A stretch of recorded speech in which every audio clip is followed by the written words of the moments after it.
What's going on, everybody, and welcome back to the Hangout spot where you already know it's real talk, boxing talk, live from my man cave. It's your boy Johnny, and I am your host for another edition of the Hangout spot live. This time, the Tuesday night edition. Let's get it popping.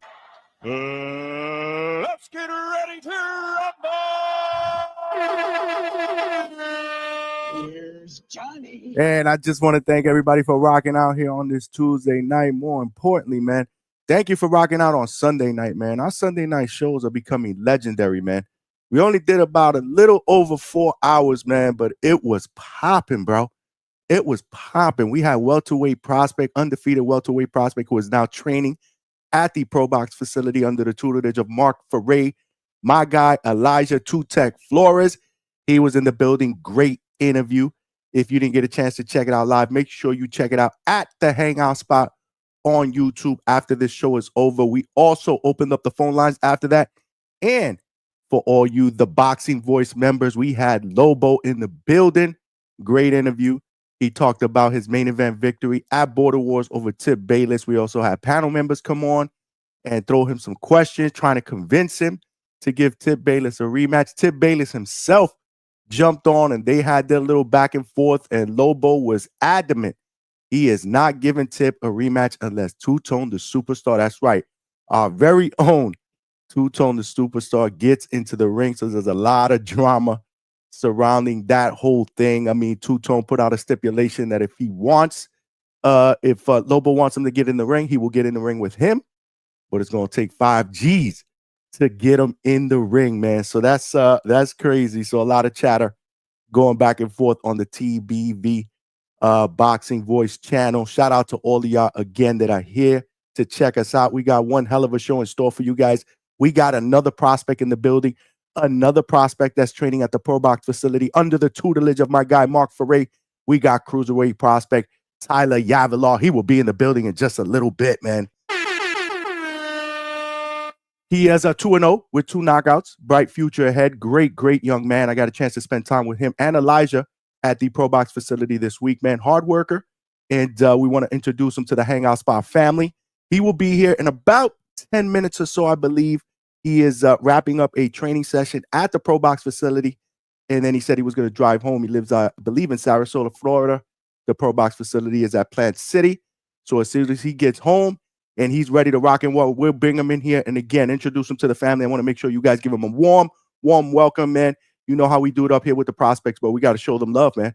We got to show them love. But you guys know the ground rules here at the Hangout Spot, man. If you're watching this live on YouTube, make sure you smash, you jab, you give that smash, that like button a right hook, and make sure you get this channel out into everybody that you know, man. Let them know what's going on and what we're doing here at the Hangout Spot, man. Smashing that like button will help us get this channel out into the homepage and algorithm of other boxing fans so they know we rock out weeknights, 9 p.m. Eastern Standard Time, Tuesday, Wednesdays, and Thursdays. We're also doing Sunday night shows, 8 p.m. Eastern Standard Time. And after all the main fights, whether they're on Friday or Saturday, we usually go live. We open up the phone lines and we get immediate post-fight reactions. This is where it's going down, man. This is where it's going down. So if you're watching this live on YouTube, smash that like button. We're also streaming live on X. And if you're watching us there, make sure you retweet and share. We are trying to grow that platform. We just started streaming our live shows there about 2 weeks ago. So we are building a community. More importantly, we're building a family over there on X. So make sure you follow me and then come on over to YouTube and subscribe to the channel. We're also streaming on millions.co. The family over there, welcome aboard. Again, smash that like button over there. Subscribe to the millions.co page. Come on over here. We're trying to build this platform on YouTube, and subscribe to the Hangout Spot. If you've already subscribed, you know what to do, man. Text somebody, tell a friend to tell a friend. There are power in numbers. If we intend to turn this train into a locomotive, we're going to need more passengers. With that comes more subscribers. And last but not least, the most important ground rule is the chat got to cook, man. I love my chat to cook. I love when y'all interact with each other. But again, our chats have been rocking lately. Our chats have been rocking. So if you want to comment, if you want to make sure that a comment is read, more importantly, a question for our guest, Tyler Yavalar, the best way to do that is via Super Chat because it will pop up as a starred message. I'll be able to see that. Again, I can't go through the chat and decipher what the comments are compared to what the questions are. So Super Chat is the best way to go. It also provides your brother with a donation And that never hurts either, right? We are putting in that work. If you want to provide any other donation, whether it be super chat, super sticker, super thanks, or Cash App that is scrolling down below, again, any donation counts, man. We are becoming the staple here for late night boxing talk here at the Hangout Spot community, man. And I already see the chat is cooking, man. I already see the chat is cooking. We got my man Raider Transplant Angelo, aka Reyes, boxing up in the building. What's going on, champ? Salute to you. Let's go, champ. Salute to you. Salute to the Hangout Spot. That's right. Take my man's advice. Everybody, please smash that like button, man. You know how we do it up. It's free. We've had a lot of people that have either been in the chat or have called in, man, that have said recently in the past month or so that this channel popped up on their homepage and they decided to give it a shot. And they like what they saw. And now they are family members, man. They're subscribed. They're family members. And hopefully they are tuning in. We got family members from all over the place, man. All over the United States. We got family members in Canada. We got family members in New Zealand, in Australia, in Africa. This is how we do it up here. We are building something special. So make sure you tell a friend to subscribe to the Hangout Spot. And salute to the chat. My man Yayan in the building.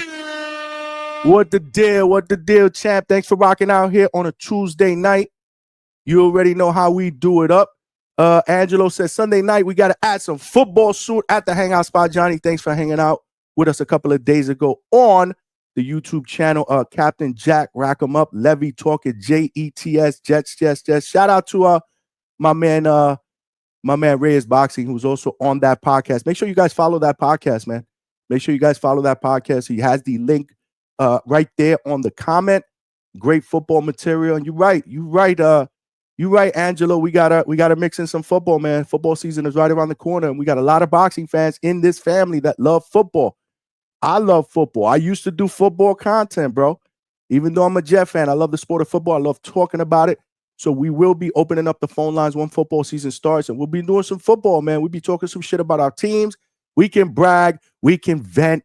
We can provide a shoulder to cry on for some of us like us Jet fans that are never, ever used to winning and only want to rant. This is therapy, man.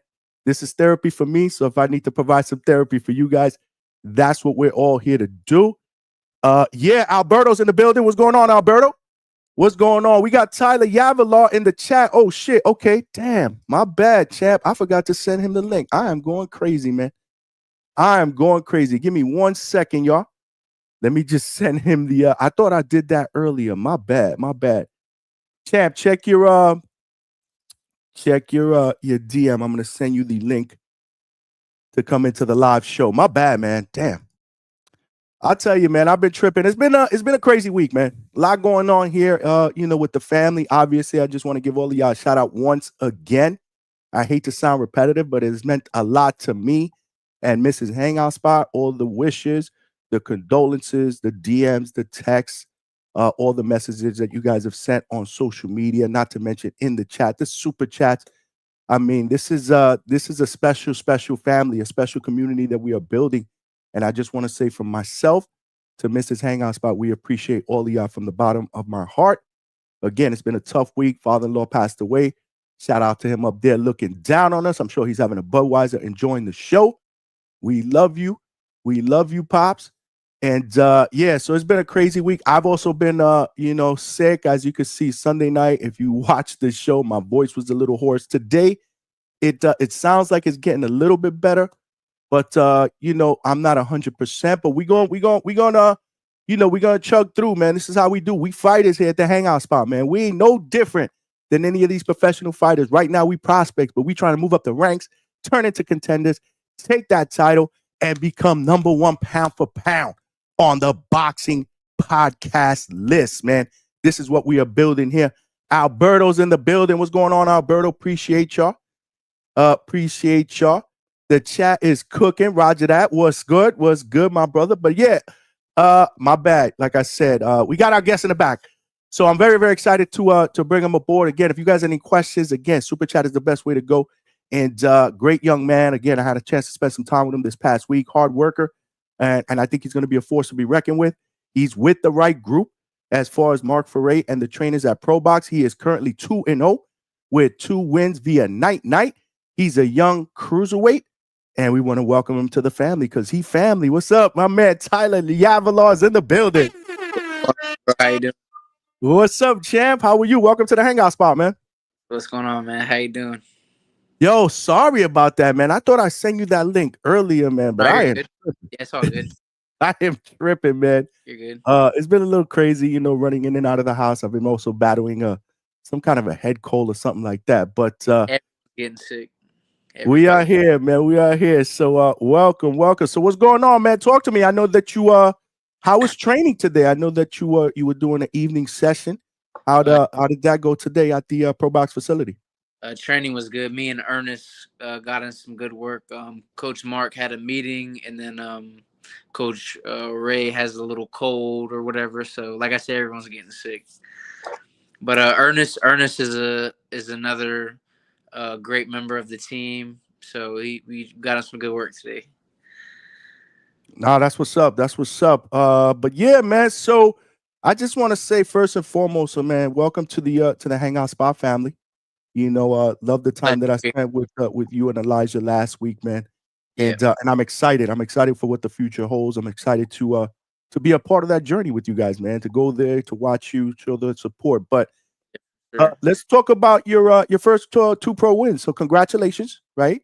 You turned pro. You are 2-0 with 2 knockouts. So let's start there. How would you rate both of those performances so far? Ooh, the first one was kind of weird because I knew who I was fighting. He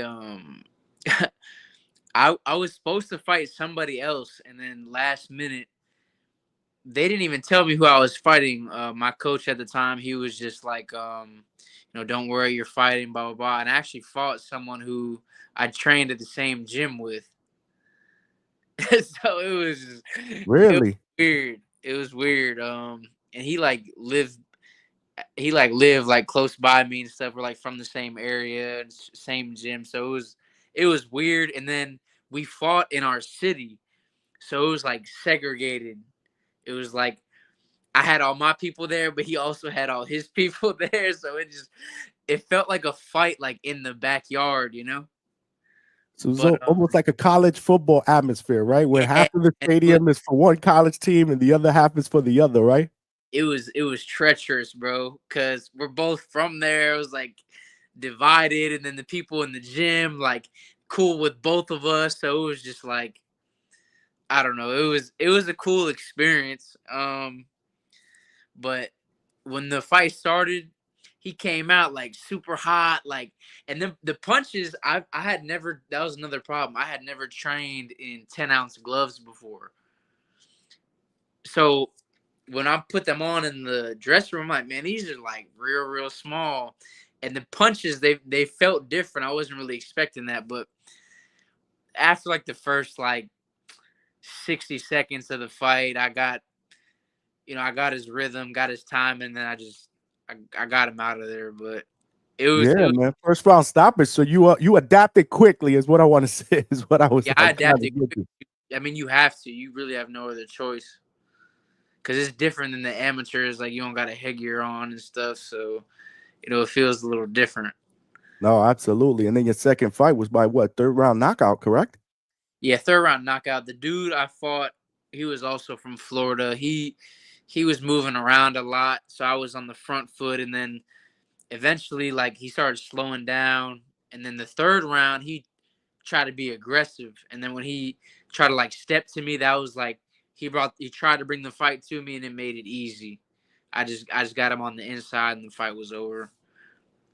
So that's what's up, man. Melina wants to show you some love. She said Tyler with the muscle emoji. The chat is already cooking. We got Tyler Yavalar on the building, 2-0, 2 knockouts, cruiserweight prospect in the building. So I guess you might have answered this question already, right? With some of the things that you said that were different, but 2 fights in as a pro, besides the obvious, which is competition, what would you say is the biggest difference from amateurs to pros?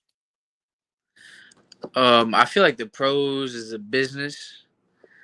In the amateurs, it was really about who is the best. Like, you go to these when you go to these national tournaments, like, you can't be like, I don't want to fight him. I'm gonna fight him instead. Like, no, you're fighting whoever whoever they match you with. But in the pros, I feel like it's more of a business. Like you could be trash, but if you sell tickets, they're gonna get you on these cards and whatnot. So it's just it's a business now. It's an adjustment. You're absolutely right. It's a business, and it's always good to surround yourself with great people because it's also a dirty business. It can Oh be a very, very shady business, and you're gonna learn that. yeah, You're gonna learn that. in my I haven't even been pro a year, and I already see like how these local promoters are and everything. They're just trying to make a couple dollars off these fighters, and it's slimy. I can only imagine how it is at the higher levels, but even at the local level, it's not good. Absolutely. You're gonna find out. You're gonna Yeah, find out, man. I mean, obviously, you're off to a good start, 2 fights in, and I love the fact that you made the decision to train, with Coach Mark Ferre, his team at the Pro Box facility. Before we get into that, though, yeah. why don't we go back a little bit, right? Let's take us back a little bit. I want my viewers to get to know Tyler and what drove him to become a professional fighter. So when did you start boxing, and what inspired you to become a professional fighter? I I moved into my dad's house when I was 12. I was living with my.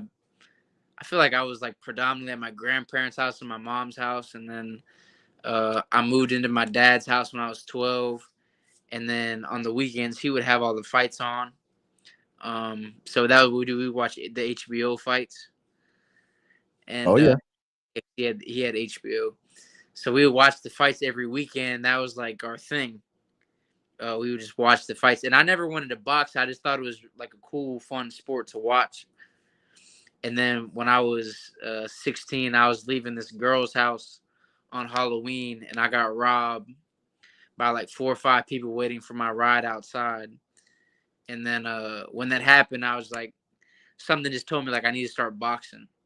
So that Monday, because I think that happened on like a Saturday, maybe. I was 16.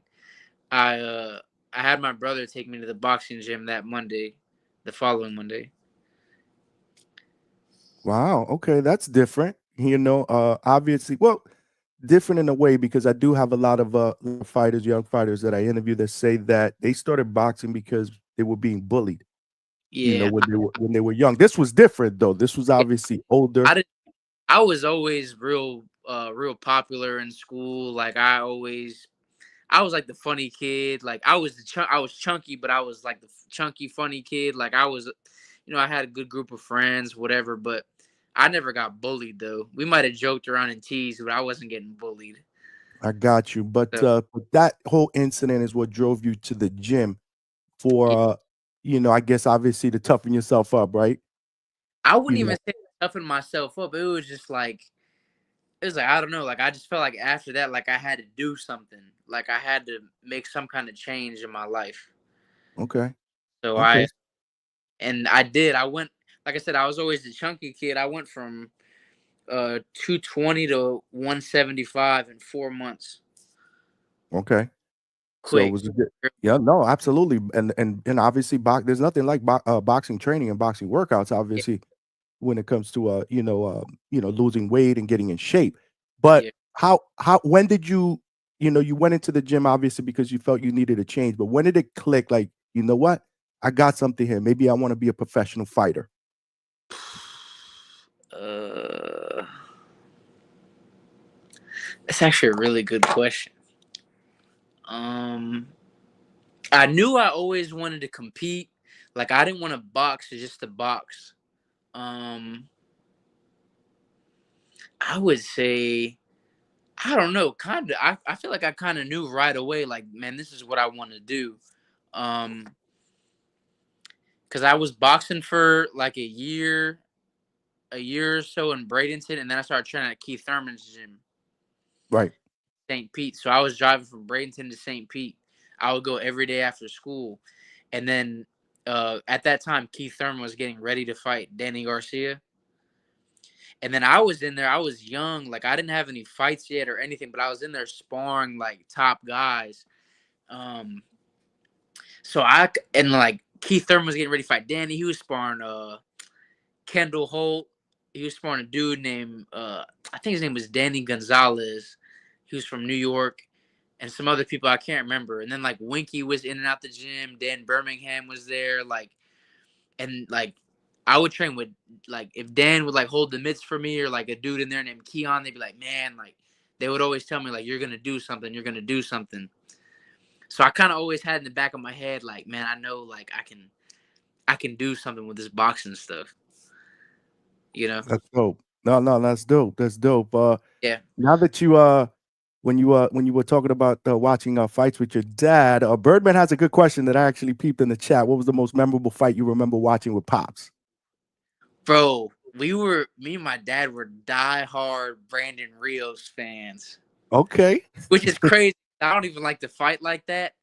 But dog, we were when Rios fought Alvarado. Have you seen those fights? Oh, absolutely, man. He was a crowd pleaser, man. No, Very entertaining style. Mike Alvarado. We like Brandon Rios and we like Ruslan Provodnikov. Okay. So, but then when I started boxing, I became a huge Floyd fan. Okay. But nah, me and my dad used to, before I started boxing, we used to like the come forward guys who would just slug it out. So that was our thing. That's dope, man. Good question. Appreciate that, Birdman. Shout out to my sister Superwoman 607 is in the building. We also got another prospect, man, who's also family here at the Hangout spot showing you love, man. Ebenezer Stuntman Griffin. He's a 154-pound prospect. He's 6-0 right now. How you doing? He's doing some big things. So I see him in the chat showing you love as well. Tyler Yavalar is in the building. So walk us through your amateur background. So your amateur background, obviously you had a spot on the 2024 Olympic trial team. Yes. So walk us through that whole amateur deal and what led you to that point. Man, my amateur career was kind of wild because it was just super inconsistent. I started when I was 17, had my first fight, and at the time, USA Boxing had it to where it was 17 to 34. That was the ages. So my first fight, I won it, but I fought a kid from Fort Myers. He was I want to say he was 24 or 25. And then after that, went to the Golden Gloves, and it was the same thing.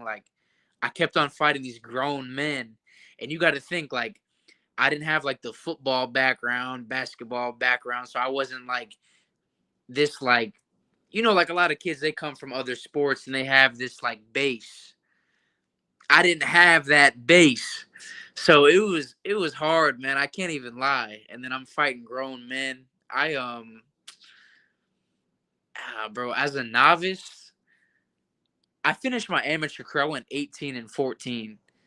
I finished as a novice. I went 5-5. And then when I turned open, it got real hard. Cause now I'm fighting everybody. I won my first open fight. I fought a kid with 13 fights. And then I fought a kid named Kashad Elliott. Do you know who that is? No, I'm not familiar with him. My coach, shout out to Lewis Hunt. He took that fight. But I fought a kid my second open fight.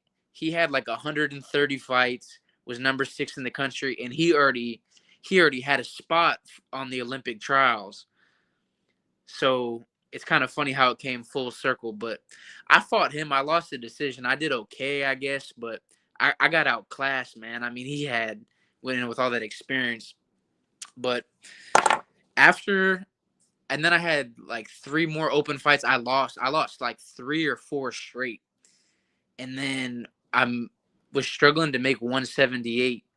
And shout out to Bryant Carter, one of my mentors, big bro type.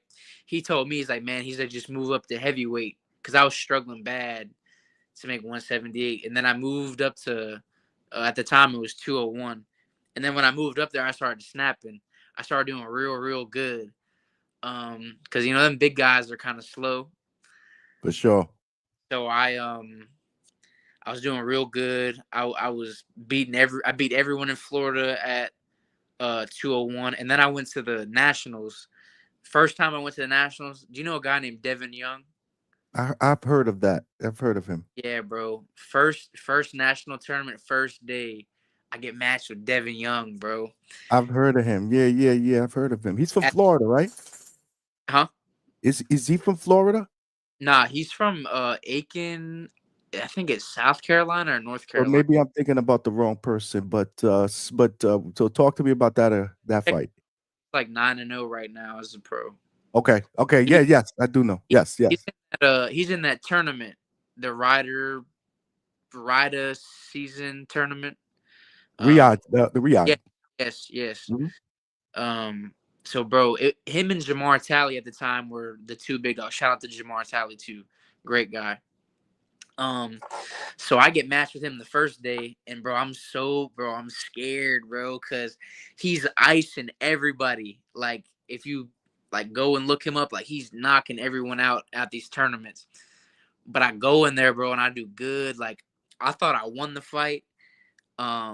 And then they gave it to him. It's cool, but and then after that, like it boosted my confidence. And then I had like personal problems, like outside the ring. I had took some time off, whatever. And then I had a girlfriend, and then we broke up, and then I was heartbroken, and then it was like maybe like a year later I came back.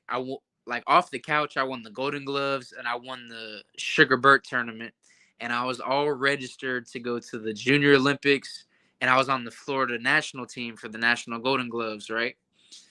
And I had to get my elbows were hurting, and then I found out I had to get surgery on my no, it was my right elbow. I had to get surgery on my right elbow because I had loose bone fragments in there. Mhm. And then when that happened, I'm like coming back, and it's like months later. And then I start to have like the same pain in my left elbow. So I go back to the doctor, and he tells me I got the same problem. So it's like, all right, I got to get another surgery. So I had to get 2 surgeries on each elbows back to back. And then I hadn't seen my coach in a while, and I went to his house, and I was like, hey, because to go to the Olympic trials, you got to go to the what's it called, the like Olympic qualifiers, right? So I missed all of them, right? So I go to his house. I'm like, bro, I was like, can you train me for the last chance qualifier? So he trains me for that. I go, and I lose in the semifinals. It's only the 2 finalists get to go. So I came home. I was upset. I won my first 2 fights, lost the third, and I applied for the wild card spot, and then they gave it to me because when I came in third, I got that bronze medal, so that like sealed the deal. And I went to the Olympic trials, and I did good. I did real good. I came in third, got bronze. I wish I would have won, but so I did cool. I did all right. That's what's up. But you're right. It was up and down, right? A lot of ups, a lot of up and downs. Obviously, some injuries. After the Olympic trials, I was gonna quit boxing, bro. Really? Yeah, I was gonna quit, like, because I had so much going on, like in my personal life, and I don't know, like anytime I was gonna quit boxing, I always got pulled back into it somehow. Because like I said, I was done, and then Brian Carter, he's like I said, one of the like a big bro to me. He called me one day, and I hadn't boxed in months, and he pulled me to the side, and it's crazy because actually, let me backtrack. The Olympic trials was in December. I got a phone call to spar David Benavidez in March. Okay. So, and I told my coach, I was like, man, I don't want to spar him. Like, I haven't been training. And and this is just me just being honest, Yeah. wasn't training. And I was like, man, I don't want to go. He's like, nah, you got to go. This is this. Like, you got to get the experience, blah, blah, blah. I'm like, man, all right, whatever. So I go down there, bro, and I don't want to say he whooped my ass, but he did kind of. Like, bro, he came out the gate. Shout out to David Benavidez, but He's a beast, bro. That's a different level right there. But that's really good experience for you, man. bro, I go to the boxer gym. And it's like Jarrell Miller's in there. Like, what's the guy's name? Fought Teofimo Lopez. Jermaine Jermaine Ortiz. Ortiz, yeah. Bro, it's like all these big names. Like, bro, it's camera crews. This is this, and I'm like, oh, and bro, at the time I'm like 230. I'm big as shit. I haven't been in the gym. I'm like, oh my god, bro. I get in there, like right away. We touch gloves, bro. The first thing he throws is a hard hook, like a hard, like Roy Jones type hook, and he flushes me, and I'm like, I took it, and I said, okay, like this is like some real sparring. Like, bro, he was in there, he was not playing. Like, This is the major leagues, bro. and I'm like, oh shit. Well, we're here now. I gave Yep. him I gave him 3 rounds, and then they're like, all right, next guy. And bro, he iced everybody. Like, bro, he was like stepping back, uppercutting people. Like, people are getting dazed. Like, people are getting dropped. I'm like, bro, this is different. And Yeah, then I man. came back home. And that was in March, and I like was back in the gym, but like I was supposed to turn pro. We didn't turn pro. I'm like, man, I don't want to be an amateur. And then Brian Carter stepped to me and was like, oh, okay, like we're gonna do a pro show, and then it ended up being in September. So I'm like, all right, man, let me just turn pro. And then yeah, it's just like I said, bro, a lot of inconsistencies, but I got some now. I got a consistent home now. So Very, very good point. Very good point. And let me tell you something. Regardless of what happened in that ring, that's great, invaluable experience for you to be able to say you were in there with one of the best fighters in the world right now, pound for pound, man. Shout out to Tyler Yavalar, who's 2-0 with 2 knockouts. He's a cruiserweight prospect, and his family had the hangout spot. We got 2 super chats. Somebody is comparing you to Roman Villa. They say you look like Roman Villa. but I get Theo Vaughn a lot. So I mean, I'll take the Vila. Thanks, I guess. John BX with the first super chat of the day with the $5. He said, "Shout out to Roman Villa." That's not Roman Villa there. That's Tyler Yavalar. That's what's up. Adrian with the $2. So you sound like you from Polk County, not Bradenton. I'm from Polk County. I'm not born and raised in Polk County. I'm actually a New Yorker. Yeah, I'm from Bradenton.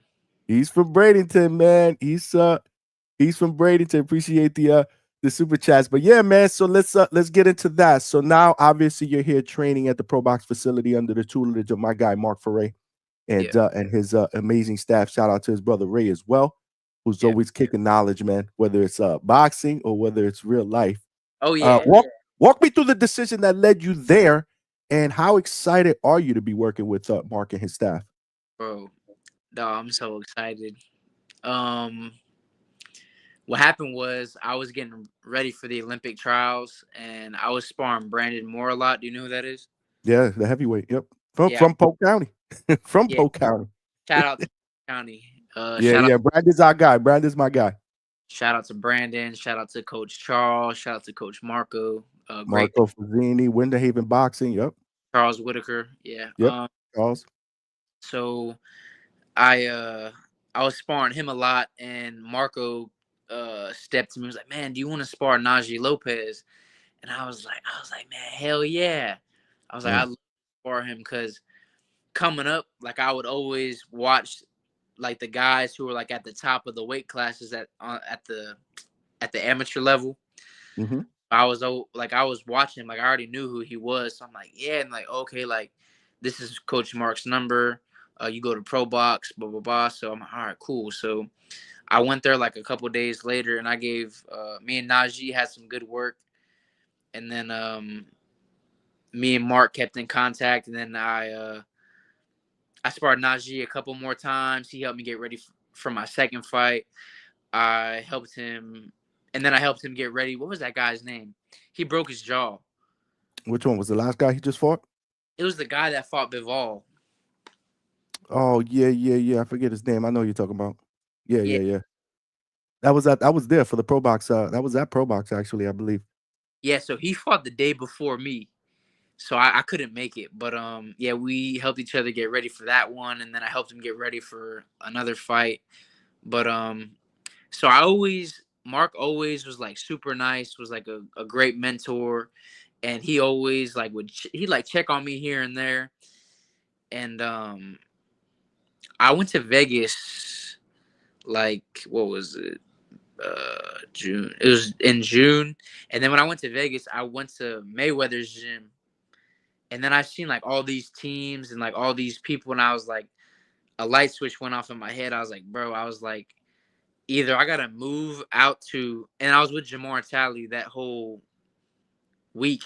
Like we were hanging out, he was showing me around.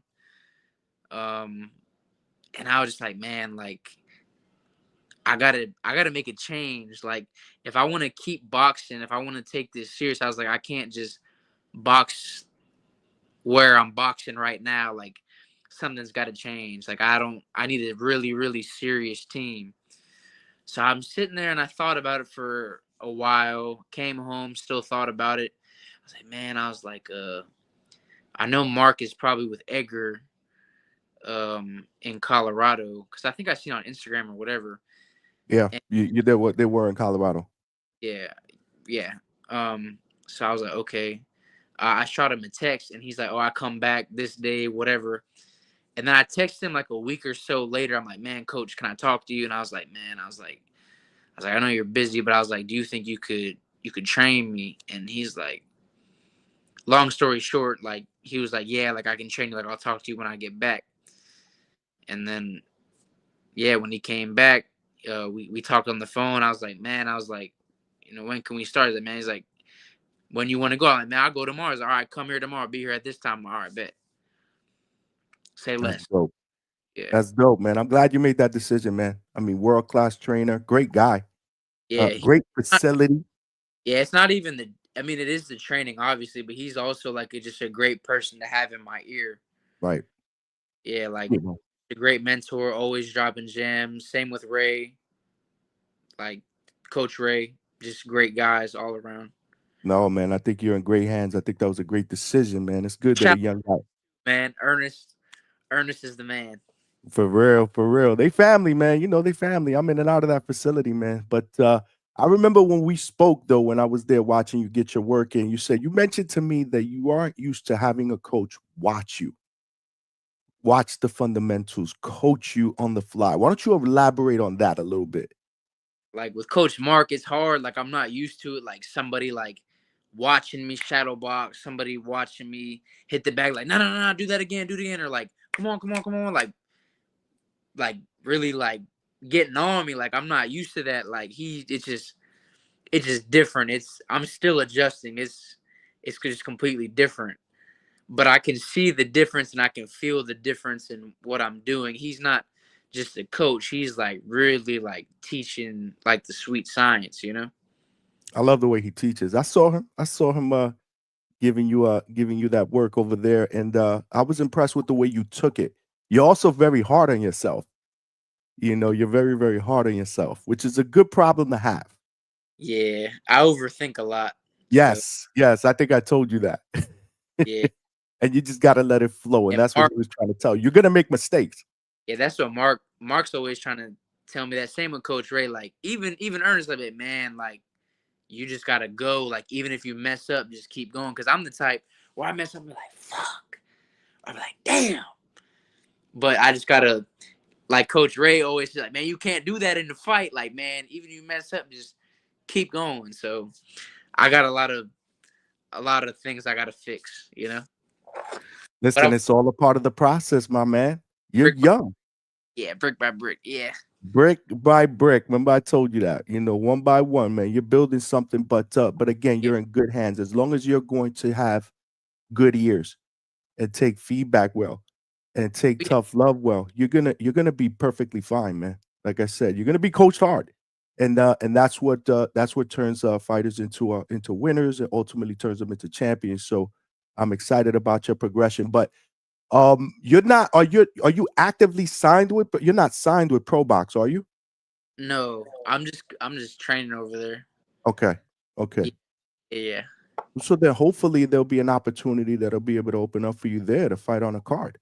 Yeah, for sure. Because I sell a lot of tickets at home, so I'm sure they would like to have me on, but you know. Damn, it would have been great to have you on Friday's card, but I know that was too soon. I mean, you just started trading with Mark not that I, long ago. I got. It's gonna take me a little time, you know. Yeah, yeah. Take your time. Take your time. Will you be at the card on Friday to support? Yeah, I should be there. Okay, so I'll see you there because I'm gonna be boots to ground putting in that work. Make sure you guys smash that like button if you haven't done so. We are here with undefeated cruiserweight Tyler Yavalar. He is in the building, and subscribe to the channel. Tell a friend, and keep the chat cooking. If you guys got any questions, again, the best way to be able to do that since the chat is cooking is via super chat. But so what's the best part you love about training? Like what is it? The heavy bags, sparring, running, mitts. Uh, I really like shadow boxing. Okay.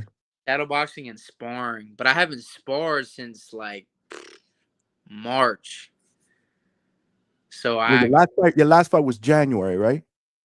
yeah, and then I was supposed to fight in April, but it Yeah, got yeah, I saw that. That one got canceled. So you haven't sparred since March. Is like there any? sure, probably April, like early April. Okay, okay. So is there any plans to get you sparring soon? Yeah, I had an injury and I still haven't got cleared yet, so I'm just waiting on that. Oh, okay, Yeah. okay. Yeah.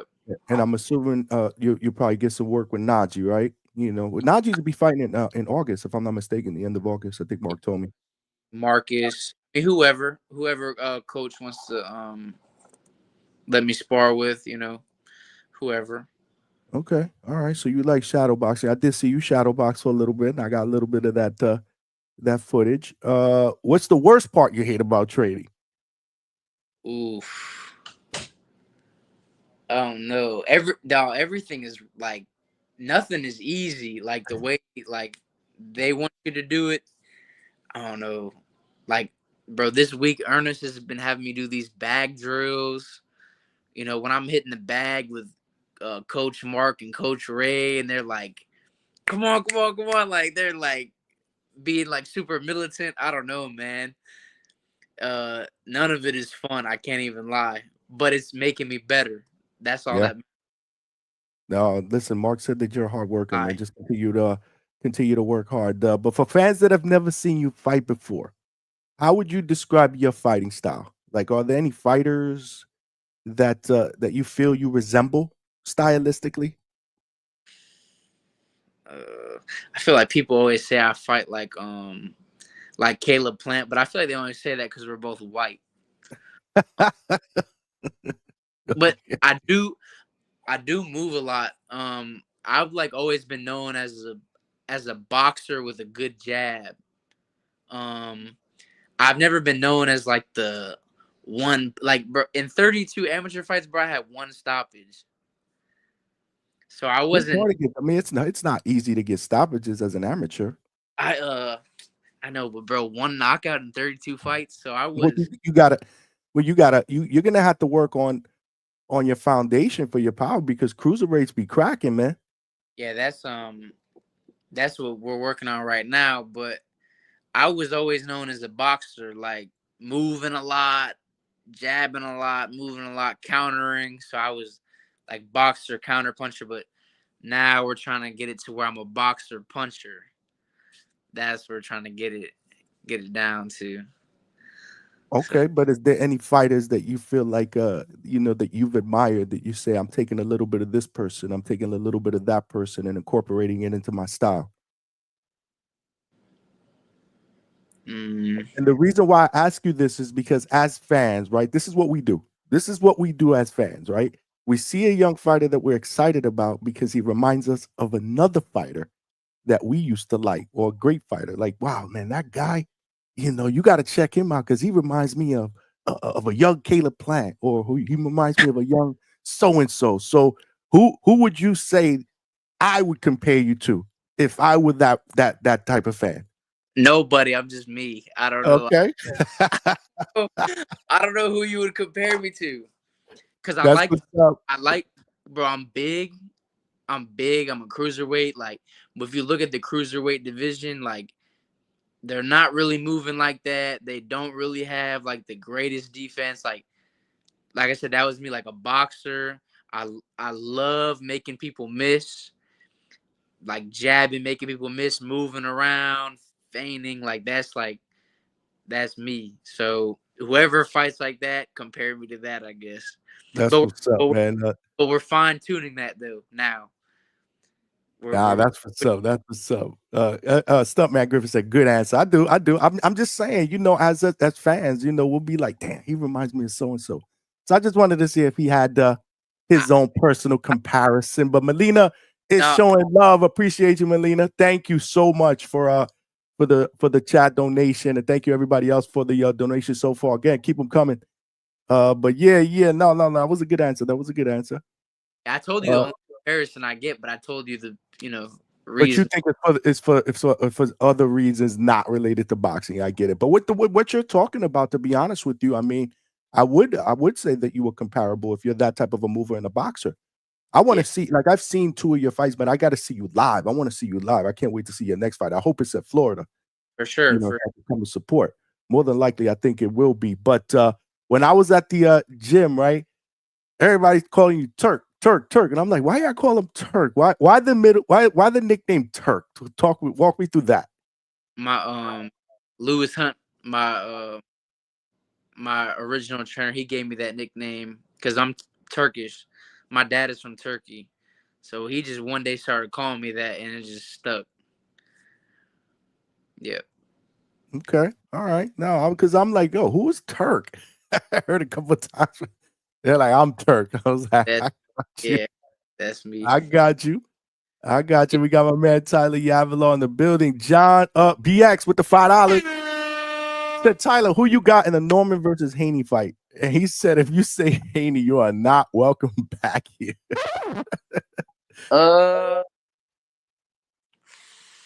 John, you taking one of my questions that I had later on for him, but it's all good. So we got to show the chat love. Who you got? Norman versus Haney. My bad. My phone's about to die. Bro, I'm a huge Devin Haney fan. Okay, I kind of knew you were gonna say that. Okay, dog, like his boxing skills are like incredible. Like I don't know why people hate on him so much. I'm a huge fan, so I could see Devin Haney winning that fight. I've never taken Brian Norman really that deep. I don't think I've ever seen him fight, honestly. What? Like, bro, how you gonna come to this channel? We rock with the Normans here. They nicknamed this channel the Normans. Oh man, that's no disrespect to him. He's no, I know. But I'm not like. I mean, I'm a fan of boxing, but I don't know. I don't watch every fight, Okay, I got you. That's actually a question I was going to ask you next, but let's read this one. Have boxing with the $5. Knock that Japanese dude out. That was cold, but I didn't even see the whole fight. Oh yeah, Jin Sasaki. We did a live fight chat for that. That shit was lit. Have boxing with the $5. Appreciate you, my brother, showing love. He said, "Let's go, Turk," from my coworker, Tyler Lebrandy, who put me on to you. So apparently he has a coworker that either knows you or been rocking with you. You don't recognize the name? No, I don't, man. Okay, so somebody he works with obviously rocked with you and been following you and put Have Boxing on to you. That's what's up, man. That's love. Shout out to you guys. Yeah. Tyler Lebrandy, I appreciate you. Have Boxing, I appreciate that. Showing love. But yeah. That's what I was gonna ask you. So are you a fan of boxing? Like when you're not fighting, like are you Friday night, Saturday night, there's fights on. I gotta be home. I gotta buy the pay-per-views. Are you that type of fan? I would say like a majority of the time. I got a Fire Stick, so I just watch everything for free. The Fire Stick boys are out. Shout out to Coach Rodney. He got me a Fire Stick. Oh shit! He said he got the Fire Stick. He ain't playing. Tyler ain't playing. It depends, man. If it's something I want to watch, I'll watch. But I don't like. Oh my god, I gotta watch every fight. Okay. I mean, I asked that question to every fighter because it's just crazy. Like before I started interviewing fighters, I thought that would be a given, right? Perception wise, that yeah, of course. But a lot of fighters tell me all the time, like, nah, not really, because they're living the life of a professional fighter. So sometimes they just want to get away from it. You know what I mean? Yeah, sometimes you just want to do something else. I Uh, got you. I that got you. I see the smile on your face. I got you. like I man, got to his box. Like let me do something else. I got you. Will you be watching the but will you be watching the Canelo Crawford fight? Oh, definitely. Okay, so break that down. Who you got in that fight and why? I was actually I wish Mark was in the gym today. I wanted to ask him who he had. I don't know, man. I think I would bet on Canelo, but I say I probably bet on Canelo. Just that size, man. He's just so used to that weight. And then Crawford didn't. I mean, I'm not gonna say he didn't look good at 154 because Madrimov is a good fighter, but going up another 2 weight classes off a year layoff, it's just I don't know. That's a lot, you know. Yeah, no, it's hey, but again, if there's anybody that can do it, Possible. we've had those conversations here on the channel. There are a lot of people that are picking Bud. I'm not making any predictions yet. We'll wait till the week of, and then we'll start to break down the fight. But it's going to be interesting. There's a lot of intrigue, I gotta see around that fight. scale, bro. You got to say what? I gotta see how they look on that scale. That's another thing. Right. I got to see the scale deal. That's a good point that you bring up. Yeah, how Crawford looks at 68. I'd like to see that. Yeah. Yeah, no, for sure, for sure. That's dope. So tell me, what's your ultimate goal in the sport of boxing, man? I know I can do something at cruiserweight. I know I can do something at cruiserweight. Coach Mark is talking about getting me down to 75. I mean, we'll see. I mean, I'm sure it's possible, but I know I can do something at cruiserweight. So that's your motivation to be Yeah, I know a I get cruiserweight and possibly be a champion. I know I get a title at cruiserweight in the future. Like if I keep on training, keep on grinding, keep on showing up, it'll happen eventually. Give me your 3 dream future opponents. 3 dream future opponents. Are you talking about like current guys or Let's go current guys. current guys? Like I 3 think. guys you would say, or two or 3 guys you would say, man, I would love to fight him one day. See, I feel like if I say that, it means I'm like a fan of that person. No, I mean it could be somebody that you wanna fight, you know. Mm, at cruiserweight, Any weight. maybe. You saying at any weight? If you see yourself moving up to heavyweight, if you see Oh, yourself moving down to 175, I feel like maybe me and Dominic Berry could be a big fight in the future. You know who that is? yeah, of course. Dominic Berry. If he would have beat if he would have beat DeRay Crane at the Nationals, me and him would have fought in the semis. He ended up losing. I'm actually cool with Dominic. Shout out to Dominic. I feel like me and him could be a big fight in the future. I think he's 6-0 or 7-0 right now. He got a big name. Maybe I get that David Benavidez fight. See, that's what I'm talking about. Trying to think who else at cruiserweight. I feel like by the time I get to that level, I don't know if Opatai will still be up there, but I like watching him too. He's a dog, bro. Absolutely. That's a good one. I was hoping you were gonna say that. Yeah, he's a dog. I Yeah, was hoping you were gonna say Jai, man. There's some dog. dudes up there. Zoldo Ramirez, obviously, Oh Badu yeah, Jack, even though I don't know if Badu Jack, you're young. Jake So Paul is that dude at cruiserweight, bro. who? Huh? Who's that dude? Jake Paul is like top. Oh man, yo, Roger that said Tyler fight Jake Paul. See, Lord, well, hey man, a lot of he, money in that fight if it were to ever present itself. anyone who gets that fight is hitting the lottery, bro. That's a ticket. For sure. For Yeah. sure. What's the best piece of advice someone ever given you?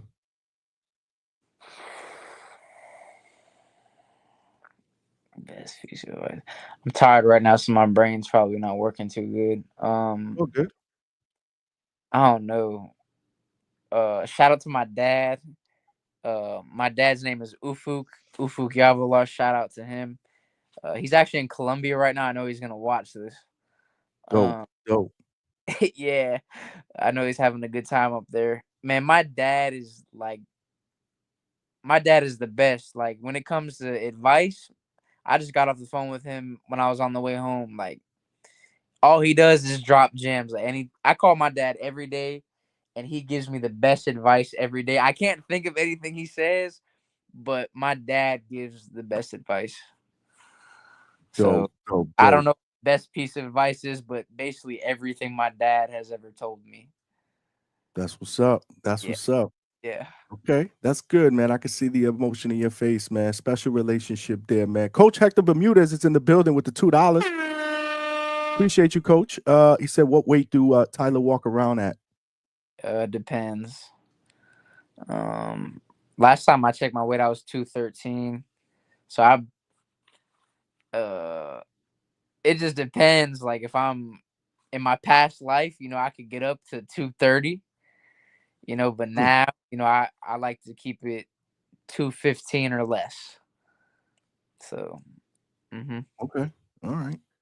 yep. That's fair. What are your hobbies, man? What do you like to do when you're not boxing? What I like to do boxing. Uh, Come just on, there's gotta be things that you like to do. bro, I work a lot. I work a lot. Like So I you have a full-time job during the day, and then you get that work in the evening. Yeah, so I wake up. That's what's up. I'll wake up tomorrow at 4:15. Be in the gym at 5. I gotta do strength and conditioning tomorrow, 5 to 6. I come home and then I work. I work 8:30 to 4:15, and then I go to the gym. So you're going to the facility in the morning. No, I Okay, go. so you're I go to the somewhere fitness. around the house. No, I go to the fitness. I go to Crunch in the morning. Okay, okay. So I run on Tuesdays, Thursdays, and Saturdays, and then I do strength and conditioning on Mondays, Wednesdays, and Fridays. So I do my runs and the conditioning before work, go to work, and then I go to the gym at night. Wow, that's what's It, up, man. And you've been doing it's that. How many days a week do you do that? 5. I go to the uh I box 5 days a week, and then run 3, strength and conditioning 3. Yeah, Wow, that's what's up, man. it's a That's grind. what's up. That's work. Yeah, No, that's work, man. You are. I mean, and that's when when I had that conversation with Mark, he said that you're a hard worker, and you're putting in the effort. but I've been like that since I started boxing though, because when I moved into my dad's house, my dad does construction, so every summer I would work with him, and then when I graduated high school, it was the same thing. I'd be working with him, so I've always had a job. I don't know, like I don't even know how I'd live without a job. Like these guys that just box, like to me, that's like crazy. Like man, like you just box, like that's how I want to be. I want to be able to just box. That's Well, I the mean, a lot of guys, again, when they're starting out, they can't afford, just to live on what they're making with these fights. I mean, they're not making a lot of money, so you guys have to have full-time jobs, and that's what I'm saying. I'm glad you touched on that because not a lot of people realize how hard it is. When you first become a professional fighter, man. It's tough. I mean, there's times where you're going to be tested mentally. Like, is this for me? Should I continue to do this? I'm not really making a good living for myself. It's hard. I got to work. I got to train. So shout out to you, man. For continuing to stay focused and continue to double dip. I mean, listen, I could sit here and say I got a full time job and I'm doing this in the evening to 2, 3 o'clock in the morning. That's nothing. But you guys are putting yourself through rigorous training sessions. yeah, Getting ready to fight somebody else in the ring for entertainment. That's why you guys are gladiators, man. yeah. And You know, I got a good job too, bro. I'm a middle school dean. I see. I follow you. I see you. I follow you. Yeah, like bro, I got a good job. Like I work with kids all day. It's a sweet gig, but it's like I mean, granted, I do I do enjoy what I do, but boxing's like what I'm like really passionate about. Like that's what like makes me happy, bro. Like really happy, you know. Well, it's good, man. Continue to work hard. To continue to work hard. Right now, you're what? You're 25 years old, right? 25, yep. So finish this sentence for me. I would like to be a world champion by the age of. Ooh, I would like to be a world champion by the age of. Oh man, I say like first number that came to mind was 32. That was the first number that came to mind, but I feel like that might be too late. Like I feel like it could be like 30, 31, but first number that came to mind was 32. I don't Okay. know why that, but hey, I guess we'll stick with that. What so is there any inclination about when you could potentially be back in the ring? Yes, Would I you just had. is it this year? Do you expect to be Oh yeah, back in the ring in the year 20? Okay. oh yeah. I just talked to Bryant Carter today. Shout out to Bryant Carter Bugs. They're gonna throw a show in Sarasota this year. So Okay. it's at Robarts Arena. Do you know where that is? I don't know what that is, but we will It, figure it out. it's an arena in Sarasota. It's Yeah. huge. He just So got they're his looking at putting together an event there. yeah in Sarasota. Man, it's gonna be beautiful. You just you So gotta let us know here, man. When you if you finalize that and all goes through, you gotta let us know here in the channel. So number one, oh, we could promote it. Number two, I'd like to be there. for sure, yeah. I'm gonna let Yeah, you know. yeah. No, Oh, nice. Okay, okay. All right. That's what I was thinking because I know that you're putting in that work right now. So I didn't know if there was any thought about, maybe later on this year. But that's good. That's good. You got to get in there. You haven't been been in the ring since January. I know, crazy. Yeah, yeah. But no, get that working. Get that working. So tell me, man, what do you want to say to your fans, man, on social media that are following you, man? Uh, Thank you guys for sticking with me through thick and thin. Um, we are in a great place now, and just know that I try to post like as much as I can, but if I don't, just know that I'm still working. I'm always still working. So yeah, keep on supporting me. I fight for you, and yeah, I know I got a bright future. So yeah, stay tuned. And Yep. you're a great guy, man. Like I said, showed me love when we were there. We chopped it up. I saw you get that work in. I will be going to see you periodically at the gym, to not just see your progression, man, but just be there to support, man. All the Mark Ferre fighters are family to me. Thank you, bro. So your family here at the Hangout spot. So you're welcome back anytime. Hopefully, again, when you get that, if you get that fight locked in, come on up. Okay. Talk about it. We'll promote it. Where can the family here at the Hangout spot, if they ain't following you, where can they follow you on social media? They can follow me on Instagram at Tyler Yavalar. That's TYLERYAVALAR 99. And then my Facebook is Tyler Yavalar, and that's really all the social media I use. That's dope. That's dope. We got my guy, Reyes Boxing, Ray the Transplant Angelo with the $2. He just wanted to show you love, man. Love your dedication at Tyler Yalavar. Salute to you, champ. Salute to you. I appreciate that, man. Yeah, man. We following you here, man. This is a very, very close-knit community here at the Hangout spot. So we're gonna continue to follow you, show you that love. And I can't wait. I can't wait to see the progression, man. So keep me posted, on what's next. I will be at the gym probably next week. So Okay. hopefully I'll see you there and tag me on your stuff so that we can share and we can help you promote, brother. Thank you, man. And I'll see you Friday. Yeah, yeah. I'll see you Friday. I will be there Friday, man. Yeah, I'm gonna get off work and shoot straight there because I think they said it started at 6. I think. Yeah, yeah, yeah. Yep, yep. You usually the prelims start at 6 and then usually they'll go live on the ProBox website or ProBox on YouTube, usually about 8, Yes, I believe, with the main card. that's the time I usually get there anyway, 6. So yeah, it'll be good timing. All Yeah. right, man. Well, I'm gonna see you there. I know you look tired, man. Go get that rest. You got to get up in the morning, get that work in, man. Yeah, man, gotta be up at 4:15, so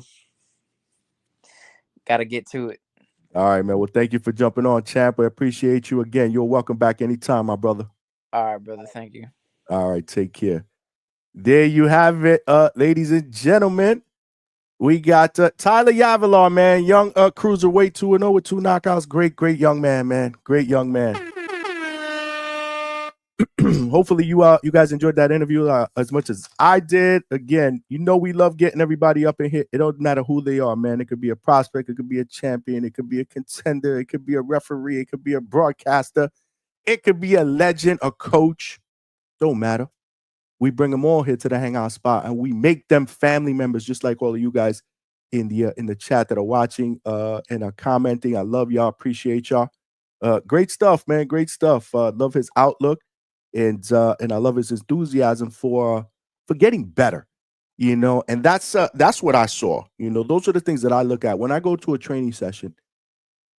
I look to see how these young fighters are being coached, number one, and how they're receiving being coached, right? It's another thing. I was one of those guys growing up, regardless of what sport I played. I like to be coached hard.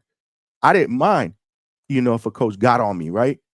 But a lot of these fighters, a lot of these athletes nowadays, right, are very, very sensitive to that stuff, man. And you got a guy like Coach Mark Ferre, who can, coach you hard, right? He cares about these young men, not only as fighters, but as Tyler said, and I've seen it. He treats these guys like his kids. He's their mentor as well. Dropping those gems, not just about fighting, but about life. And he's hard on himself, man. There was one point where he was overthinking a drill, and Mark told him, he was like, you got to keep going with it because you're going to make mistakes. But again, this is a continuous process, right? We continue to do it until it becomes muscle memory and you do it right. And I told him the same thing, man. I said, you're not going to be perfect, the first time around, the second time around, the second day, the third day, the first week, maybe, or two. It's going to take time. This is the first time he's been coached, at this level, with this type of coach, again, a world-class coach. So the progression is what we are here at the Hangout spot. Myself personally, I'm sure I can speak for a lot of you guys that we're excited about. You never know, right? 2-0 could lead to 10-0, could lead to 15-0, could lead to a world title. We take pride here at the Hangout spot saying that we've been rocking with these young guys since day one, and we will continue to rock out with the young guys. We are loyal. You got Stuntman Griffith, in the chat. He family. We're going to follow his career. We're going to follow his progression. We're going to be on his side. We're going to be showing that support. So shout out to Tyler, man. Full-time job, training at night. It's not easy, man. It's not easy. These guys cannot afford to quit their day jobs, man. They can't afford to quit their day jobs, man. They got to make a living for themselves because they're not making that type of money in the sport of boxing just yet. It's going to take time. Not everybody can be make millions of dollars, right? You got to work your way into becoming a prize fighter. Everybody wants to be like Floyd Mayweather. And I get it. The richest fighter in professional boxing history, one of the richest athletes, if not the richest athlete in the world. I don't know if he still is, right? But at the end of the day, people, instead of looking at who Floyd Mayweather is, let's look at the progression to get there, the journey, that it took him to become, Floyd Money Mayweather, So, and that's something that I want young fighters to continuously remember. Work on your craft, work on your legacy. The money will come, the money will come. If it's meant to be and you put in that work, I'm a firm believer that the money will come. But that's my spiel. Hopefully, again, you guys enjoyed that interview. Yeah, man, I appreciate you. Appreciate you, Reyes. Great job interviewing. Tyler Yavalar. It takes two to tango, man. I love these interviews. And I don't even call them interviews. I like these interviews to be more like casual, laid-back conversations, man. I saw Alberto put that in the chat. I was kind of peeping through the chat little by little. I can't see all the comments that are in there. I see some of them. But again, I'm concentrating on my guests. So, but I appreciate everybody that threw out a question or comment. John BX was funny. He called him Roman Villa, man. He said, who's that? Roman Villa? That's classic, man. But we got the same hairstyle. That was funny when I read that out, man. But now I appreciate all of y'all that sent some super chats and got involved. We do have a 10 super chat goal, and we're up to 7. So we just need 3 more to get there. Appreciate y'all. We putting in that work. So any penny counts. Super sticker, super thank you. Appreciate the sticker that was sent earlier by Melina.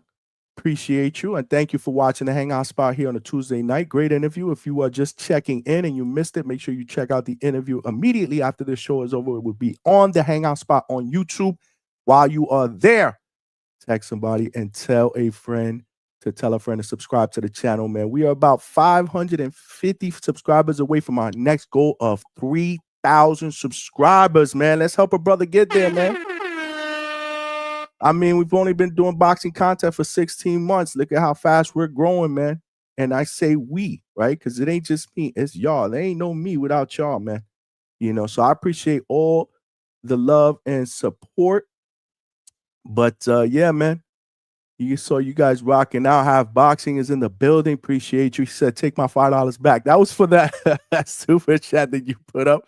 Coworker Tyler Labrandy, who put me on to him. Did he know him personally? Because Tyler Yavalar said he didn't know who you were talking about. So this guy that you work with, does he say he knows him or he's just a fan of his? I don't know. It sounded like I don't know. Tyler didn't know who he was. That's why he said, I'm taking my $5 back. You foul. Who sent that super chat that said if he say that he rooting for the Haney's, he ain't welcome back here? That was John Biggs. Look at that. Come on, man. Y'all know the deal. But yo, if people are rooting for Haney, I get it. But we don't show Haney no hate here. We just rooting for Brian Norman. Y'all know who I rock with. But at the end of the day, we gotta respect the other fighters too. I never understood why fighters and fans, shit on the other fighter that their favorite fighter is fighting. Like, don't you want to big that person up so that when your guy wins, if he does win, you can be like, yo, we beat a great opponent. We didn't just beat a bum. Like, you guys end up throwing that word around, bum. We don't throw that word around here. We don't call fighters that, but I'm just saying that's what some of you guys out there, not in here, but boxing fans in general, say, man. But nah, we rock with the Normans here. They family, man. Shout out to Brian Sr., Brian Norman Sr. and the champ, my brother, WBO welterweight champion Brian Norman Jr. We will be live and direct at training camp at some point, either in the middle or ending of September or early October, because training camp will start, but we will schedule some time to get out there, spend a weekend or two, seeing the champ get that work in for a big fight November 22nd. Brian Norman Jr. against Devin Haney on that Ring Magazine card that's taking place in Saudi Arabia. Ebenezer Stuntman Griffin said, we not rocking with the Haneys over here. Let's go, champ. My man. Nah, man, this is we rock with the Normans here. We rocking out with the Normans here. What was y'all saying? Don't answer that question. Oh, the question about the walk around weight. Yeah, Coach be throwing out those questions, man. He be trying to ambush my guest, Coach, bro. Coach, why you be trying to ambush my guests, man? Nah, but walk around at 215. I could see why the fighters would say not to say that, but he's not fighting. He fights what, at 200 pounds? I don't think it's that big of a deal, but again, I'm not a fighter, so I get it. Yeah. What we got up in here? This is great dialogue. Alberto said this is great dialogue, man. Y'all chopping it up on a game for real. Yeah, man. You talking about that interview? That's what we do, man. That's what we do. I hate calling my interviews. They're conversations, man. Casual, laid back conversations. That's how we do it up here at the Hangout spot. I want my guests and you guys, whether you're panel members, occasional co-hosts, callers, I want you guys to feel like you're talking boxing at home. You know the deal here.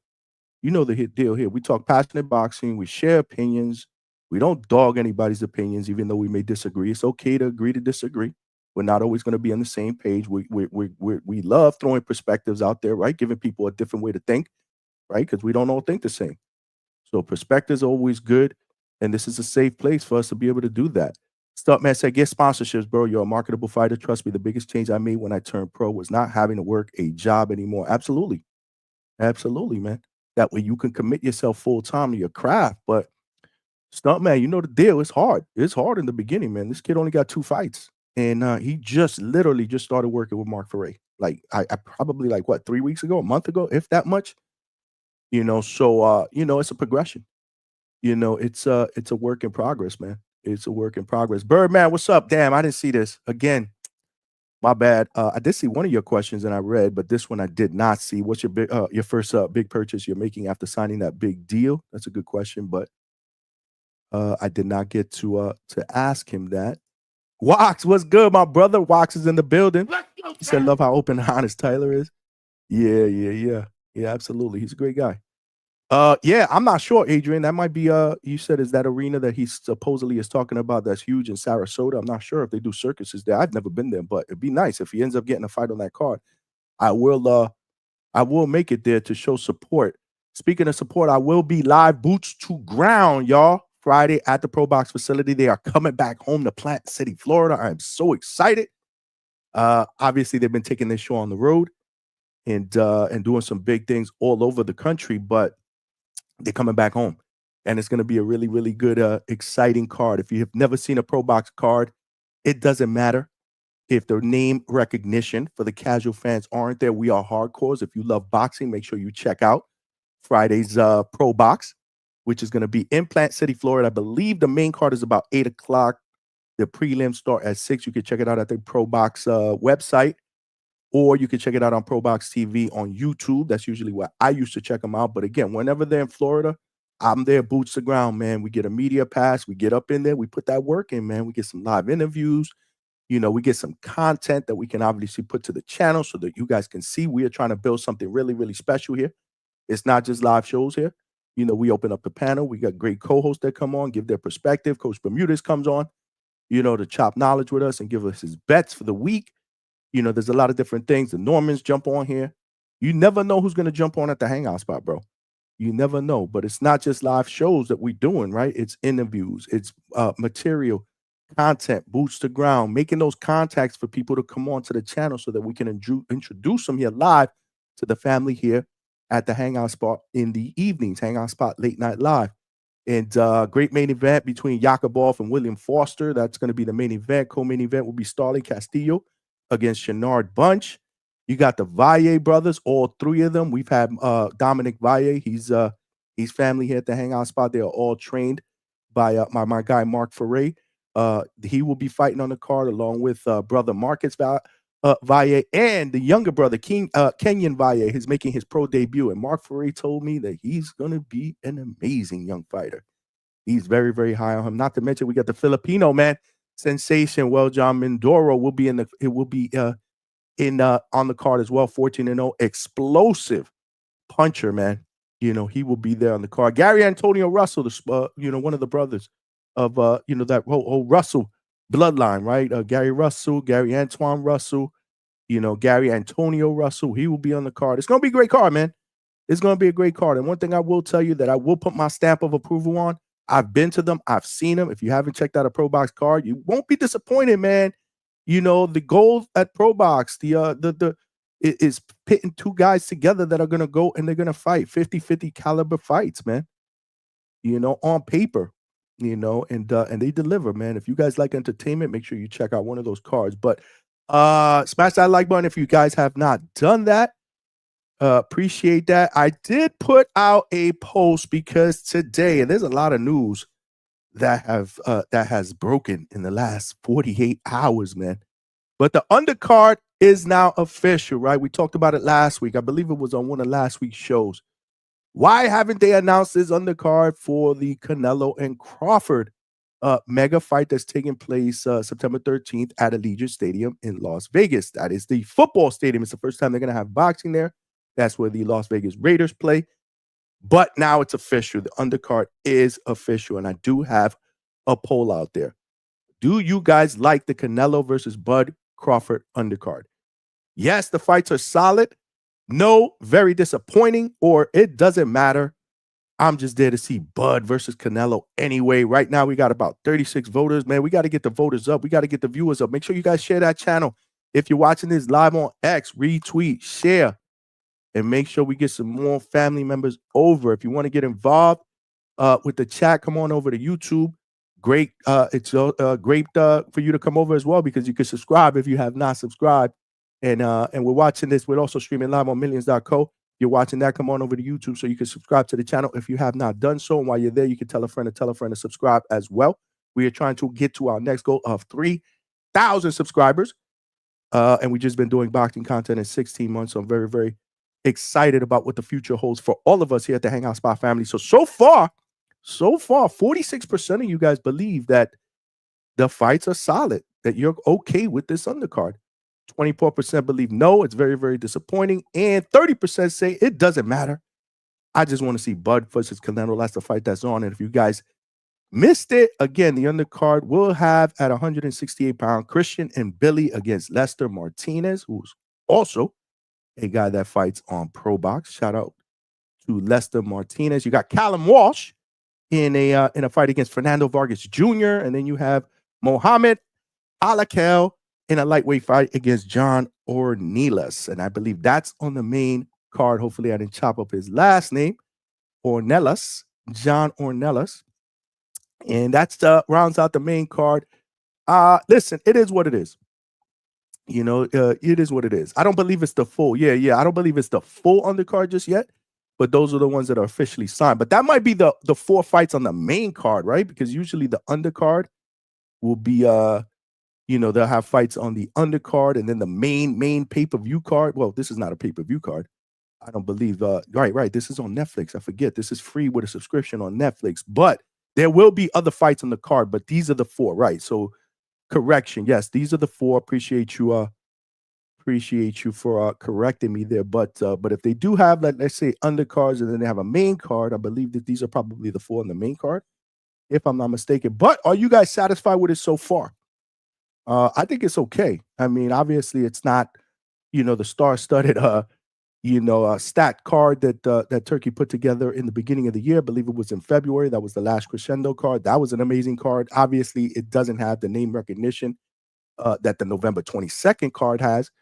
That's taking place in Riyadh. That is headlined by David Benavidez, Anthony Yard, and Devin Haney against Brian Norman Jr. for the WBO Welterweight Championship. It's not that kind of card. But we kind of knew Turkey had hinted it wasn't going to be that type of star-studded card. But I do think that these fights are solid. I mean, I really like the Billy versus Lester Martinez fight. That fight may steal the show based on styles, man. These dudes are going to come to fight, man. And Billy's a very, very aggressive, power punching fighter. Come forward, Lester Martinez, a lot to like there. He's trained by, he's in that camp with Bo McIntyre and Bud Crawford. Talented, very, very talented, young undefeated fighter from Guatemala. I think that fight could tend to, technically it can. It has the makings to be able to steal the show. I don't know how good the Canelo versus Crawford main event is going to be. I don't know. Everybody's saying this is a mega fight, but are we going to see, a fight of the year candidate in this fight? I don't know. But maybe this fight delivers that. Callum Walsh and Fernando Vargas Jr., I think that's a solid fight as well. So I'm not shitting on it. I'm not crapping on it. And the fact that it's going to be on Netflix, I mean, why would we complain? I mean, yeah, we could sit there and say that there could have been other fights that'll put on this card. Like Roger, that I agree. They should have put the Ortiz versus Thurman on that card. There's a lot of fights that they could have put on that card, but I don't believe that Turkey was looking to put together that type of a star-studded card like he did early in the year, like he's doing in November. Let's not forget, there's also going to be other fights during the week. I believe on the 11th, if I'm not mistaken, correct me if I'm wrong in the chat. We got the big baby, Jared Miller, will be fighting against Adelaide, right? David Adelaide. I believe that fight was officially announced and it's going down that week, right? So there's going to be multiple days of fights leading up to this September 13th card. But yeah, man, we got Boots, Jerron Boots Ennis. Obviously, his next fight was announced, and that is going down October 11th. In Philadelphia at the Wells Fargo Center. So Jerron Boots Ennis will be making his debut at 154 pounds in front of his home crowd against Usman Lima for the WBA Super Welterweight title eliminator. So it's going to be an eliminator for the 154-pound WBA Super Welterweight title. So that's going down on the 11th. Curious to see what everybody thinks about that.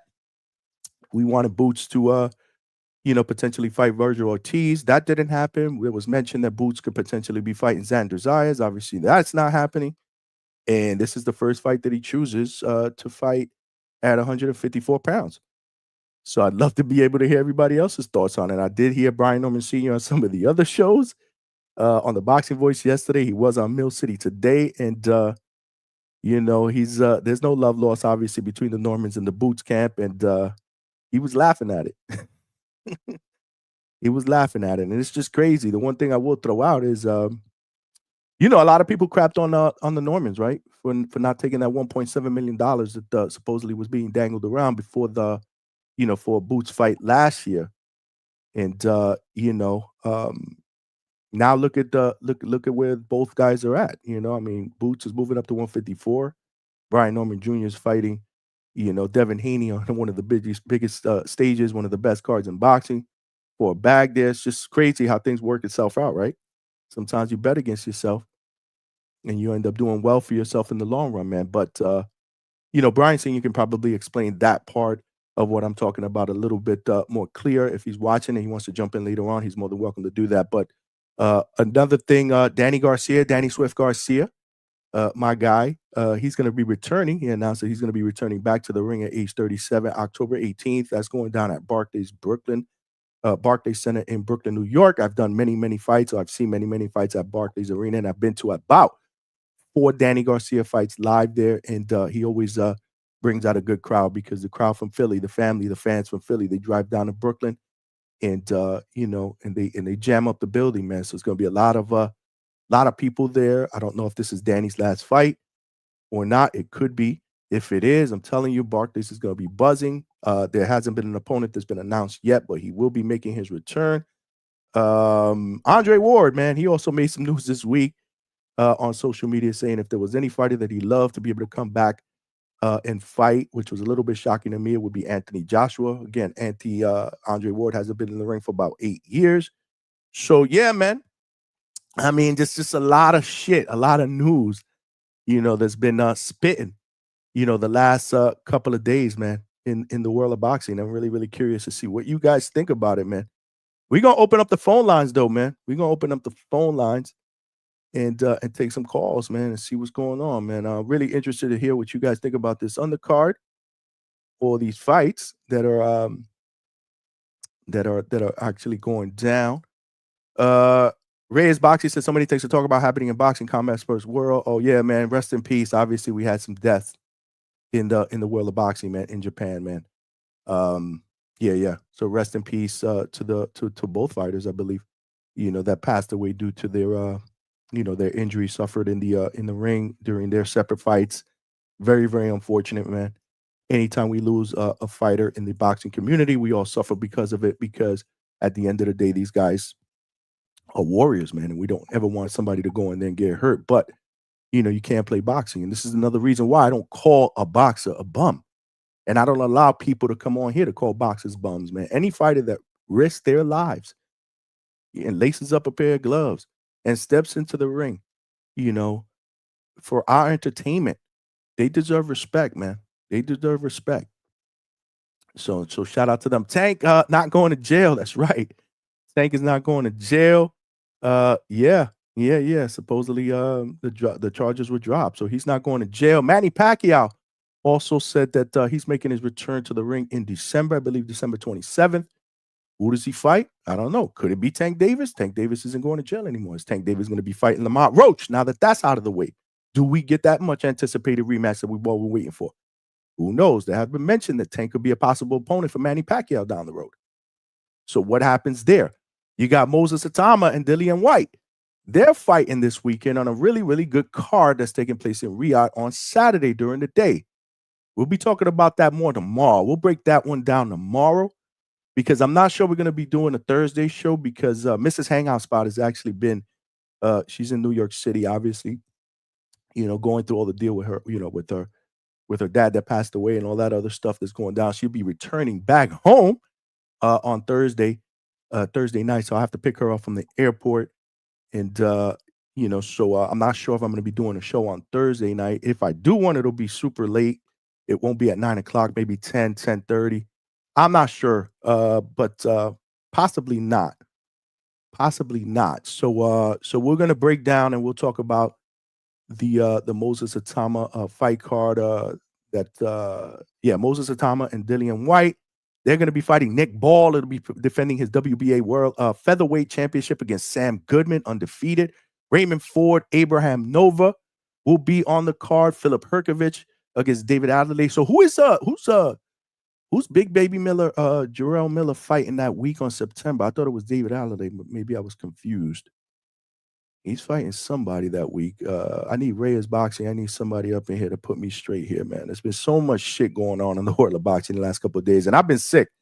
I don't know if you guys can hear a little bit, but yeah, I'm still battling this cold, and there's been a lot of things going on here behind the scenes the last 24 to 48 hours. So yeah. Oh, it was Michael Hunter. I'm sorry. Yeah. That's right. Thank you, man. It was announced as Michael Hunter, but not official. Okay. Michael Hunter. So David Adelaide, I got confused. He's actually fighting this week against Philip Herkovich on that Riyadh card that's going to be headlined by Moses Atama and Dillian White. So good, solid card there. Can't wait for the pro box fights. As well, yeah, you gotta get better, eat some soup, for sure. But let me put the link in the chat, and let's take some callers, man, and talk some boxing for a while here. You know how we do it up here at the Hangout spot.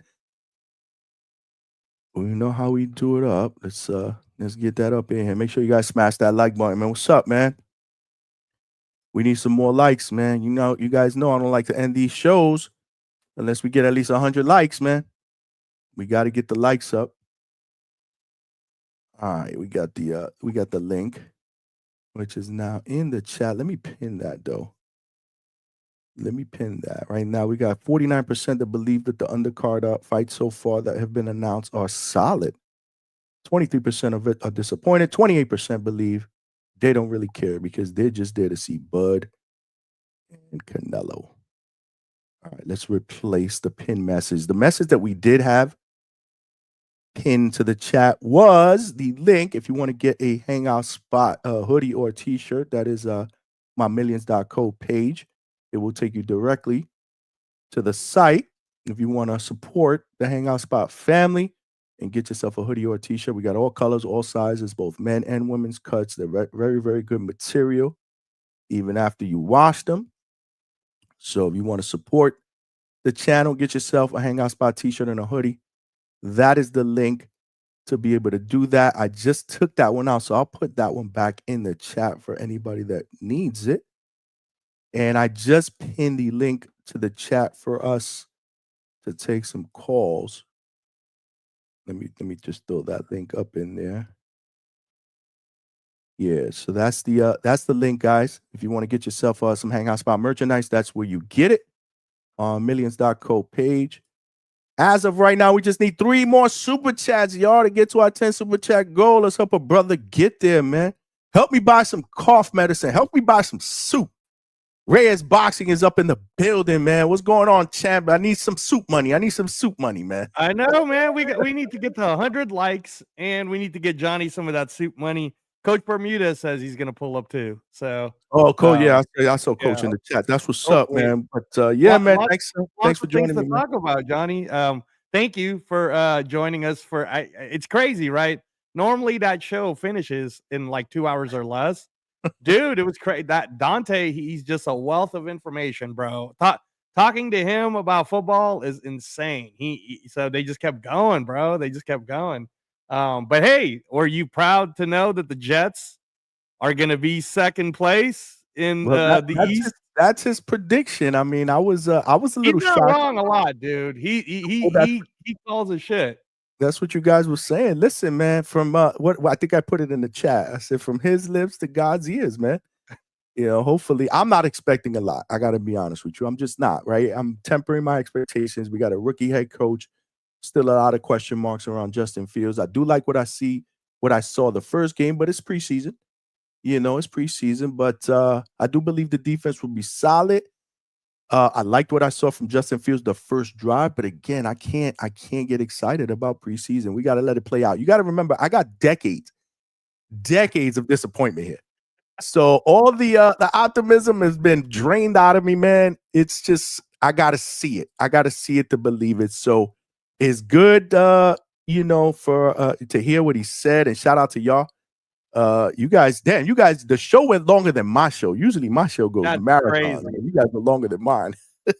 Bro, it's insane because Captain Jack, he's OG Black Hole. So there's Violator, you know what I'm talking, like all of them, the kind of like the fan Hall of Fames. Mega fan. I know what you mean. Yeah. He's big time. He's big time. He's like Fireman Ed. He's like Fireman Ed. Yeah, exactly. He's like Yeah. Fireman Ed. That's what I would compare him to. He's exactly like Fireman Ed. So, anyway, boxing wise, guys, let's talk about the Andre Ward perspective first, because that's what I bring to the show, y'all. Andre Ward first. I thought you were gonna go with the fights that were announced. Okay. No. I think that I got perspective, Johnny. I got perspective. You got oh no, yo, chat. Reyes Boxing has a perspective. He has. Here we go. All right, so Andre Ward, right, goes on social media. I apparently says that he loves what he's doing, really doesn't have the itch to come back to boxing. But if there was any fight that he would love to come back to that would motivate him to get back in the gym, put that work in, it would be against heavyweight Anthony Joshua, which shocked me. When you sent that to me, I was thinking he was going to say somebody like maybe Jake Paul or maybe even Canelo. If Canelo beats Terrence Crawford, the Andre Ward saying that he wanted to fight Anthony Joshua was weird to me. But what's your thoughts on that? Give me your perspective. So here you go, chat. And I don't want you guys to just ride with me for a second on this, right? First of all, very impatient. So you gotta, Andre Ward made a mistake, I think, in saying it that way, because what people will start doing now, or I mean, like the deep people who will study it, is now when you think about it and you think about Andre Ward's career, if you're willing to come back at 41 and you're willing to put yourself in danger against Anthony Joshua and you're saying it's for legacy, that's what you're saying. Why'd you retire when you were 33 in the first place? And when you were 33, there are a lot of killers coming up at that time. Better Biev was coming up. Bivol was coming up. This is the same conversation that we have sometimes with Canelo, right?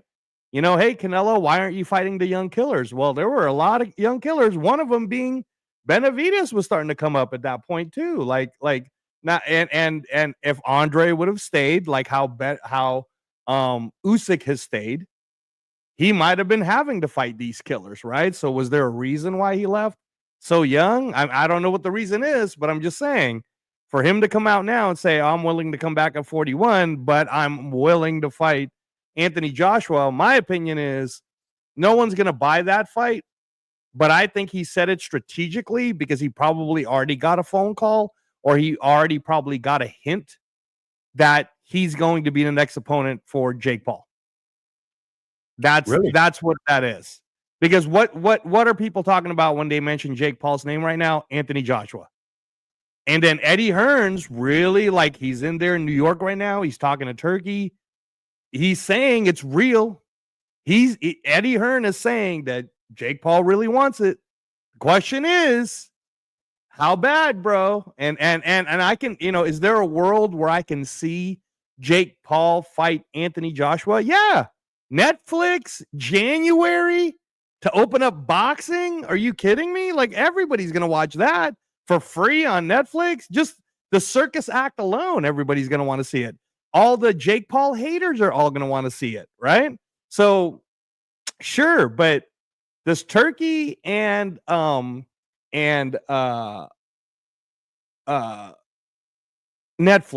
have enough money to pay Jake Paul to basically, you know what I'm saying, right? Because Joshua doesn't need money. He could probably use a tuna, but he doesn't need, he wants money. He's not going to get, like, a fight of this magnitude. Jake Paul's, Anthony Joshua won't get paid less than what Usyk just got paid. And Usyk just got paid 170 million. So there's no way Joshua's going to go on a world stage and try to get paid less than that, even though it's not a world title fight, right? Because we're talking about market value, not championships. And the market says Anthony Joshua's still popular, even if you don't like him in the U.S., but everybody outside the U.S. seems to love Anthony Joshua. Now, Jake Paul, he's the American dream, if we're being real, right? It's not Devin Haney. The American dream is Jake Paul. Everybody in America wants to, either see him get destroyed or see him do something, right? So I can see it happening, but again, there's what if it doesn't, right? What if it doesn't? So I'm gonna say that if it doesn't, and this is my whole point, why would Andre Ward all of a sudden say those words? If I were to come back, there's only one name I would do. And then why would Jake, and then he was saying, and if you even listen to the words, Andre Ward says, because Jake Paul versus Joshua, that's not a real fight. Me versus Joshua would be a real fight. Now, people will say that Jake Paul could easily come back. Now, let's say he turns down to fight Joshua, in my opinion, by the way, Johnny, I think what you're going to hear is an announcement between Matchroom versus Queensberry, 5 versus 5. It's going to happen in December in Riyadh, right? The 5 versus 5 will be headlined by Tony Yoka, who just signed with Queensberry, versus Anthony Joshua, who's with Matchroom. And then there's going to be a whole 5 versus 5 list. So I think Jake Paul will then go, well, Andre Ward, you're talking all that smack about me fighting, Anthony Joshua wouldn't be a real fight. Well, get your punk ass over here then and let's do it. And then everybody will go, I could see that fight. Now that would be a real fight, blah, blah, blah. But anyway, that's my perspective, y'all. Tell me what you think on the chat about why Andre Ward did that. Wow. That's a lot. It's a good hey, listen, I love your perspectives. I don't know. I mean, we gotta let it play out, right? Because it was kind of crazy. It came out of nowhere. It came out of nowhere. And there has been talk, I know, behind, from other people saying that Jake Paul and Andre Ward, Jake Paul and Anthony Joshua. Obviously, Turkey would love to put the Anthony Joshua Jake Paul fight on. He said it on the Boxing Voice, man, because he just wants to get this dude out of boxing. He feels like Anthony Joshua blast this dude out of here. But I don't know, man. I don't know. I mean, it doesn't really interest me right now. I mean, maybe it's because it really doesn't have any legs yet. It's just something that just got shot out there.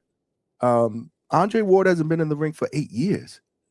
He hasn't been in the ring for 8 years. I don't know. It really doesn't do a lot for me, to be honest with you. Coach Hector Bermudez, what's good, man? What's good? Yo, what's good with it? Hey, Ray, man. See you in my chat, man. You in my chat. You ambushing my guests. What's going on here, man? I trained a world champion at Cruiserweight division. Who you got? Who you got for him? I'm surprised you didn't ask me for the link and then come in and have that dude. No, he's an ex-world champion. He's actually an intern world champion now at Bridgerweight. Don't laugh. He's a Bridgerweight guy now. Okay. That's what's up. He was Riyad Murray. He was one of my world champions at Cruiserweight. And Riyad probably smoked him. He's only 2-0. He got he's young, man. He's young. He's very, very raw. But they're working with him. Roman Villa haircut was crazy. That shit was funny, man. Somebody say like Roman Villa. He said, "I guess I'll take that as a compliment." He's a good guy. I got a chance to spend some time with him, talk to him. He got to be a good guy for Mark working with him. Yeah. And he's a good listener, man. Like, he wants to be good. Like, so you got to see, like, these are the things that I watch when I'm in a training camp. Those little things, right? How does he listen? How does he take feedback? And you could tell, like, he's really, really into it. Like, and so you said this way, right? Okay, cool. And then when he didn't do it right, he's like, fuck. And Mark's like, dude, it's okay. Keep going with the drill. Obviously you're going to stumble a little bit, but he's getting into his own head because he wants to be perfect, right? And at the end of the day, you're not going to be perfect. But all of that to say, those are the things I look at. How coachable are you? Are you listening? Are you taking it well? Do you like the feedback? Are you one of those that, you don't really look to you don't really take feedback? You could tell mannerisms, body language, reaction. You could tell, man. So I'm excited. I'm excited to see, his progression, man. I really am. Yeah, that's it's good for a trainer to have students like that, because it's like you're working from you have a blank canvas, right? And you have, you could give them the paintbrush, the paint and everything, and you tell them, you tell them what to do, and they got to get creative with what you're telling them to do. Because I teach according to people's personalities. I don't. There's some fighters that I don't give a hard philosophy to because they just don't get it, right? And it sounds that if he's like overly thinking, you dial back a little bit on the structure of exactly what he have to do, like step by step, and make him get like a little more creative, and then work with him within that creativity. I don't know. I don't want to lose you guys, but No, I think I know where you're going with it. yeah. So it'll be according to meet them halfway, right. I know what you're saying, and it won't exhaust the mind as much, right? Because we as trainers, especially, I don't know Mark for Ray personally, but coaches know coaches. I know he know what he's doing, and not because he's your friend Johnny, because I don't care about that. Well, you're my friend too. I got a lot of friends in the world of boxing. Yeah, Brian Norman is one of them. You ambushed me on Brian Norman. That's not true. That's not true because you guys had went at it already on the Boxing Voice, so you knew it was only a matter of time, bro. You knew he was gonna hop on when you here, and if you didn't know that, yeah. So but yeah, so it's just to structure it like that. I've been called a lot of things, but never a Devin Haney glazer. They've called me a Devin Haney hater, and I'm not a Devin Haney hater at all, bro. I like Devin Haney, I really do, bro. I respect Devin Haney. I would pick Devin Haney to beat everybody else except Brian Norman Jr. Okay, why wouldn't you pick him to pick? Why would you pick him to beat everybody else and not Brian Norman Jr.? Well, not everybody else. I'm exaggerating. Let me see. I would definitely pick him to beat who throw a name at me. Haney wouldn't beat Pacquiao right now, bro. Stop it. You don't think so? The Pacquiao we just saw against Barrios, man, Haney couldn't handle that. I don't know. Damn, man. Reyes, come on, Reyes. I don't know about that, Reyes. He got to show me something, man. He got to show something. That Ramirez fight wasn't something. He needs to show something. I don't know, man. Yeah, I don't know about that. Hey, Reyes, come on, man. Hold on a second. Wait a second. Okay, you know what though, Coach? Okay, I'll be serious. Rolly Romero versus Haney could be interesting because Romero does hit hard. That's an interesting fight. Is a big, strong 147. Again, the reason. Let me go back to what I was saying. I would pick him to beat mostly anyone at 140 at his division or his old division, right? But is all this thinking hey Reyes, let me ask you a question. Not your personal opinion, but your personal perspective. Is all this thinking of Haney, do you think it's dwelled around the loss to Garcia? Was it like a buildup of weight bullying and this and that, and then it came crashing down with Garcia? I think if we're being real about it, really give the perspective on Devin Haney, right? This guy's not an Olympian, which is fine. He took a different route, which many do. He built himself up. Okay. His dad was talking a lot of smack. So we talking about Devin Haney, or we talking about Brian? No. But I'm giving you the perspective on why people are attacking him, right? So then, here's an 18-year-old kid with, a six-figure car, and he's trying to be the next Floyd. But I don't remember Floyd acting like that when he was Pretty Boy. When he was Pretty Boy Floyd, he was just whooping on people.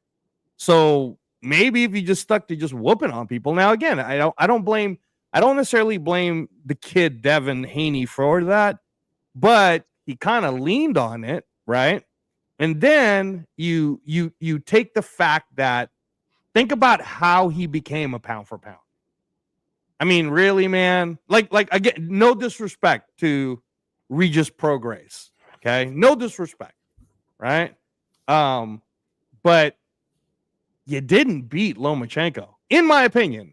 Speaking as someone who watched it, you did not beat Lomachenko.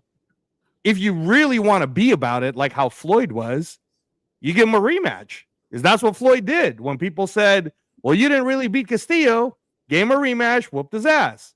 Oh, the Medina fight was kind of, I don't know. Okay, gave him a rematch, whooped his ass. Like, you got to give your dudes the rematches if you're going to be about that, right? So then they build it up really high. Huge, I wouldn't say huge American popularity, because it wasn't like LeBron James or, big name athletes were tweeting about Devin Haney, but or talking about Devin Haney. But when the Haney Garcia fight happens, that's the first time PBC finally breaks 1 million, right? Or I guess they broke the 1 million with Garcia versus Tank also, but they finally broke like 1.1 or 1.2, whatever that was, right? And there was this big hype, coach, huge hype. And what happens? He got knocked down several times, right? Now, this is the part where when your question is, why are people kind of hard on him? Because instead of just being like, act like a man, bro. Like seriously, like as the kid. Because I remember Lomachenko having to deal with the same bullshit with Salido. Remember that? Salido was overweight. Then there were talks about Salido was on steroids or whatever. Lomachenko didn't say shit. He was just like, whatever, man. I'm going to go on to the next fight, right? Haney actually publicly sues Ryan Garcia for, what was it, battery? Like, come on, coach. Like, there was no publicist that said to him, this isn't going to look well. TMZ and everybody's going to run with it. This is not, if you want to go this direction, it's fine, right? But it's not going to look well. So what was Devin Haney's lifeline? The fact that Turkey likes him. Let me reel you in a little bit, though, because I think what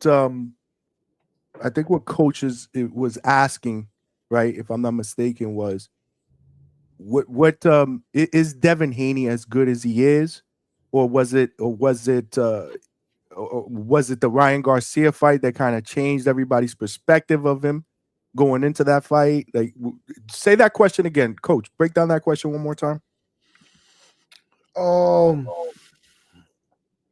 So there was at one point in time, Devin was kind of always hated. Devin was always kind of hated. Right. No, he wasn't. Yeah. Well, hated is probably a big word, but he was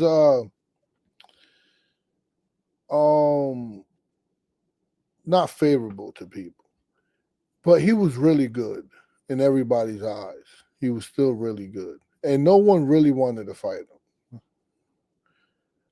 Kind of like Shakur is now. Nobody wants to fight him. And then this Garcia comes, and this fight comes, which I thought he showed more heart than I thought he had. Right? Like, he's following a puncher around, half woozy from the first round. I think he caught a concussion in the first round, and he fought the whole fight, kind of woozy, getting touched, wobbled. He never really recovered. And then when did it stop? Like, when did that hype train, like, okay, oh no, he's a fraud? And I think it, I'm asking Rey's perspective on that. Like, you think it was with the Garcia fight? Yeah, I think there was a lot of people already who was kind of like, okay, so no disrespect to his skill set and no disrespect to his talents, right? But and again, I'm not going to do the whole weight bullying thing, Coach, because this, you coach fighters. Fighters are going to fight, and the weight is whatever the weight is. So if you were willing to fight that person, then don't make an excuse why you lost, whether the person was bigger than you or not, or whatever you want to say. The weight bullying thing to me doesn't. I don't. If you make the weight, like, your job is to make the weight at the weigh-in. So he made the weight. Now, did he gain an enormous amount of weight during the rehydration? Yes, I get it. But both fighters had the same advantage, right? So I don't know if I look at weight bullying like, if you make the weight, you make the weight. That's the rules. Right. Yeah, right. That's the rules. You're talking about no. That's what, no. But that's what I'm saying is, when coach is asking, okay, well, at what point did you sit there and go, well, I don't know, man. I mean, he's good. Like, okay, I'll put it to you this way, coach.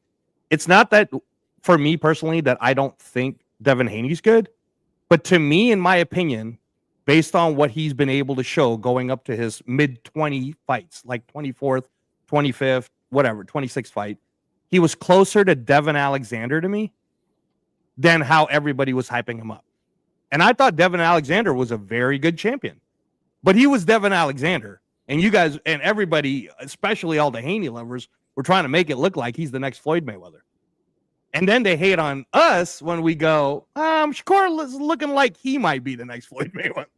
And I'm not even saying it like I'm a Shakur lover. I'm just keeping it real. If I was going to compare someone to someone who can have a ceiling of Floyd, it'd probably be Shakur, just because, but that's where I would say, coach, is like, you got to manage your expectations, man. So it wasn't for me. So what would you put him at if he was to overcome the fight with Norman? Well, how would you change your perspective of how you see him now? Yeah, of course, because the narrative now would become, okay, so the regular casual public and the way the media is going to spin this, and you know how the media works, the media is going to spin this as, oh man, Norman was a huge knockout favorite, and Haney's coming off of the, questionable fight that he had with Garcia, and did he still have it, and blah blah blah. And what's bad about doing that narrative is you're taking away the credit from Haney. Haney is a good boxer. Like, nobody's saying he's not. And Haney himself does work extremely hard. So don't take it away from him. If he wins, I personally can't see him winning by knockout. I personally can see him winning, and I've given this perspective before, by decision, because I have not seen Brian Norman fight anyone else with the IQ, experience, or skill boxing level of Haney. But now, because I haven't seen it, doesn't mean Norman couldn't spark him. I'm just saying I haven't seen it, so I don't know, right? What I have seen, coach, is Ryan Garcia wobble Haney. Heck, I saw Lomachenko hurt Haney. So I'm just saying, like I know Haney can get hurt, which means I also know Haney can't go into this fight like, I'm going to walk you down, or I'm going to stand toe-to-toe with you, Norman. He can't fight Norman like how Jin Sasaki fought Norman. He has to outbox him. But could he outbox him? Well, Devin Alexander did. So why couldn't Haney do that, right? We saw Devin Alexander box people who he might not have beaten. So that's why I give the Devin Alexander comparison. That's you, bro. Like, well, how about if Haney wins the way he beat Ramirez? That's terrible, coach, because he looked, I mean, I'm just keeping it real. Like, he looked like he had PTSD, which is fair for maybe the first 4 or 5 rounds. And then, he was already up ahead. So, and I've heard the showbiz thing, and where they said, where the narrative is almost, well, that was his dad's fault. But okay, coach, I just saw you were in the UK, and you were with Donaghy. Against Doheny against a Ball, right? And you stopped that correctly. You felt the ring. You felt what was going on. So let's be real. If Haney for real, the dad, the coach, felt that, oh, hey son, you're dominating. You're doing good. Like, wouldn't you think that? And you're not going to get hurt by Ramirez. So let's give him a little 1, 2, 3. Let's give him some 3-piece and. Like, come on, man, let's see something, but don't look like you're just running away. And again, I hate saying running away, because he did show boxing acumen. He did show boxing skill. But let's be honest, coach, in the first, I'll be really conservative with my criticism. The first 3 rounds, didn't it look like to you that he was like trying to kind of get his legs under him, like, oh man, I almost forgot what it's like to be in a boxing ring. This is how you ride a bike. Like, that's what it looked like. And again, you're asking us to pay for that is the problem. You asked an American viewing public to pay $60 for it unless they bought the bundle, right? So now think about how angry the American viewing public is if they paid the $90, or worse, if they paid $260, because then they had to watch William Skull with Canelo. Now, I wasn't even that angry with William Skull because at least I knew that was his style. That's how Cuban boxing looks, right? But to me, Skull looked like he was trying to outpoint Canelo. Haney never looked like that in the beginning. He looked like he was trying to survive the rounds to get his legs under him, kind of like relearning how to ride a bike. I mean, is that fair, Coach? Am I being too hard on this kid? I mean, I think you are. Yeah, I'm being too hard on Haney. I think so. A little bit, because at the end of the day, I always say the same shit. It's about he's here because he won. Yeah. And he'll be at the next one. Let's say you mentioned you said he'll beat Pacquiao. So let's say he beats Norman, and now we're talking about Haney Pacquiao, and you're gonna be like, and we're gonna talk about it, right? And yeah, we would. So it's who goes to the negotiation table is the victor. So that's I mean, Mayweather's boxing events wasn't always. I mean, there was. But Coach, when did you say that though? Did you say that in his first? I mean, let's really be fair about it. In his first 25 fights, did you say that? I don't think you did. In fact, let's go all the way up to the Zab Judah fight because he was still Pretty Boy Floyd. No, are you telling me that wasn't exciting? He fought him. Yeah, he fought Zab Judah. All right. And then after the Zab Judah fight, he turns into Money Mayweather and he's fighting De La Hoya. Are we saying that wasn't an exciting fight? Like, you see what I mean? Like, I don't like this narrative when people badmouth Floyd. I'm just trying to protect the truth. Because if you want to say Floyd kind of did what Haney did, I guess, to Ramirez, then it's the Andre Berto fight. So his last fight, we're going to do that. We're going to say that Floyd's entire career looked like how he fought against Berto, Coach. I mean, come on, right? And I mean, personally, most people hated the Pacquiao. You're all talking about one of the all-time greats in Mayweather. Right. But that's what I'm saying is I can't even compare Devin Haney. It's kind of hard for you to compare him to Mayweather. I think even the Haney's would probably agree with that. Right. So that's what I mean, though, coaches. That's why I compare Haney to Devin Alexander. I don't have any disrespect for Devin Alexander. I like Devin Alexander. You guys are losing me here, though. You guys are losing me here. Because I want to go back to the original question. Damn, I mean, Devin Alexander? What's wrong? Come on, Johnny. Are you telling me Devin Alexander wasn't good? Seriously? No. And this is no knock on Devin Alexander. I think this is more of a knock. Well, you're knocking Devin Haney. I mean, he's accomplished. What? He's accomplished a lot more than Devin Alexander has accomplished so far in his young career. Listen, to answer Coach's question, nothing really has changed in my mindset, even after the Garcia fight. The only thing that changed to me is what I knew going into that fight, is he can be hurt. We've seen him hurt in fights before that. We've seen him buzzed and checked against Linares. To Reyes's point, we've seen him buzzed a couple of times in the Lomachenko fight, even though I think that, I also agree. I thought Lomachenko outpointed him in that fight as well. So I do agree with you there, Reyes. But he did do some really, really good body work in that fight. I believe he broke. Can we agree? If do you guys both remember well the Lomachenko fight with Devin Haney, the last round? Yeah. And what, the last round? No, refresh my memory with the last round. I just thought he dogged it out. Yeah, no. Listen, and he also and that's what we're saying is. I said the beginning. I never said he did that for all 12 rounds. Remember, I kept saying if I'm being really hard first 3, I kind of felt like it was more like the first 5, and then he kind of got his legs under him, and then he started doing what I expected him to look the way he looked in round 6 in round 1. And then I expected it to ramp up. If we're gonna say he's that good.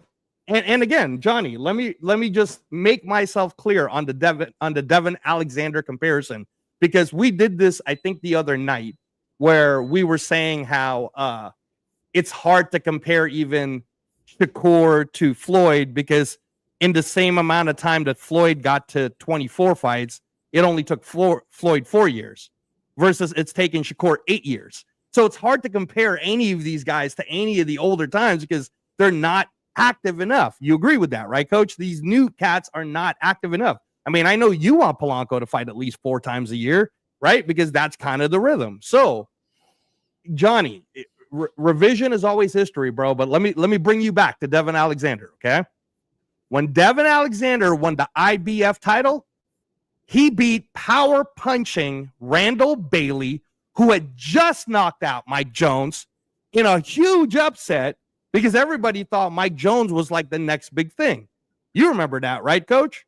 So that means that Devin Alexander was the guy that wasn't supposed to beat Randall Bailey, because Randall Bailey was going to knock him out. What did Devin Alexander do? He outboxed him.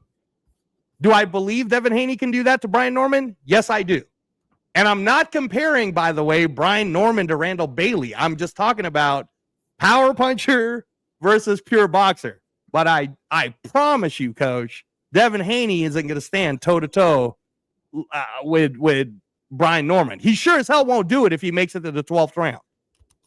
He will, if he can do it, Coach, he will do to Brian Norman what Shakur did to Oscar Valdez.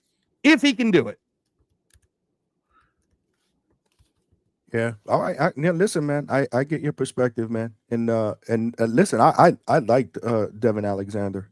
I do. I was a fan of his, man. But I don't know. I just if you compare overall career so far, I think Devin Haney is well on his way to being much better than him. Of course. I won't. Yeah, of course. Of course. I think to Coach's point, I agree. He showed a lot of dog in that Ryan Garcia fight, because at the end of the day, they talk about the knockdowns, but he made it to the 12th round. He finished the fight on his feet, and he did some really good work. In the middle part of that fight. And you'll notice I never once called. And you'll notice, Johnny, I never once said Devin Haney's a weak fighter. I never once said that he didn't have a good chin. I didn't badmouth Devin Haney at all. No. And again, this is where I think a lot of the conversations gets thrown off. Because if we're comparing resume to style, right, it's a different conversation. Of course, Devin Haney's resume is already greater, because Devin Haney was already on the pound-for-pound list. Devin Haney technically is undefeated because of what the New York State Athletic Commission did. No matter what we saw with our eyes, he's technically still an undefeated fighter. Technically speaking, if one of those top 10 guys drop off, technically I can argue that Devin Haney should be back in the top 10. Technically, Coach, but we're doing the eye test, all right? And in our eyes, if we're being real, and I know, Coach, you believe that there is definitely a great chance, and I say it's 50-50. There's a great chance that Devin Haney could outbox the hell out of Brian Norman, because we don't know. Brian Norman's never fought anyone like that. Coach is definitely picking Devin Haney to wash Brian Norman Jr. It's not a bad bet, Johnny. I mean, honestly, it's not a bad bet. My only question to Coach is, will that be your lock that week? You gonna stand by that, and you're gonna make that your dead bang lock? Bet the house on it, Coach? No, you can't. You can't. Yeah, that's exactly what I thought. That's exactly what I thought. Listen, I will always go with the one with the higher IQ until, when you betting, they give you a cash out option. Mm-hmm. You know what I mean? So I'll be ready to push that button. I like that. No, listen, man. Now it makes that fight so intriguing, because you're gonna have people that are gonna question, Brian Norman. Can he move? Can he cut off the ring? He's never fought, a guy. But I will also give Brian Norman. I will also give him a lot of credit. I think Brian Norman's awesome. Yeah. I think I'm a big Brian Norman guy, Coach. Just so that you know, from what I've seen so far, if we're being real about it, I really like him, because he's 24 years old. Yeah. He's already got everyone excited. He's got a very country humbleness to him, which kind of relates, right? And like I like the way he talks. Like he doesn't, you know, he's just he feels like he he's definitely got country that strong. charisma. Yeah, he definitely. Yeah, he's yeah. got a lot of charisma. He doesn't offend you. You know what I mean? Like I like him a lot. He interviews well. And I don't think he's even really trained for interviews. That's just him. And do you So remember when he knocked Santillan out? The way he was like doing like you know like it was doing like the ending of a play. Right. Right. Yeah. And then he got up on ropes and he was pointing at people. He was like kind of like I told you. Yeah. You see what I mean, Coach? Like 24 years old, he's young. I feel the energy and I like him a lot. And here's what I'll say too. As a fan, I want to root for him. And I can't say that about a lot of, too many boxers, but I want to root for Brian Norman. He makes me want to root for him, right? And again, I don't know what'll happen because anything can happen in a fight. So he's a hard guy not to root for. Very, very hard guy not to root for because he does everything the right way. But and that's what makes this fight so intriguing because you're gonna have people that are gonna question his movement. You're gonna have people that are gonna question Devin Haney's chin. But we'll see. That's why the fights play out, right? But what I will tell you is, you coach, you asked earlier, why would I pick Devin Haney over other fighters, but not Brian Norman? For me, it's quite simple. He is moving up a weight class. He's arguably facing the hardest hitter right now. One of the hardest hitters at 147. Brian Norman is 24. He's very athletic. I don't think people give him credit for the athleticism because he really hasn't had to fight anybody using his legs, but he can. He's smart, and I believe they're going to devise a really, really good game plan to be able to find Devin Haney because he's not going to be easy to find. You think they could come up with a good game plan? I do. What makes you say that? Like, what fight did you see that a game plan was? It's what I've heard. It's what I've heard. Oh, okay, I got you. Yeah, it's what I've heard because believe it or not, they were talking about this fight before it even marinated. They were targeting this type of opponent. And the reason why, well, a couple of reasons why, right? Because of the name recognition, number one, and number two, because of the fact that we've never fought a guy like that. So right? You know the game plan. I know a little bit about it. Yeah, I know a little bit about it. But are you going to share it with us, or are you just going to keep it? I can't do that. I can't do it. Well, I can't even tell you I know the game plan, but I can tell you some of the bits and pieces about what was spoken about if this fight were to happen. I mean, it doesn't take a rocket scientist or even a great coach to know that. Then you guys have to do that. Yeah. I mean, but at the end of the day, no, I think that there's a lot to be said about fighting someone who's just as athletic as you, even though people don't think he's athletic, but he is. He's very athletic. I don't think that Devin Haney should run from him.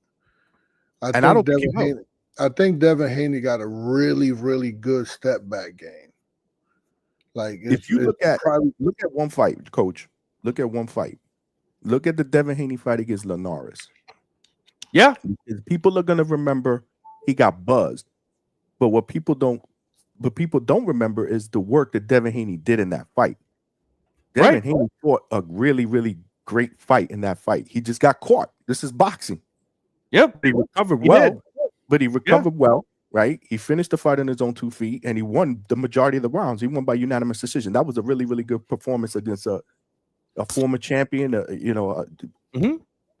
great fighter in Linares. So that would be the type of fight that I would expect Devin Haney would fight against Brian Norman. Now, the question mark that I have, just like anybody else has, is this whole perception of PTSD, not wanting to get hit, is that real? I don't know. I'm still not sold that it is real. or it isn't based on the Ramirez fight, because the Ramirez fight just could have been a fight where, you know what, I haven't fought in a year. We do have another fight that's scheduled, the big bag fight. I don't want to ruin that with Ryan Garcia. I'm just going to do what I need to do. I'm going to move. I'm going to do enough to be able to win the fight like he did. I don't think there's a question that anybody thought he won that fight. They just weren't happy with the way he did it. But he won that fight. So I don't know if that was just one of those where I just want to get in, get my work in, and then get ready for this big money fight in October, which obviously Ryan Garcia spoiled. I don't know if that's what that was, or, Coach, if it was, I don't want to get hit again because of what I went through a year ago. I don't know. So I'm giving him the benefit of the doubt. We're going to see. We're going to see on November 22nd if that's the case. I totally expect him not to fight that same fight. I expect him to fight the same fight that he fought against Linares. That's why I want you to check out that fight, Coach. Again, because I know you've seen it, but I want you to break down that fight.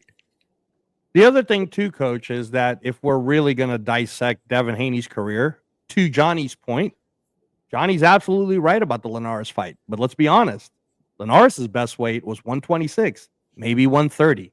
Sure as hell wasn't 135, though. He was good at 135, but that wasn't like his peak weight, right? But again, no weight bullying excuses. I'm just saying, like, so every time I've ever seen Haney dog it out with someone, it's never been against someone his same size or bigger. I get what all right. Saying. Yeah, this will be the first time, Coach. And you're right, by the way. If let's just take two boxers. Not actually, Haney Ryan was the first time that he actually fought somebody that was his same size, his same age range, right? Because Lomachenko was older. Regis obviously was smaller guy, was older. So was Linares and some of those other guys. So and you're absolutely right. And Johnny, in fact, I'm glad you brought that up because I want to be fair to Haney so that no one thinks I'm hating on Haney. I felt like if Haney just was able to keep his right hand up, right, and just not get rocked during those sequences, he'd have won that fight by decision because he had pockets where he was doing really well. If you rewatch the fight, it wasn't like the narrative that people like to spin all the time, which is just hate narrative, is, oh man, Haney was getting his ass whooped. It's like, no, Haney was fighting his style. He got caught because, again, by that time, Coach, by the time you're a pound for pound fighter, you should know, hey man, don't get caught with the left hook. Maybe keep your right hand up. Now, I don't want to just say that's a Haney thing because I also saw Jermaine Taylor do it when Jermaine Taylor was a pound for pound. He himself got caught, so Pete, you can get caught, but again, though, Johnny's right. Ryan Garcia was the first person he fought that was his same size. Do you believe, though, Coach, that Norman hits harder than Garcia or about the same? I think both of them is that left hook. Both of them. Remember, Garcia put a lot of people to sleep too. Oh yeah. Yeah. So I think overall, I think Norman is stronger than Garcia, and punching power wise, he probably got more power in the right hand than Garcia, and I just think the hook is probably equal. That's fair. That's fair, Coach. Let me get to and this is where I'm most interested in because I heard the back and forth between you and Haney, and I want to give Brian Norman Sr. as a coach, not just a father or son, the benefit of the doubt that he will know the game plan to put his son in. But his son will have to show that boxing IQ at this point, right? And he's arguably now fighting. Devin Haney will be the only person in his resume up to this point of a young 24-year-old career that was in the pound for pound list. And Devin Haney's not old. He's only, I think, 27. I think. Yeah. Right. Yeah. So this is it. So if we're talking resume now, Johnny, if Norman beats Haney, regardless of how he beats him, whether it's unanimous decision, split decision, whatever, I have to put Norman up on resume just because Haney was a former pound for pound. But if Haney beats Norman, to me, it's almost like, all right, cool. You prove to us that you are a pound for pound fighter. And you proved to us that you were able to carry the weight up. And now we would like to see these other fights. We'd like to see you unify. we'd like to see you fight Mario Barrios next, or we'd like to see you fight Lewis Crocker, right? Whoever the winner of Crocker Donovan is. Like now we're going to want more from Haney because we put him in that pedestal. We haven't put Norman in a pedestal yet. We just like Brian Norman, but I haven't put Brian Norman in a pedestal yet. I don't have him anywhere near the pound for pound because there's no one in his resume that's deserving of him getting close to pound for pound. Yeah, that's fair. That's fair. Let me get to the super chat. Jess with the $2. Coach, how can boxing be like a chess match? Hey, Reyes, you play chess? Yes, sir. Yeah. That's a really good question because I play chess and we do boxing.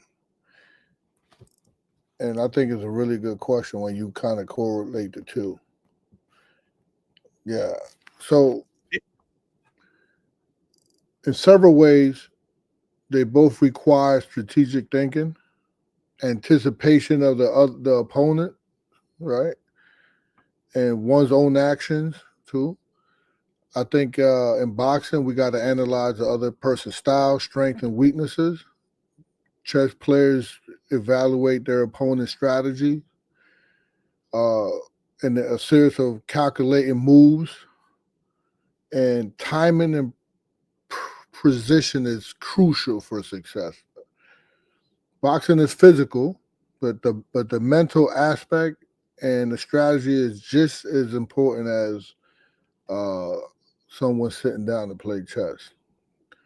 I think that's a really good question to me personally because when I see boxing, I see chess. I could play chess in my mind. I don't even have to look at the board. Like you could pull out a board right now, just tell me like the letters and numbers, and I could visualize it in my mind. So when I see boxing, I see people sparring, and I'm telling them what to do, and I could visualize chess because with me, a lot of time it's defense first, defense before offense, and it's just like I do when I play chess. It's a really good question personally for me. I was going to say, Jess, to that, this is how interesting it is that you brought up chess and boxing. In the UK, for a little bit, they actually had this like cool tournament where the people had to play chess, and then after their round of chess, then they had to put on boxing gloves and box like amateur style, coach. And then when that round was over, then they had to go back and play chess. And it's like they mixed the two, which was pretty cool, right? It kind of showed it, and as you know, I mean, from Lennox Lewis to everybody else in the UK, they always say sweet science, right? The pugilist specialist. There's an art to a craft. And Johnny, I know I'm always gonna sound like I'm getting mad at the American fans, but in truth, when I say things like this, I feel like your American casual fans, what they want to see in the first 3 rounds is action right away, right? I want to be entertained. I want to see action.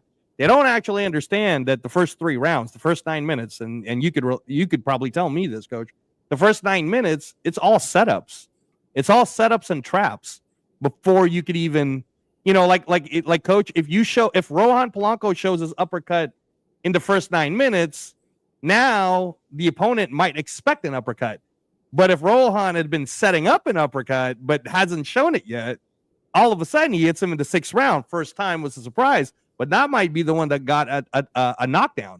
That's a 10-8 round now. And if you're playing the game, you're trying to get to the back end and make sure you're ahead. And somebody put, I think Secret Dance Food asked, can Mexican boxing be considered chess? Yeah, Canelo does it all the time. Like Salvador Sanchez was doing it all the time. Just because you're on the inside and you're doing like a inside style fighting doesn't mean you're not playing chess. There's a different game in there, right? I mean, I think every elite Mexican fighter played chess. Not in the ring. There was pretty cerebral, like Chavez, Salvador Sanchez, Canelo. Correct. Correct. Jess is back with another 2. Appreciate you, Coach. You think athleticism beats boxing IQ? Does athleticism beat boxing IQ? No. That's why I picked Haney over Norman. I knew you were going to say that. But it just is a personal preference. I'm too. Right. I would like contradict myself if I didn't say that, because there's a lesson every day in the gym, and within that lesson requires you to use your mind, right? Even sometimes I exhaust the body so much that I start to see where your mind goes and your focus goes in the gym.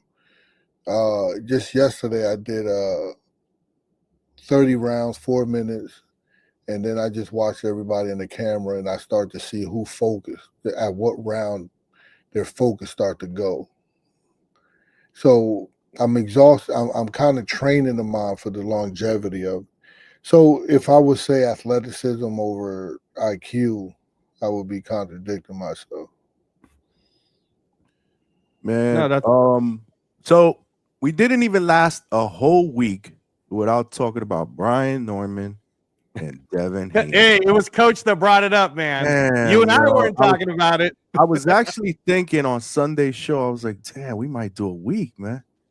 We might do a whole week, but we have to start show number 1, Johnny, with Norman.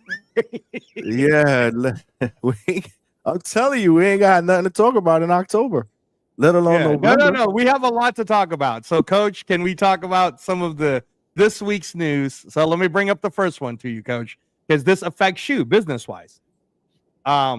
Big announcement yesterday, and then another big announcement today. But the big announcement yesterday is that starting 2026, MMA, mainly meaning the UFC, will be completely free on regular CBS television and Paramount Plus without Paramount raising their prices at all. And they're going to have 43 events, right? So like UFC 324, I think, is going to be in January with Ilia Topuria, which is their pound-for-pound best fighter. That's going to be free. Free to the public, free to CBS. I got to ask this question. I'm sorry, man. I'm sorry. We got Coach Brian Norman in the chat, man. Yeah, we got to ask. We got to ask this question. He said, ask you, Coach, if you choose Devin over Polanco. If I think Devin would be favored over Polanco. No, if you choosing, he said. Yeah, so if I was to sit back in Polanco style versus Devin Haney style, I would probably think Devin Haney would be chosen over Polanco. Just the boxing, his jab, that stuff bothers Polanco. Someone's jab and movement, that. I think it's a two-part question too, right, Coach? Because as a coach yourself, you're never going to go against your fighter. In fact, as a coach, I have many fighters. I mean, if there was to fight, we have to train for that. But right now, how Polanco been looking, like Quentin Randall, his long guard and his post game gave Polanco problems. He was starting his offense from a little too far out. Right. And then he didn't have no feet behind that. Right. Though. Right. So Polanco was able to sometimes leave his feet and still catch up to Quentin Randall.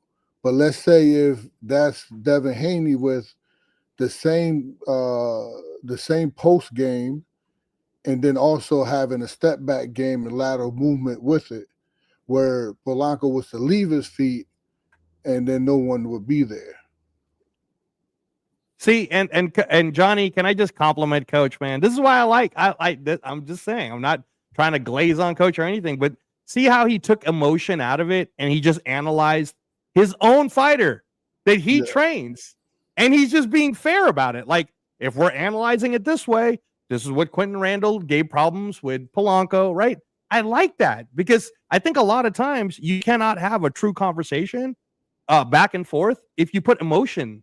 Because emotion, it's like I can sit there and go, well, you're wrong, Coach. Okay, well, quantify the reason why Coach is wrong. right? You have to actually put some intelligence behind and some educated words, to talk about it. So thank you, Coach. Thanks for that. That's a really. No, I just really, think you have to know what I think that's a great place to start.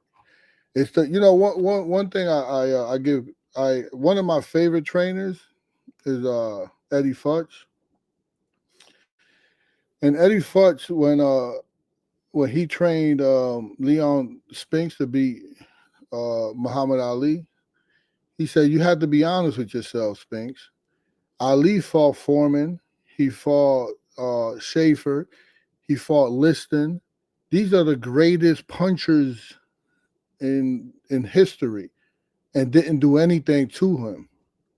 So now you think you're gonna do something to him? You think you're gonna knock Muhammad Ali out when these guys punch harder than you? So forget that, and let's just look like we're outworking him to the judges. Beautiful game plan. Yes, sir. I hear you. So they was really, real with themselves. For sure. Yeah, no, for sure. Senior be listening, man. Senior be listening. Hold on. Let me look at this poll here. So I put out a poll if the viewers like the fights that were announced that were recently announced as official for the Canelo and Bud undercard. Right now, 50% of the voters like it. They feel like the fights are solid. Only 22% say no, very disappointed, and 27% believe or say they don't even care because they just want to see the Bud Crawford and Canelo main event. So that's going to be interesting. Coach, are you going to be on tomorrow's show? Why, you about to get off? No. Because your bets, your locks, I would prefer to do them tomorrow. Tomorrow, we could do them tomorrow. I got some really good bets. I got some bets that I'm real comfortable with giving people that they can make some money. All right, Coach, can I ask you? Are we talking about Hergovich, Adelaide, Ford versus just a Nova? weekend, just this weekend, not going on past that. Yeah. But I would prefer to do that tomorrow. But if you would tell me you weren't going to be here tomorrow, then I would have you give them. No, tomorrow will be better. Tomorrow will be better. I mean, I have them fresh on my mind. But I just think that people should appreciate it because they're gonna. Last week it was unfortunate that I couldn't give everybody my bets because I hit every bet that I made. You didn't give a lock last week? No, I didn't. I wasn't on. I didn't get to come on. That's right. Johnny, I'm really interested to hear what Coach has to say about Nick Ball versus Goodman because he was there in the ring and he saw firsthand and he game planned for Nick Ball. So now I'm wondering, the whole knock on Sam Goodman is he kept getting injured, which he may have been getting injured at 122. And Japanese promoters tomorrow's thunder. You stealing tomorrow's thunder. No. I'm just saying. I'm really interested. Guys, come back tomorrow because Coach is going to give you a lock that you're going to love. Yeah. On the undercards. Yeah, no doubt. I want them to definitely. We'll break down the cards. We'll break down the fights tomorrow. But what I really want to kind of get everybody's take on real quick is the undercard for this Canelo Crawford deal. How you guys think about those fights? So, Coach, did you see the fights that were announced? I just know that Martinez. I have a fighter named Carlos Gongora, and there's a common opponent with Martinez and Billy. And that's on the undercard, right? Yeah. Christian and Billy against Lester Martinez. You got Callum Walsh against and Billy's Fernando the WBC interim 168. You got Callum Walsh against Fernando Vargas Jr. and you got Muhammad Alakel against John Ornelas. That's a lightweight fight. Muhammad Alberto, you're saying that, and Billy. Card is awful. Like you're saying, and Billy and Martinez is awful fight. I think that fight has the tendency to steal the show. That could steal the show based on styles, man. Do Alberto know them? I think Alberto's a sharp person, right?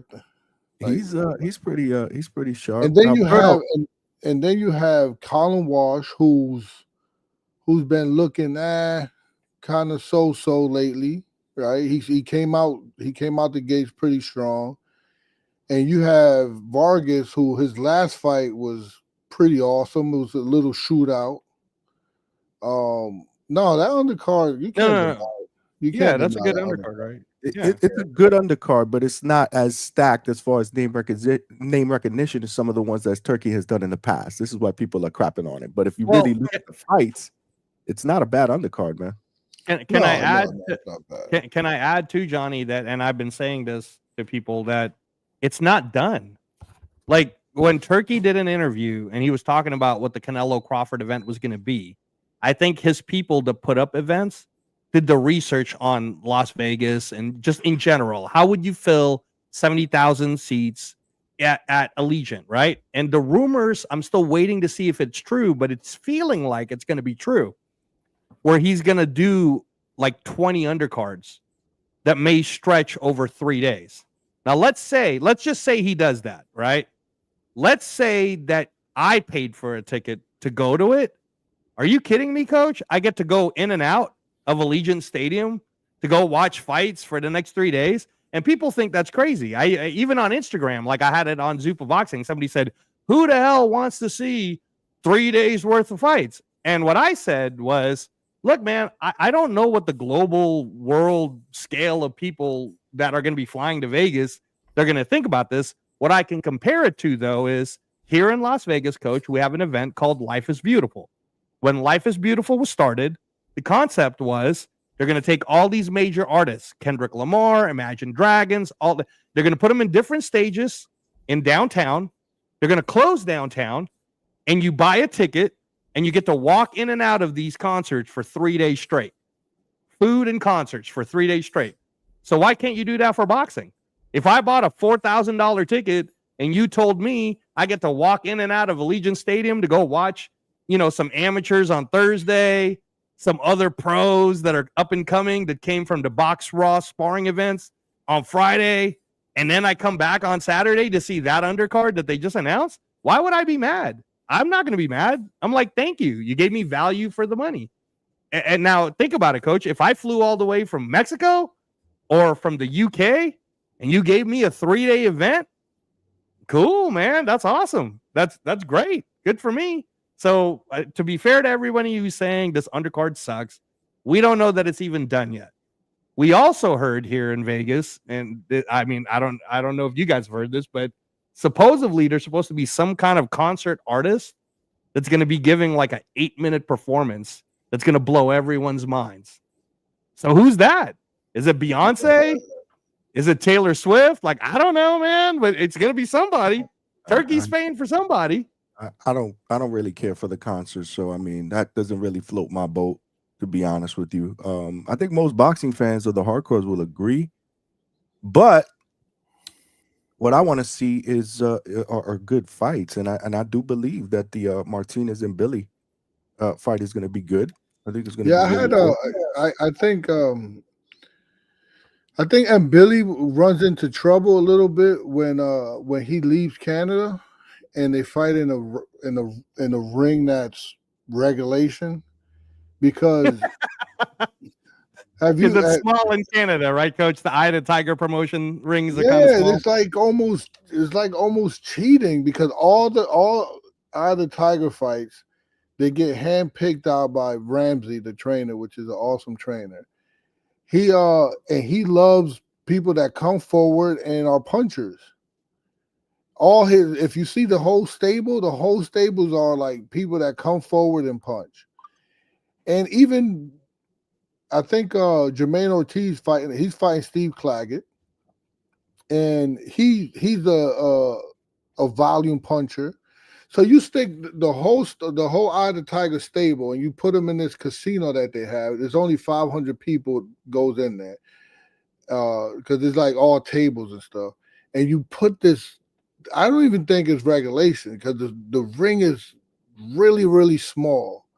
And you put up, that's why, I hate this, I don't want to take nothing away from M. Billy's engine. But when I trained Carlos Gongora and we went up there and fought M. Billy, and people that see that fight, man, that was probably like fight of the year. Gongora heard him, and this guy just kept coming and coming and coming. It was just like, was crazy. Gongora heard him in the beginning of the round, and then by the end of the round, he got Gongora on the ropes working him. And I think if it was a bigger ring and it allowed Gongora to move some, we would have probably won easy. And now, but Lester Martinez kind of come forward. He's a big puncher. So it really doesn't matter the ring, but they're both going to be in there right in each other's face.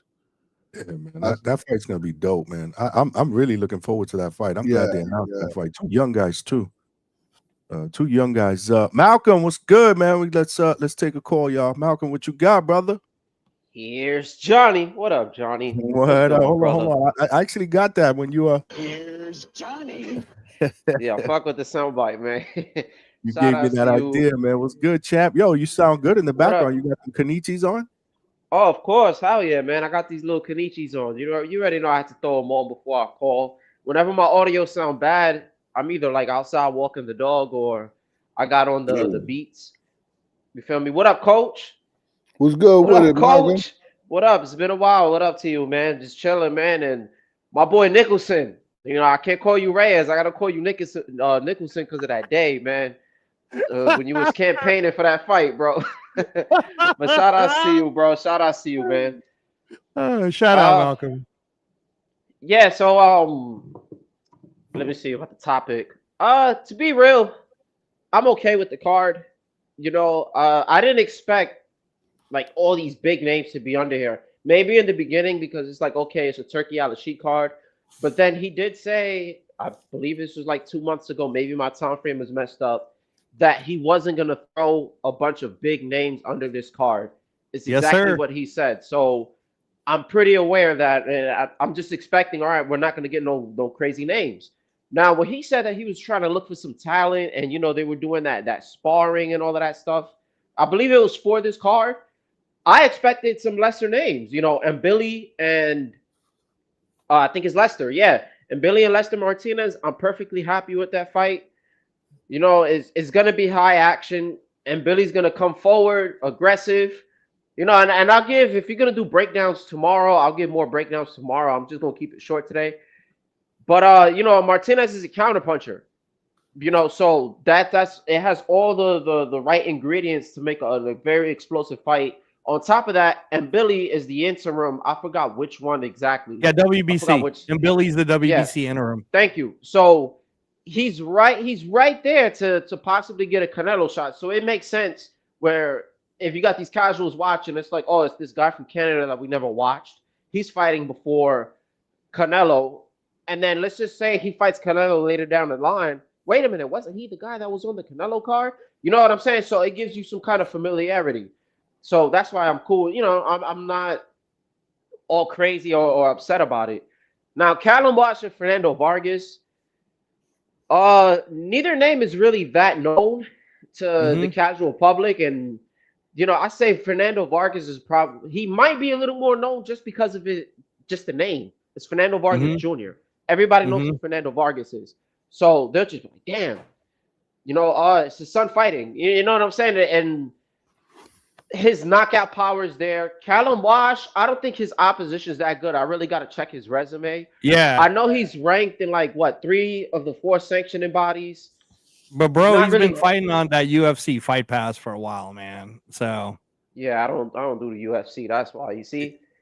Yeah, I used to. I used to really rock with it, but nah. So he's Irish, and being in New York, I remember I used to be in there was this gym I used to train at. It was called Champs. It was in New Rochelle.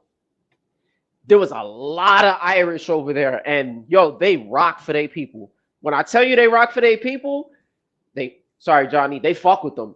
You feel me? So I'm expecting, for just a huge fan base of his to just tune in. You know, good fight. I'm hoping Fernando Vargas Jr. pulls it off, gets a knockout. Yep. I don't know, but you know, the unfortunate thing about this, he's not rated at all. But him beating somebody who's rated, I don't think that that'll automatically jump him in to the any of the sanctioning bodies. But because of his name, you know, the popularity is possible that they'll throw him in there. Like the WBO president, I said that if you beat somebody who's rated and you have some kind of popularity and you bring money in, if you meet those three conditions, I think those are the three. Then they might. You know what I'm saying? They might just throw you in the ratings. So it's very possible for him, and I hope that does happen because I think he's pretty cool, man. I just don't like Amado, the middle brother. I think he's like the lesser talented of the three. I've watched him, and he's like the only one who hasn't really like moved me or impressed me. The one with the curly hair, Malcolm, right? Yeah, the one with the curly hair. It's him with the shades. Yeah, yeah. He always wears shades. Oh, and the one that looks like his dad, Antonio. I think it's Fernando Antonio Vargas.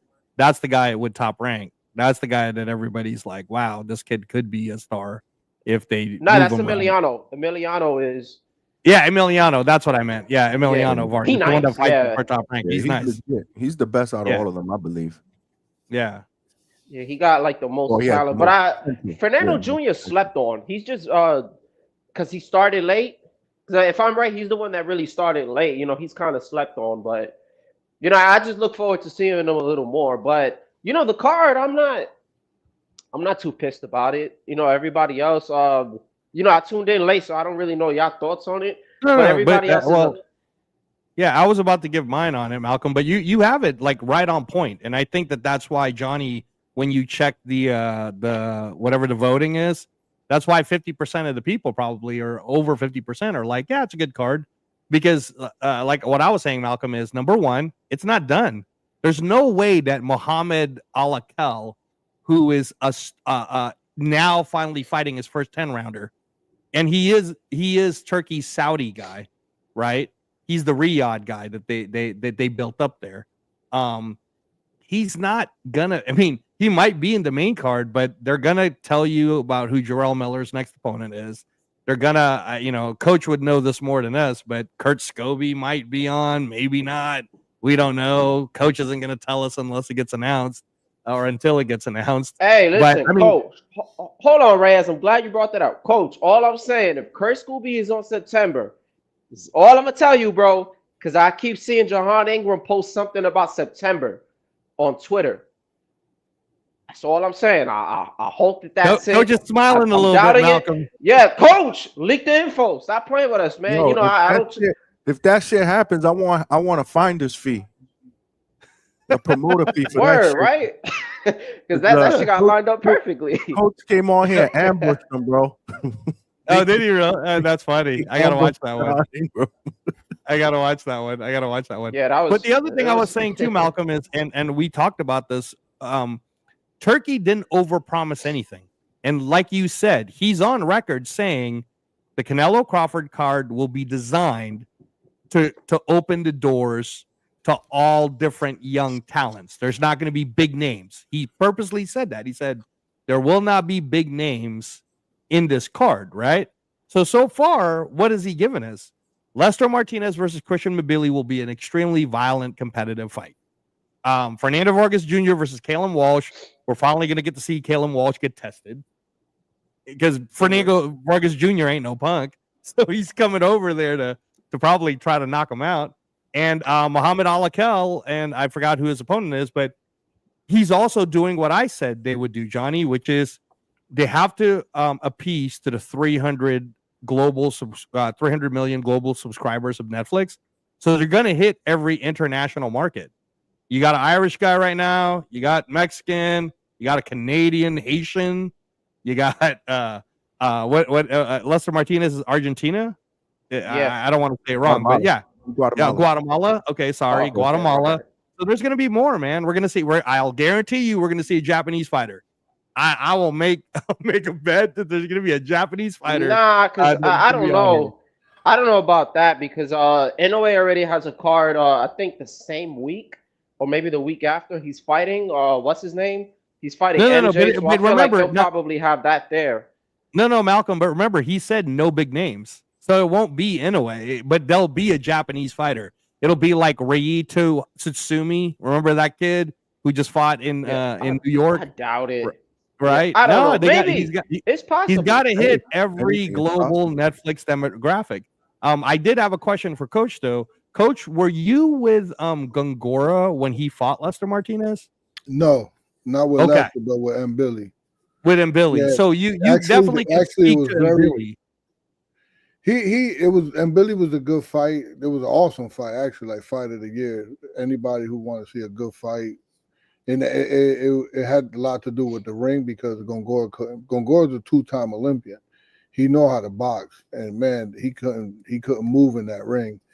And then Billy knows how to put pressure on you. He put pressure with defense, not with just offense. So, but when he fought Lester, he wasn't like training at all. They grabbed him straight. He's from Ecuador. They grabbed him straight from Ecuador, and yeah. Yo, So Fun do Truck you see? said- Oh, sorry, Johnny. No, you're good. Fun Truck said you need another big name because what happens if the main event is a dud? Sometimes that happens. We see. Remember, I was about Felix Trinidad and Oscar De La Hoya. Well, not just that, but I mean, we've seen cards with big names that end up being duds as well. It doesn't mean because you have a big name, you're gonna have big fights. Look at the one at Times Square. We had big names all over the place, and all Exactly three of what I those was cards. thinking. Three of those Well, fights. casual fans are still to this day mad about Pacquiao Mayweather, and that's the biggest name you can get. You know, if you don't mind me chiming in real quick, this is funny that you brought that up, right? I'm gonna tell you, right? I was at my aunt's house for the Mayweather Pacquiao fight because my entire family, besides me and my pops, like hates Mayweather. They used to say it was running, just casual stuff, right? So they had a fight party. I went. I just remember the Lomachenko fight, right? Now, let me tell you, the entire time, because people are complaining about these cards, right? Everybody was just chilling. Got a couple people playing dominoes, just drinking a bunch of Heinekens, just talking, just the regular. And nobody really sat down and watched anything. I was focused on the Loma fight. But once the Mayweather fight came on, that's when everybody tuned in. You know what I'm saying? Nobody was paying attention at all because all they wanted to see was the main event. And my whole point is that's the main attraction. It's almost the same thing with the Tank Davis and Ryan Garcia card. I did like a small thing over here when because I ordered it. You know what I'm saying? I was a Ryan fan at the time, and I had faith that maybe he could just pull off a left hook. I didn't bet on it, but the undercard was mediocre. It was cheeks, and everybody was kind of just chilling out, and I wanted to really focus on the fights, but I'm like damn near the only hardcore. But then once the main event comes on, everybody was locked in. But you could have all these undercard fights, and the names might matter to an extent, but they got to be very popular. But if your main event is trash, but everything else prior has high action, or even if you in the background just chilling and y'all just talking, mingling, eating, or whatever it is that you're doing, and you see some kind of action and you hear yelling because somebody got dropped, you're gonna tune in because casuals just want to see somebody get knocked out. That's all they care about. They want to see people exchange. They want to see somebody get cut with a punch.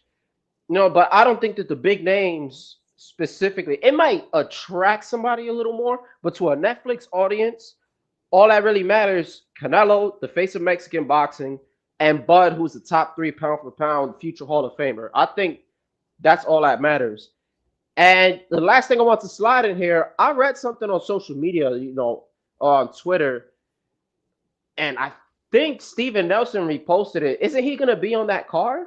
Or they just don't have an opponent for him? I don't think anything is official yet, but it wouldn't surprise me that he's on his card. He's a Bomac fighter. Yeah, it makes all the sense in the world. Mm-hmm. Yeah, Lester Martinez is a Bomac fighter. And then the other thing, too, that's why I keep saying none of it is over, is we don't know unless Coach wants to tell us who the Box Raw New York fighters that they picked.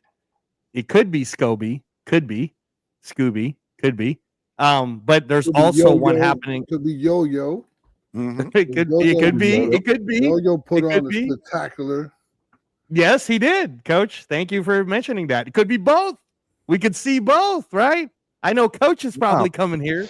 Scooby's fighting Jahan Ingram. That's what's gonna Oh, is happen. that what it's? Is that what? Okay, Jay, Johnny's Yeah, wishing so it. coach's face, man. Coach ain't trying to say it. Yeah, He's just coach is like, oh, really these like guys here. I don't know. Coach's poker face isn't that good, man. He got some tells. He's under oath. He's under oath. We won't get you in trouble, Coach. We won't get you in trouble. But I was gonna say that this Friday is the first time they're gonna do box raw sparring for Riyadh, and there's gonna be people in that one that they're picking to also be a part of the Canelo Crawford card. So, like I said, this is designed to be a global 300 million viewership card. But it's not even it's not even the Canelo Crawford. It's they're doing multiple days, right? Well, okay, first of all, I don't think it's just going to be Caleb Walsh, Christian Mabili, and Yokel. That's only three under Canelo Crawford. No, bro, no. But I know. But what I'll tell you is, if this is Dana White putting together an event, I want you to think of every UFC event, Johnny. Right? There's a early preliminary that happens for UFC cards. Then there's a preliminary that happens for UFC cards, and then there's the main card. The main card usually has 5 fights, and then the preliminary usually has 5 fights, so that's 10. And then there's usually 3 early preliminaries, so that's 18, bro. There's going to be like 18, 15 fights to this thing because they're going to do it like a UFC card where people are going to want to go sit in the first fight, right? Because remember, they're advertising this to UFC fans. They're advertising this to WWE fans. So this is an event. This isn't just a regular old boxing card. This is an event. They're gonna do their shit. Yeah. Oh, sorry, Johnny. They're gonna do their thing. You'll see. That shit plays out, man. Curious to see how it plays out. But don't they have my question was, didn't they announce that on the 11th, the baby, Jarrell Miller is gonna be fighting against Michael Hunter, right? Isn't that no? What happened was, didn't it fall through? Yeah, it fell through. So Johnny originally it was Miller. Originally was Miller versus Anderson. Anderson said no. Then all of a sudden it was Miller Hunter, but I think Hunter did that without Don King's consent. And Don King, if you look at the history in the past, he has done the cease and desist, and it's worked. And Turkey has already stated, even Bob Arum said it in an interview, that Turkey is very, very into contracts. So if you have a contract, then he's not going to pull the trigger. He's not that guy. So Hunter's out. Now, I know people thought I was crazy when I said this one. All right, Johnny. So this is just crazy. People are saying I'm crazy for it. But let's say Moses Itama knocks out Dillian White in the first round. Doesn't even get hurt. He just fought in front of the esports global event, which everyone's watching right now, that are like all these esports guys and, video gamers, right? And then you say Moses Itama is going to fight on the undercard of Canelo Crawford against Miller. That might be something. Richard, the only reason why I don't think Richard Torres will do it is because for whatever reason, I don't know what it is exactly, but Dana White really doesn't like Bob Arum. And Torres is an Arum fighter, so that's the only reason why I don't think something like that would happen. I could see Andy Ruiz, though. What about Andy? I mean, the second fight? It would be the rematch. Nah, Ruiz man. Look, Ruiz. My bad, Reyes. Ruiz, he's too busy just eating and then just doing all this other nonsense. I'm gonna be real. I actually like the Itama fight with Jarrell Miller. Jarrell Miller's kind of dangerous. Obviously, he got pop. He got some pop and he got some experience, but. Bro, that guy fades out after like 2-3 rounds, man. He's a border wars fighter, man. Like that's all I gotta do. He just fade out easy. So I got Itama probably doing some kind of damage to him, and it's a good name. And plus, he'll build up his stock. This man can That's talk. what I was saying, Malcolm. He's a fellow New Yorker. Though. He's fighting Saturday though. These are all. I know, but Johnny, come on, Johnny. But he's just saying in the event if Itama, he's saying like like if Itama put belt to ass and take like no punishment. First round knockout, Johnny. Cool hey, first round knockout, right? He's already in shape. He just went to any of us think that that's going to happen, though? I mean, it's Turkey, bro. You know what I'm saying? Like, you never know. Moses Itama isn't considered a big name. Like honestly, like when remember how Turkey said it's not going to be big names. It's going to be designed for people so that we can showcase them to the world, right? If I went to Starbucks right now, across the street, And I said, hey, do you guys know who Moses Atama is? They don't know. We know, but they don't know who Moses Atama is. He's got 13 fights. He's 20 years old. He didn't win a gold medal. Nobody knows who he is. He's the next up and comer. So why wouldn't you put him in front of 300 global subscribers, Johnny? Sign me up, brother. I'm just saying he's got a fight on Saturday. Let's see how that plays out. Makes sense, man, because I bet more people in Starbucks know about Atama than they do Nicholson. I know that much. I'm never gonna let that go. But yo, real quick before I go, is Kurt Scooby not Kurt Scooby, my bad. Was Abraham Nova ever training with you, coach? Because I know he was getting work in your gym. But you don't coach him or anything, right? No, I coach Abraham Nova from the time when he was amateur all the way to how many fights he got now? Damn, is it like in the 20s? I need to check, yeah. 28 fights, I believe. So I stopped training him right before he got knocked out. The fight before he got knocked out by Ramirez. Robesi? Yeah. Oh, so yeah, that Robesi fight was.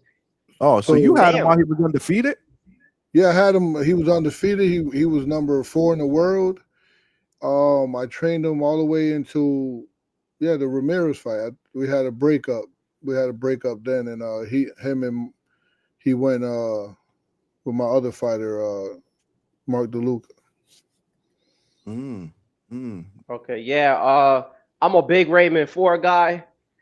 Yeah. I was doing a little bit of film study for that. Like Raymond Ford's one I got like 5 favorite fighters, and he's there. Like I watch all his. Yeah, it's looking bad for Nova, man. You know, I feel like and I'm gonna just leave it at this, and then I'm gonna end up just getting off because I gotta get ready. But yeah, he's just too wild for the fences for me. I think his punch resistance isn't like really there. Robesi got popped when it came to the Robesi, knockout. I was never one of those guys that said that Robesi can't punch and he's not a power puncher, because he pretty much got something, solid in those hands, but he's very he has very good placement with a shot. So it was a very Malcolm, are you like, do you bet on like any other apps and stuff? I do it sometimes, but I'm one of those guys that do like the parlays and I'll throw like a small amount of money, like $5-10. So are you picking are you mainlining your guy? I might put Ford. I don't know if he stops him late because it's possible. It's just Ford is a bad finisher. He's not the best at finishing his opponents. Damn, what do I want to do? I might do 2 parlays. I might do a Ford knockout and I'll probably do a separate one with decisions. Well, somebody said it in the chat. Just a heads up. Nova took this fight like 5 weeks ago, and he was in, and he was in Dominican Republic. Right? Supposed to be Kakashi. Oh, he was partying. He was drinking Brugal. No. I mean, no. He has a lot of business, and Nova's doing well for himself. He has a lot of business in like property in Dominican Republic, so he was doing stuff like that, and then he got the call. He got the call a couple fights ago, and they went a different direction. And I think Ford needs someone like Nova at this moment in time just to keep relevant on the upper echelon. And Nova agreed. I think they probably gave him a bag for it. Yeah. Hey, man. I wish him well with that fight. It's just there ain't no hate or nothing, but I can't see him beating Raymond Ford. The one thing I feel like he can probably pull off is,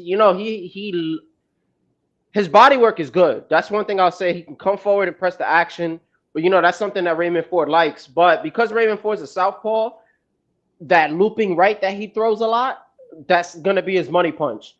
If he's able to land that and pull something off, he could possibly hurt him. I don't care if you got like a 40% knockout ratio. Anybody can get hurt. You feel me? And Raymond Ford tends to, I don't like his defensive tendencies. When he's willing to, he starts engaging, and his head movement ain't really all there either. So it's possible for him to get hit, man, because this is boxing. It only takes one punch. But Yeah, I just wanted to see. Like, I'm like, Do yo, I you wonder if think Coach is Raymond still. Ford beats Oshaki Foster? Yes, hell yeah. The one person I'm having a problem with him beating at 130 would probably, because I feel like Sugar Nunez is going to be a difficult fight. I feel like Albert Bell would be tricky, and if Fulton goes to, oh no, Lamont Roach I think will be a tricky fight Yeah, too. Lamont Roach would be tough for Yeah, because his Raymond Ford. inside You game think is Lamont Roach nasty. is coming back to 130? Hell no. He's I don't making that think so money at either. 35. Hey, we don't know, man, because But who would? But we don't Tank know, stalling coach. him 'Cause out. Tank right stalling now him he out. can.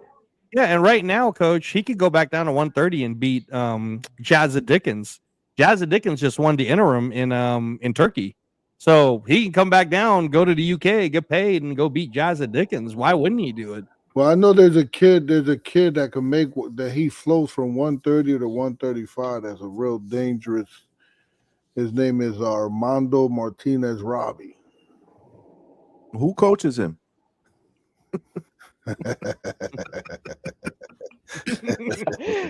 Shameless plug. But he's gonna start studying this guy now, coach. Who is this coach? I know him, but I don't know his coach. And so Mondo Martinez Robbie, coach. Yeah, Son of he's a the legend, bro. The son of the legend. His father Son of was a an Olympic legend. gold medalist. Son of a legend. All right, I'll ask one question before I go. That guy that you just said, right? Son of a legend. Does his coach have a fighter? Is just a question. Does his coach have a fighter who's fighting on the Canelo Crawford undercard? Actually, yes. Oh, Okay. breaking news! Breaking news, y'all. Yo, you holding out on us, bro? That's nasty, coach. You be up here for hours and you Yo, withholding you see- information. you He's see been what I'm smiling saying? the whole time, bro. I told you. You better not break that shit on the boxing voice or somewhere else. You break that shit here. It's real tentative though. But definitely that because they got something going on like the whole week. Definitely that weekend. Definitely. All right. See? Okay. Gotcha. I told you, man. And and Johnny, just telling you, because here in Vegas, you know how big that weekend is? Raiders, Oh, I can baby. imagine, brother. Raiders Yeah, are playing on Monday Night Football, bro. There's hella people And coming here. Will you be in the building? You going to the fight? I have to have because of the liver transplant, Johnny. I have a friend. If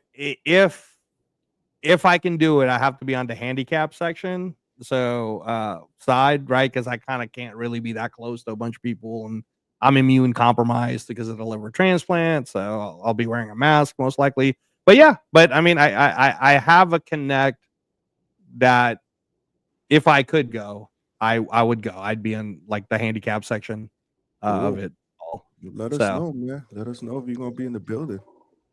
Yeah, Hey, but I know Coach is gonna be there. I'm gonna drop off, fellas. I'm gonna drop off. My bad. Malcolm, Shout outs to you, Reyes. Hey, Shout thanks, outs to Malcolm. Coach. Appreciate you, man. No doubt, man. And shout outs to Coach for leaking information, but not leaking information. I think you do well in court, man. For sure, you do good, bro. And shout outs to you too, Johnny. Welcome back, bro. You know what I'm saying? Love you, my brother. I'm gonna keep tuning in, and I'm gonna catch that replay. Oh, wait a minute. Ooh. Homeboy who was just on, is he the guy that was a dean? That he's like a dean? Yes. Oh, did you ask him if he's gonna? Because Ness did me dirty, man. He didn't ask this guy any questions. Did you ask him about if he's like thought about putting boxing into like the school curriculums or something? No, you should have shot. Why you didn't shoot me? I forgot because I forgot. If you would have shot it to me, I would have asked him. He brought that up too. He brought up the fact that he was a team. Oh, I forgot about that. Yeah, I do my research on these guys before they pop up. You got it. That would have been a good question, Malcolm. That would have been a really good question. Damn. Yeah, well, all right. I'll discuss my contract with you, Johnny, behind the scenes. You know what I'm saying? A little 20% or whatever. I got you though, bro. But shout out to the Hangout spot. Shout out to everybody. Like, share, subscribe. Same thing with on Twitter. Keep tuning in. Appreciate you, my brother. That's Malcolm, man. Working or getting ready for work, usually at around the time the show is on, but always finds a way to come on. He's definitely the captain of the playback crew, though. So whatever he misses, he will play it back. He will comment. He will send me feedback. He's shout out tweets, to fighters. Yo, can we get you on the Hangout spot? And there's been a couple of fighters. Actually, Jahan Ingram. He shot Ingram a tweet, and we ended up getting them on. So shout out to Malcolm, man. Amazing contributor to the channel. Make sure you guys smash that like button, man. What's going on, man? We got mad people up in here, especially on X. And that many the super chats, man. You been reading them? Yeah, this is one. My bad, man. This is one that I didn't read. That was here for a minute. Jess, I'm sorry, man. I'm really, really sorry. Jess is back with the $2. I got to get better with the super chats, man. It's just we be talking like I gotta, and I don't really want to cut people off, but at the end of the day, I do got to show the the community some love, especially when they showing me some love. But this is a great question. We actually did a show on this. Jess, definitely I want you to check out that show. But what do you guys think makes an elite fighter? So, Coach, I don't think you were on that show. I don't think Reyes was on that show. But we did a show on that. We had a bunch of people that called in, and we gave what I would consider our version of a criteria. But I want to hear Coach's version first. Oh man, I didn't hear what it was. So oh man, shit. See, you're gonna have to watch that show, bro. I'm a coach for a reason, though. Right. So what's the question? What do you guys think makes an elite fighter? An elite fighter. An elite fighter typically possess mental fortitude. Okay. And adaptability. Anybody just in life, and whatever elite they are in any job, right? Boxing Reyes in your job, if you're good at your job, then you possess some type of adaptability, right? Yeah, that's what really set them apart from good fighters. And also, one key factor is strategic thinking and the ability to perform under pressure, under those lights, having a deep understanding of their strengths and their weaknesses and their opponent's strengths and weaknesses. And yeah, so I mean, I could go on forever, but I just think that's I'll give you that. Before I tell you what we broke down, go ahead, Reyes. What do you think makes an elite fighter? It's kind of not fair that you didn't give the breakdown to Coach, though. If there's categories, to both of you guys. What you see, but Coach's breakdown was more. It was a little different. We actually looked at like. Okay, I'll give you mine then. Yeah. Okay, I'll give you mine then you could give it to us. So Coach, you are currently coaching all these different fighters right now. So a few of them I would think will be a world champion at some point. I definitely think that in order to become an elite fighter, looking at it from the outside, you have to have discipline. I think that a lot of times you could see a talented fighter, but when I look at like Adrian Broner's career now, I can't put him in a category of being elite. There was a moment where we could have said he was elite for that one fight, but to truly be an elite fighter, you have to have discipline, and discipline is a big one, right? Because discipline is different than dedication. Like, discipline is just getting up in the morning and doing the things you need to do, even if you don't want to do it, because it lasts longer. I also feel like, and Coach, you could probably add to this, but I feel like you can train people how to fight, but for a fighter to become elite, they have to be born a fighter. Like, there's got to be this like. Let me just clean. I'll just clean that up for you. I could teach somebody how to box.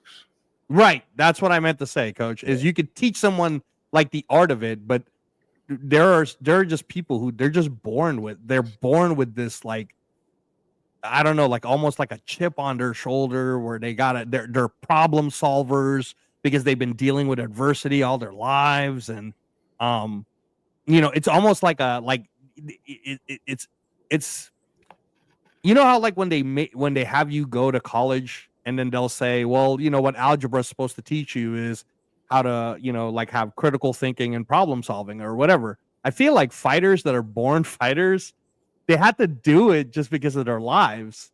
There's something that happened in their lives where every day they had to problem solve, and whether it was being poor or they lived in a bad neighborhood or whatever, but then they're just born with it. And then someone like Coach Bermudez can take a fighter like that in any country, right? And you find that kid and you refine them. You teach them a discipline. You teach them an art form. Let me say something, and I want to shout some because it's right on point with what you're saying. And let me just cut you off and plug this kid in that I have, because it's right in tune with what you're saying. I have this kid named Carlos Gonzalez, and it's very, very sad story. He walks in my gym a little, let's just say 3 years ago. He walks in my gym 3 years ago, never boxed before in his life. But he was a high level athlete anyway. But he walks in my gym, don't know anything about boxing. He catches a Fed case, and he wanted to get on a straight and narrow, and now he wants to like start boxing while the case is going on, and he just want to leave the streets alone. So it's I don't know. I took to him. I took him in, and within 4 months, I took him down to South Carolina and told the promoter, "Hey, let me get it's the easiest touch that you could give me for this kid. He never fought amateur.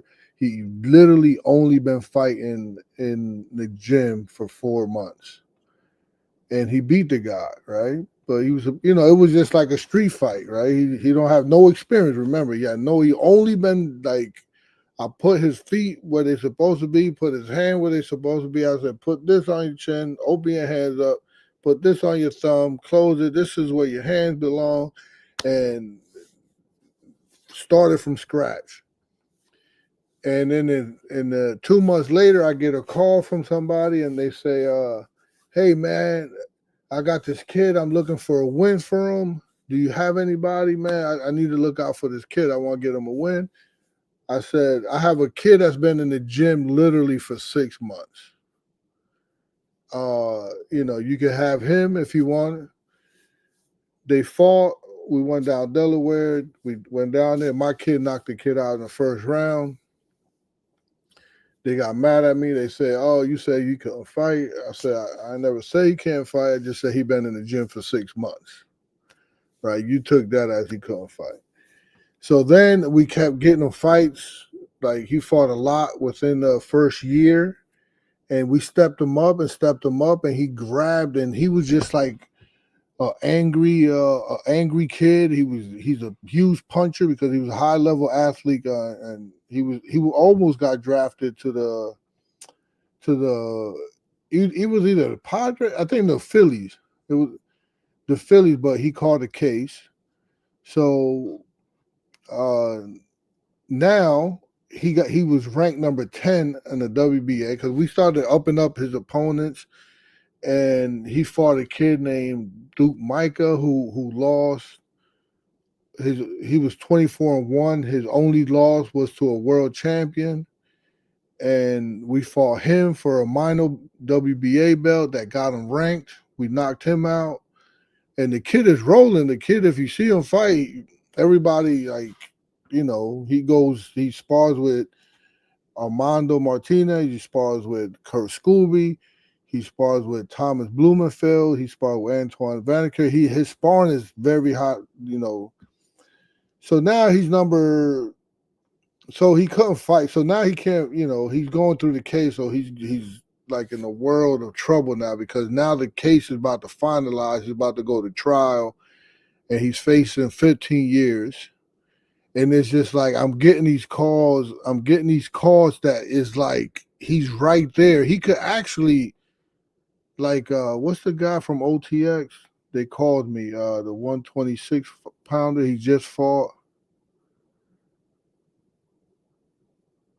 I can't hear you, Red. What was that? I'm sorry. The 120. You're talking about the 126 OTX. It was Elijah Pierce. He just beat Osmarinas.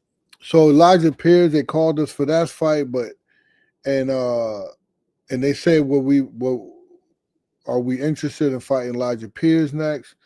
And I'm like, man, that's like I think he could knock Elijah out because he's a hell of a puncher, and Elijah gets hit, and you could imagine he was a shortstop. So, his whole life he's throwing that ball, so his right hand is crazy. And I think he could, and his defense is really good. So I think he could knock Elijah out. I think it'll be a good fight anyhow. He's in the fight, and it's like right there. It's like he go to trial the end of September, early October, and it's like they want to fight early October, and it's like, wow. So boxing kind of kept him sane this whole time, because it kept his mind away from his case. He's gonna do about 15 years. So wow, he's like right there, he's like ranked, and I was actually talking to the matchmaker of Queensberry for him to fight Nick Ball. Right. And I know I feel very confident that I could put together something on Nick Ball with this kid that I have. Doheny was just a little too old. Right. But this kid is not. He's a strong physically kid. He could take a punch. He's a puncher, and he has a high boxing IQ for the short amount of time that he's been boxing. He could box. The reason I cut you off to tell you the story is because he's a kid that was like a natural fighter. He could fight. Right. I just molded boxing into him. Yeah. And it's just like, it breaks my heart that he's like right there. Just 3 years of boxing, never fought amateur or nothing. And so coach, there's no way, like when the case happens, he's there. There's no legal way for him to get any type of a break at all because it's already done. Within the 3 years, he kind of like, and then being around me, because I mold these guys. I mold them into not just being good fighters, but to be stand up individuals. And then he started like going out to different schools, and nobody knows about his cases, but he started going out to schools. He's bringing his belts. He's doing speeches in front of the teachers. Oh, wow. And he's like doing, he's in it, and now it's like about to hit the net in the community that he's about to start trial, and now people some people are surprised. So it's that's something that happened to him, coach. The Fed, when he caught the case way before way before you even met this kid. It was already so it happened, and then I met him after it. Wow. It was fresh, because it takes the Feds like around 3 years to like go to trial with you, Wow. And he was out on bail. So for you guys who are on the chat and you guys don't know who Coach Bermudez is talking about, you can look him up. Carlos Gonzalez is 15 wins, undefeated. I think he's got 1 draw, right, Coach? One draw. He just won by knockout in April of 2025. So the question was like, what makes elite fighters? And I was saying, you just, there's born fighters, like you're just born to do it.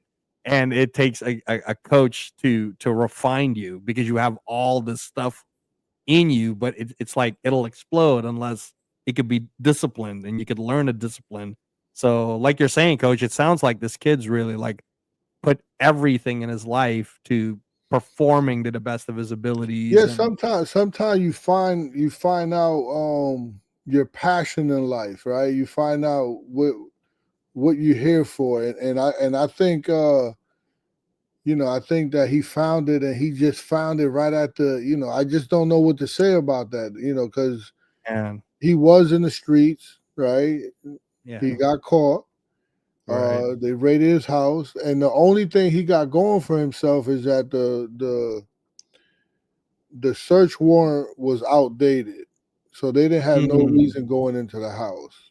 But So they're going to trial, see if what happens. But he's like reformed, you know, and he's an awesome kid. He even within boxing, he's because he learned how to talk. Like he was kind of like a little shy, but he learned how to talk in front of people.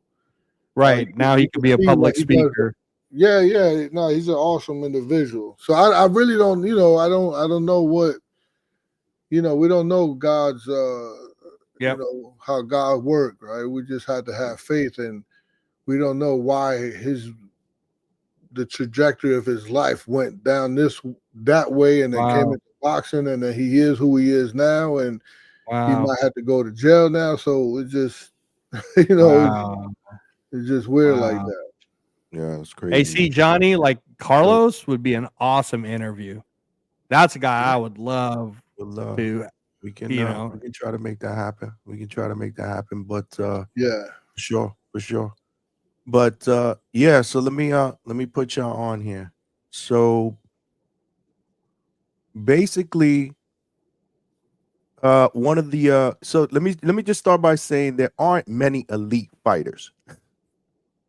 You have a lot of great fighters, but elite is supposed to be the best of the best, right? At least here at the Hangout spot, because we live in a day and age where the word great, the word elite is just thrown around way too much, right? Just like the word hate, right? You can't even criticize somebody because automatically you're a hater. To me, that word is just thrown around way too loosely. So there aren't many elite fighters, but elite fighter with what we came up with was obviously the skill set, right? So technical mastery, right? There has to be a certain skill set that this fighter has in multiple aspects, right? It could be, footwork, head move. I mean, he has to possess technical mastery in his skill set and ring IQ, right? Obviously, competition, right? Competition, right? You have to look at the resume. An elite fighter will beat great fighters. They don't necessarily have to be elite, but they will beat great fighters, right? Top fighters. What was the other one? Consistency. You got to be consistent, right? Like you said, to your point, it can't be just one elite performance. It has to be multiple against good competition. And then obviously the accolades, right? So preferably, multiple titles. If you do it in multiple divisions, even better. So that's what we came up with here. So if you look at it, right, and again, everybody's going to have their own interpretation of what an elite fighter is, just like a pound for pound fighter, right? If you ask 100 people who's the top 10 pound for pound, you're probably going to get 90 different answers. It's just everybody's has a difference of opinion, right? Or definitely a different order. So to piggyback on that, who do you feel is an elite fighter today based on what we just said, what I just said? So repeat every criteria for the chat again so that they got it. Like quick. Consistency, technical mastery, right? Technical mastery / skill set. Obviously, proven record against competition, resume, consistency, and then what was the last one I said? Accolades. Titles. Titles, not just one world title, not just one world title, multiple world titles, probably unified, undisputed, possibly in multiple weight classes, even better. Right. So check this out, Johnny. That's what I would say is the hangout spot version of an elite fighter. Yeah, no, the chat's already gonna. I believe me, man. I get slammed with my friends about this all the time, but we can have this Somebody argument. Said Blair Cobb. Somebody said Blair Cobb. Yeah, that's wrong. See, Clarissa, that's funny though. Thank you. So, no, me and my friends, we go back and forth on this all the time. So I've always said, and I'll even include his latest win because he did look great. Just give me, if you could give me great, but I'm talking elite, right? Yeah. I always still believe to this day that I put Naoya Inoue as the best pound for pound fighter in the world. Based on all the criteria you just said. The guy started at 108, right? Decent amateur career. In Japan, it's considered really good. Starts at 108, right? Wins the world title against, at that time, that opponent was a legit world championship win. Moves up to 115, dominates and wins that world title. goes to 118, becomes undisputed, right? Then goes up to 122 and becomes undisputed. So, he's in my elite list. Usyk's in my elite list. That's like fair. these are elite. You said elites, right? Yes. Today, I have to put Crawford on the elite list. He's undefeated. And people could try to nitpick his opponents, whatever, but at the end of the day, multiple world championships, hasn't lost. I would consider him elite. So that's our pound for pound 1, 2, 3. I don't know if Bivol in my elite book yet. I don't know because I can argue the better BF fights. So time will tell with him. They're on a lot. Better right? be it. What's that? They're on a lot. They're not. Because, here's what I'll say. Better BF won a medal. So Better BF is an Olympic medalist. He's pretty badass, man. I mean, other than the Bivol fight, I almost want to squeeze Better BF in there unless I'm proven wrong otherwise, right? Because the people that Better BF beat to get up to where he's at. On the bottom side, though, because their careers are still going. God, who am I forgetting, Johnny? Because I had Kenshiro Taraji as elite. He just lost, obviously, but I thought he was doing some badass stuff. Because you're saying current fighters that are currently fighting, right? So he just lost. So you got 3. Yeah, I'm only really giving you the 3. You're certain. Yeah, because Benavidez, but Benavidez has the ability, and hopefully, if given the chance to be elite. But until you do it, you didn't do it. And if I look at who you've beaten, they're not, they're not the tops, right? Beat Better BF. Now we could start talking about the eliteness. So I don't know. I'm kind of stuck on it, Coach. I got those 3 for sure. Usyk, Inoue, Crawford. Let's go. We gotta let Coach get a turn. We also got a caller. We got Trice in the building. Toledo Trice was good. My apologies. It's a cough drop. Yeah. What up? What up, though? What up, though? I know you heard that. Yes, sir. Yes, sir. I know you hear that background. We working. Shout out to all my third shift workers. You understand me? What up, though? What up, though? But hey, man. Man. I gotta say, man. Real quick, I hear y'all talking about guys with elite shit and elite fighters. I just gotta say, man. Speaking of elite fighters, I heard y'all mentioning Andre Ward, man. Hold up, elite fighter to me. My guy. I love Andre Ward.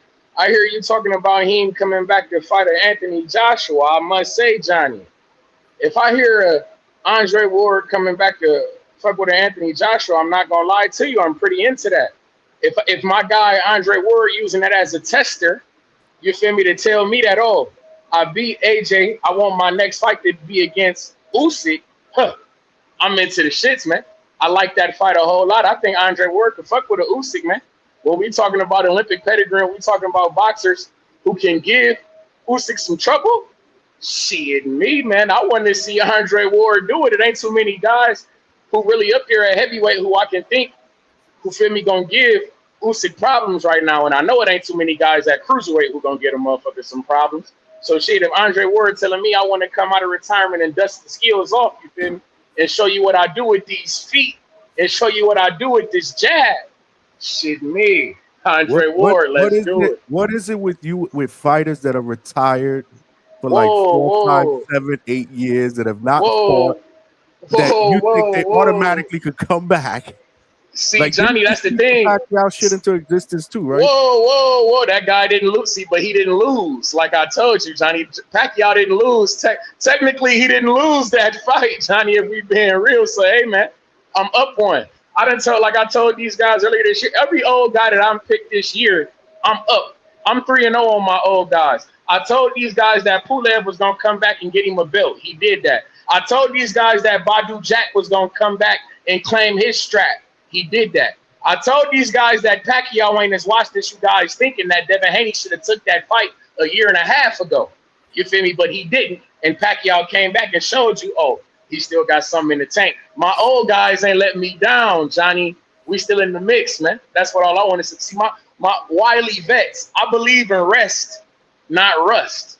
That I'm a firm believer in that. I believe that sometimes some sitting out, you feel me, getting your mind right does the body good. I'm into that.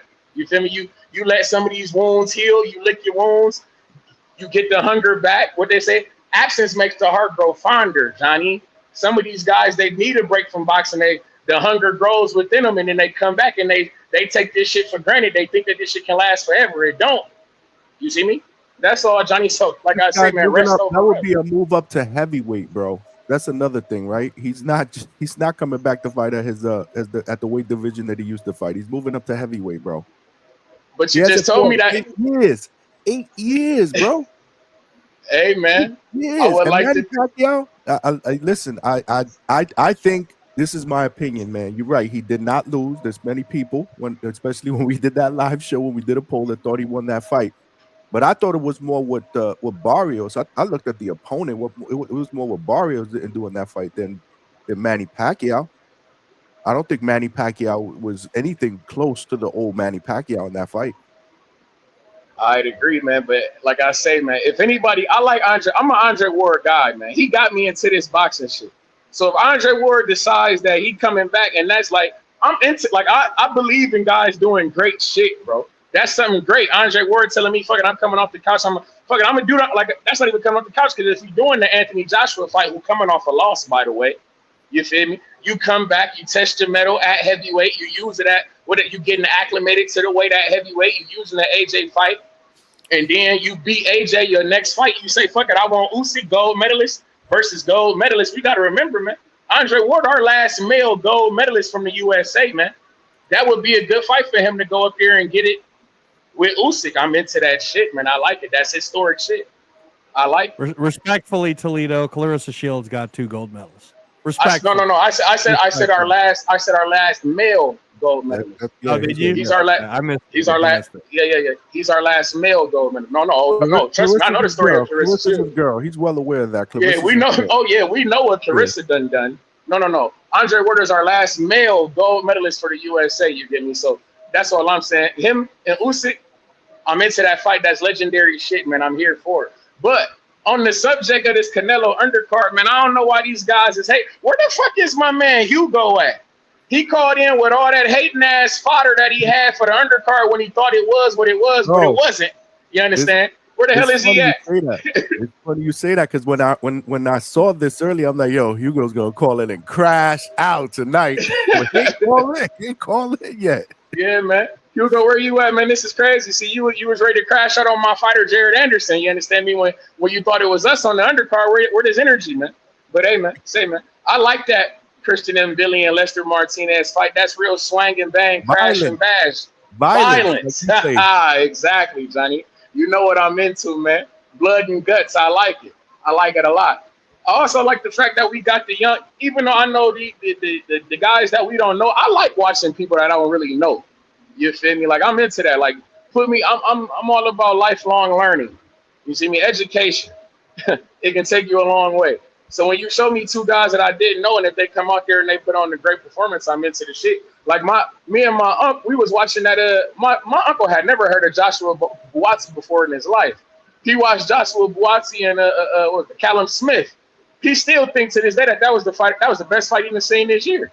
So it's like, sometimes you get put on the shit that you don't know, man. Lifelong learning, man. I'm into this shit, but that's all I can say, man. Coach, what you think about Andre Ward and AJ? What you think about Andre Ward coming back and possibly getting the Usyk fight, Coach? Because I'm curious, man, because I really am into Ward and Usyk. I like that fight, Coach. What do you think?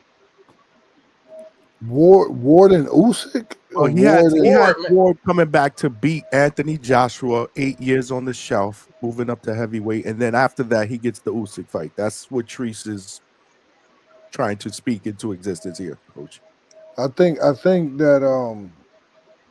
think he mentioned Joshua for a reason. He see how mechanical Joshua is.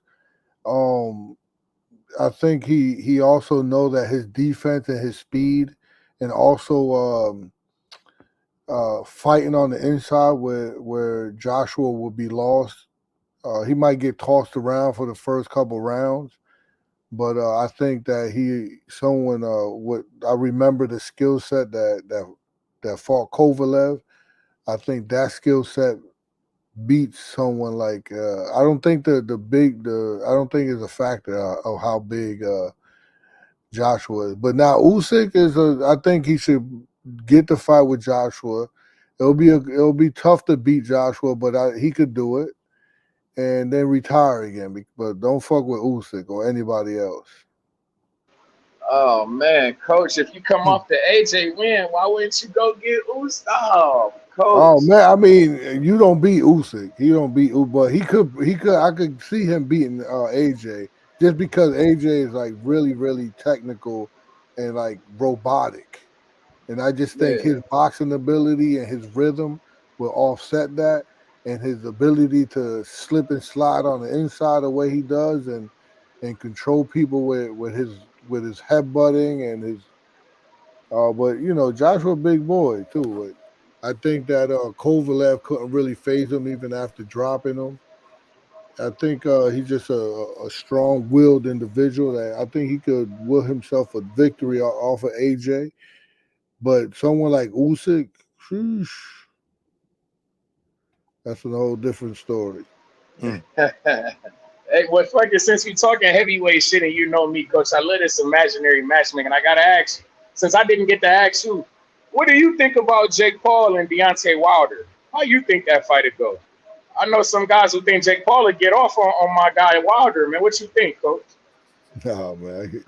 You don't know nobody who's gonna think that. Hey, man, I'm telling you, it's guys.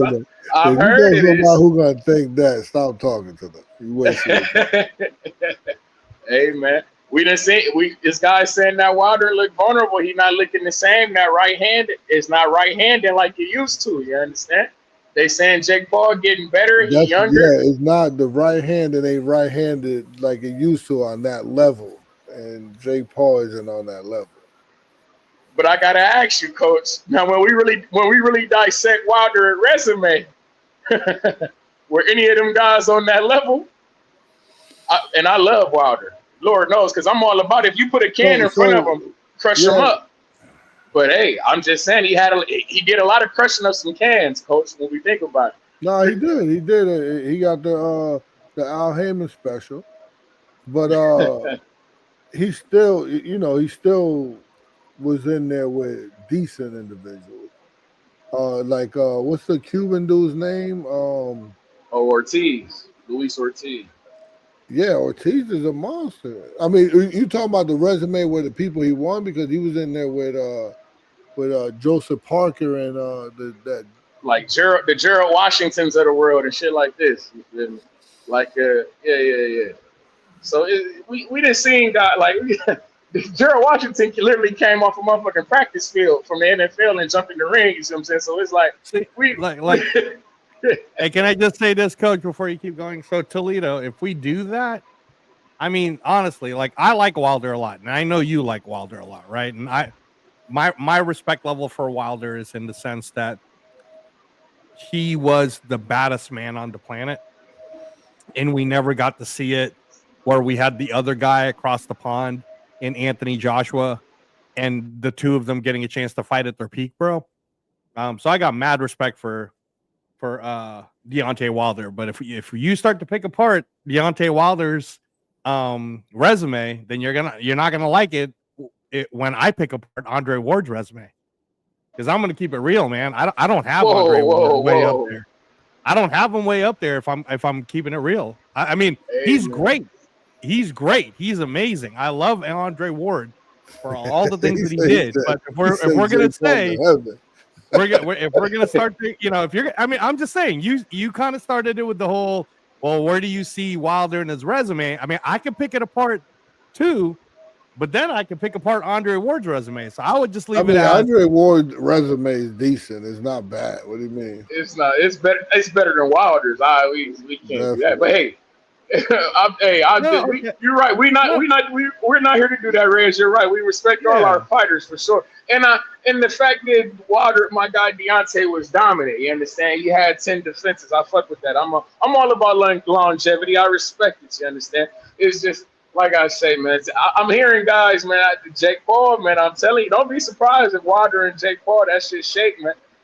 They last 2 fights was on the same weekend, so technically they on the same schedule for boxing. You get what I'm saying? Jake Paul will not want to fight Deontay Wilder, bro. Deontay Wilder will spark him. Deontay Wilder. Who is Toledo talking to when he's mentioning these? Yeah, I don't know what your group of friends are. But coach, you know I'm an Ohio guy, the Midwest Mafia. Jake Paul, Cleveland, Ohio. You understand? He's from the mob. We like Jake Paul. I think Jake Paul could get it done. Jake Paul done left all that. He's El Gallo now from Puerto Rico. El Gallo de Dorado. Yeah. Hey man, I think Jake Paul, man. I like Jake Paul, man. There's a couple of guys that I think he might be able to get off on, man. I'm just saying, man. I done seen some of these guys, man. Hey man, like if my guy Jake Paul decided to take a Bridgerway strap from Kevin Ledena or something like that, I'm into it. You know. So check this out, Toledo, right? Like you're talking about people telling you Jake Paul, what he'll do to Wilder, and Wilder might be an under. Look, man, if you really just really dissecting your head, even just from memory of who Wilder really lost to. He lost to Tyson Fury, so that's one man who he chose to fight 3 times, by the way. Like people keep forgetting, like there are fighters who won't give you another shot or won't fight you again or whatever. And with Wilder, he did that. He fought him 3 times. If you want to say what's one of the greatest trilogies in boxing or what's one of the greatest heavyweight trilogies in boxing, you got to put Wilder Fury up there, man, because all 3 of those fights, see, revision is history. If you're just thinking about how it ended versus rewatch the fights. I mean, Wilder was fucking, he was giving his heart out there, and it wasn't like he made it easy for Tyson Fury. You know what I'm saying? Like Tyson Fury didn't chop him apart. All 3 of those fights were extremely compelling. But I say that to say, after Tyson Fury, who's he lost to, bro? He lost to Joseph Parker in 23, right? And I mean, I don't know, maybe too long of a layoff. Who knows, right? Now, when you say, okay, now Big Bang, Zhang got it too. Now when he lost to Big Bang Zhang, let's talk about that. Has Zhang won a fight? Has Zhang won a fight since beating Wilder? No, but the only fight he had was he fought Tabayel, bro, who's 30 years old and is in the top of his game. What are we talking about? Zhilei Zhang is the former WBO champion who fucking destroyed Joe Joyce. And remember when Joe Joyce was so scary, especially after he knocked out Daniel Dubois, that people were kind of calling Zhang the boogeyman? It's not like Wilder didn't lose to some chump, bro. If Big Bang Zhang fought Jake Paul right now, who do you think would win? If Jake Paul fought Big Bang Zhang, who wins? Be honest. And Zhang 42. Hey, listen to me. If I say what I say, I'm gonna get called crazy because I'm not gonna lie. Are you honestly gonna see? That's what I'm not going. That's what I see. I'm gonna get called crazy. That's why I can't. You can't act because I'm a different thinker. See, I'm telling you, Rez. See, I'm the guy. See, I'm a guy. As much as people think I'm crazy, bro, I'm outside the box with it, but I'm not too far off from the shit that I be on, bro. I'm telling you. Like when we sit down and literally look at this boxing shit, boxing is strange, bro. Boxing is strange, bro. Bro, you're okay. No. I want to hear. And that's why boxing needs me, Johnny. There we go. Look, round it out. Zhang destroys Paul. Yes, easily. Wilder destroys Paul. I would like to see it. We don't want to see that shit. Hey man, I would like to see it, man. I'm just saying, I would like some of this shit. I would like to see, man. I'm on my turkey out of chic shit. If Jake Paul saying he want to get in the ring with these guys, fuck it. It does me a favor. If Jake Paul proves that he's real, then he proves that he's real. But if we can get rid of him, we can get rid of him. But I would like to see Anthony Joshua. That's who I want Jake Paul to fight. Anthony Joshua. That's the okay. Yes. Right? Isn't that the fight that Turkey wants to make? So it's That's the definitely a fight that he makeable wanted to fight. make. That's the fight he wanted to make. I'm not opposed to that. Like I said, I want to see that. I also want to see Jake Paul and Wilder. I like both of them fights. If we can get them, I want them. You see me? Because I don't think that Wilder is like that much far ahead than Joshua. Like both of them guys look like if you can get them, you can get them. They for the taking right now. If you can get them.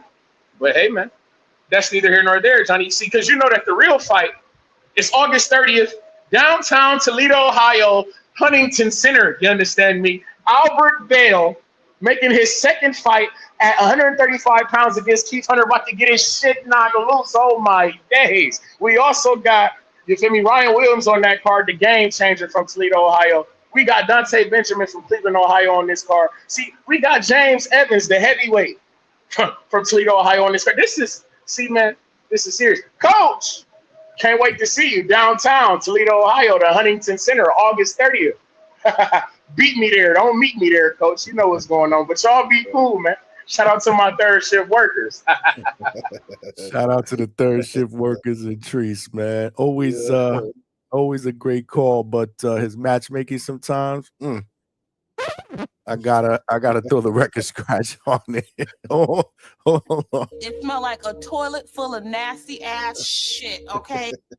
My man said, somebody said different thinker equals casual. They getting on you, Treese. They getting on you. You want to see Jake Paul die? Clarissa said you might as well put Tim Bradley up against Tyson Fury next. Yeah, Well, she so said somebody Roberto asked Duran coming out of retirement. if Yo-Yo Hernandez, he's out with Canelo, training with Canelo. Yeah, Darrell Blast Bout Satan's out there too, sparring with Canelo. That's what's up, man. They're getting ready. They're getting Canelo ready, man, for the battle. They're getting Canelo ready for the battle. But yeah, Coach, we got any? Let me see. We got any super chats to catch up on? No. I think I read them all. You got 10 super chats? Yeah, man. We got the 10 on the dot. But it ain't too late if y'all want to show a brother some love. We are working overtime here. Smash that like button, y'all, if you haven't done that. And definitely tell a friend to subscribe to the channel. If we get back to the original question, Johnny, it was Coach was going to tell us Coach, who give in us, his mind is the elite fighters in his eyes. And did you have a criteria in mind that I had to follow? Coach, are you not listening to the show? I said it like twice, bro. I know, but Toledo came on here, saying some crazy shit. Man. So technical mastery, obviously skill set, right? It doesn't matter. It's what I feel is who's elite. It's elite. Yeah, right? Yeah. So if you want to go by the criteria we put out, or you just tell me who you think. You can't deny that Shakur is an elite, right? You can't deny that. And I you could easily answer this question by just like thinking about who's the top pound for pound. You can't deny Usyk. You can't deny Inoue. You can't deny Crawford. You know what I'm saying? But like, think outside of those guys, if you give somebody 3 fighters, I don't think anyone would pick Shakur. They'll probably go straight from the top. But I'll start somewhere else, and I'll say Shakur. You can't deny that he's elite with his with his skill set and his defensive brilliance. You can't deny that someone who's awkwardly as David Benavidez. David Benavidez is a elite fighter in my book. His combination punching, his ability to walk you down, his ability to even to box at times. Like his jab is heavy. I actually had the opportunity to train him for one fight actually at training camp, and his jab is very heavy. Bam Rodriguez is an elite fighter. Look, Clarissa said that. Said Bam. Yeah, Bam. Shout out to you, Clarissa. Yeah, Bam is, of course. Like, kidding me? That boy's nice, right? He's crazy nice. And but then like so that's it's an easy question to answer because you could just go to the pound for pound list and that it should Yeah, but you see, Maiden 509, appreciate you, my brother. Says Shakur has never faced an opponent his size and weight. He literally ran from Nakatia and De Los Santos. yeah. So I mean, going by he our didn't have he wasn't always perfect. right. But he is that just by his last fight was crazy. Got everybody like, even though I didn't agree with how he fought, remember that I always said I never agreed for him to fight like that. Yeah, you did say that. He's like, and people call it his best performance. His best offense is definitely one of his best. Well, I can't even say that because I love the Jamel Herring performance. Yeah, Really, and he didn't just come to win. He wanted to be accepted, and he just didn't want to win. He wanted to be accepted. He wanted to silence some critics who called him boring. I thought it was crazy for him to fight like that. Yeah, DP, because agree. the pressure didn't come from his opponent, even though you see the Zepeda coming forward. The mental pressure didn't come from his opponent. It came from the culture. I got you. I definitely got you. Who said I think Shakur's best performance was against Oscar Valdez? That was a really good performance as well. Somebody said Herring was old, but then somebody said Herring was his best performance. I love the Herring performance. I really do. Herring was a champion. I mean, was he really old? I wouldn't consider Herring when he was a champion on the older side. I think that's a little bit of a stretch, Mayton.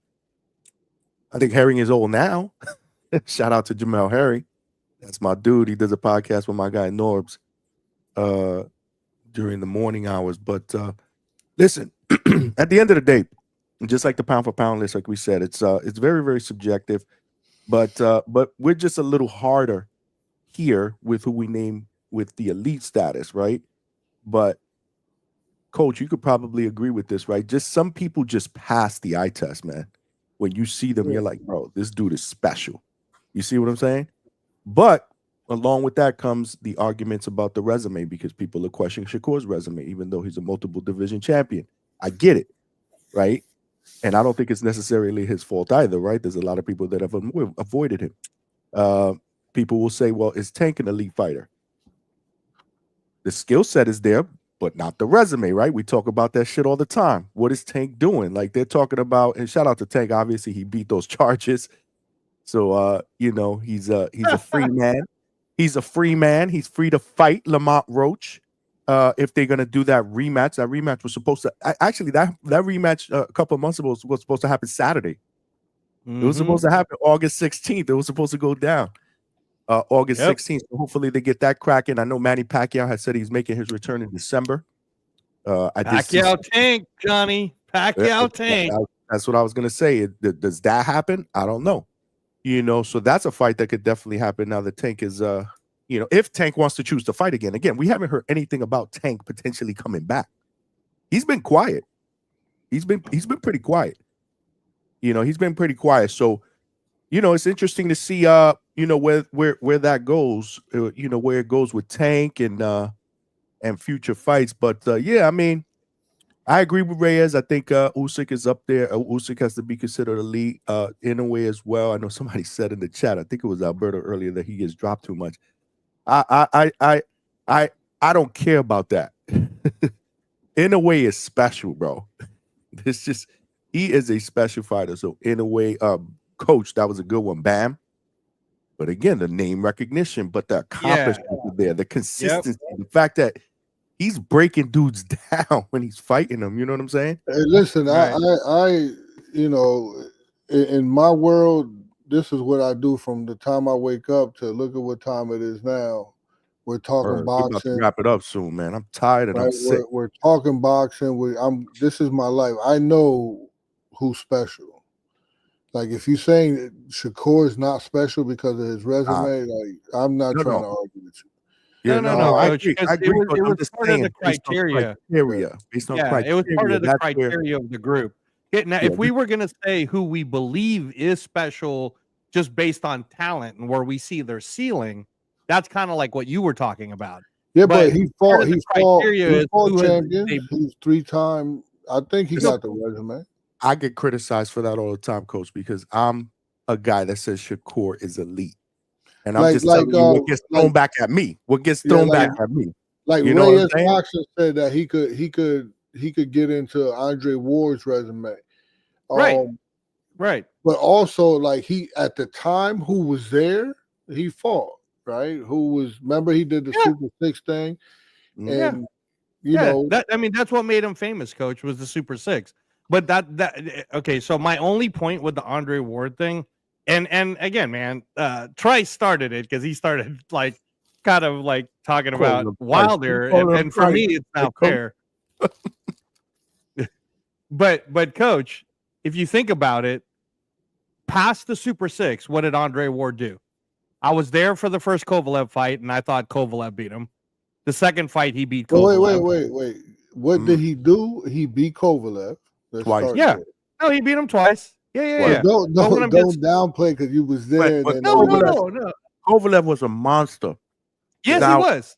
I agree. No, you asked the question, what he do after the Super 6? He did something that's even better than the Super 6.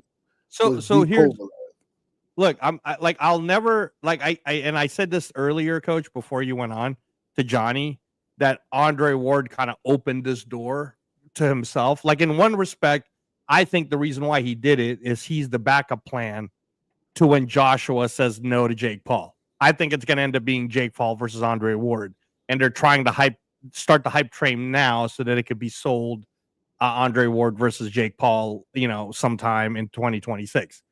But having said that, Coach, because this is Andre Ward's words, not ours. He said he would come back because what he wants is legacy, and going up to fight Joshua now would be a legacy defining moment for him. Now, if he would have just left it alone, didn't say anything, I don't criticize him for retiring at 33, the peak of his career, to be undefeated and move on to the sunset. I'm not going to shit on that. But he's opening the door to like legacy. Then it begs the question, like, well, why did you leave when you were 33? Because the killers behind you coming up at that time would have been Beterbiev and Bivol, eventually Benavidez. So if you stayed like how Usyk stayed, if you stayed like how Beterbiev stayed, you'd have been fighting the killers. So again, I don't disrespect what he already accomplished. So let's just leave it at that. Like, it would have been better for me, Coach, if Andre Ward went on the phone and then he said, you know what? This is crazy. Everybody's doing these crazy circus fights for money. And all of you guys know for a fact that Jake Paul will get knocked out. He might not even last with the first punch, if we're being honest, with Anthony Joshua. So that's not even a real fight, right? But if you guys want to pay for a real fight, I'll come out of retirement. I'm 41, and I'll go fight Joshua. Now, that would have been more honest. But he tried to make it seem like all scientific and cerebral and legacy. It's like, bro, you're cutting your own legs. Like, just we like you. You retired undefeated. You won a gold medal for us. Thank you. Like, just leave it alone, man. Like, Mike Tyson didn't do none of that.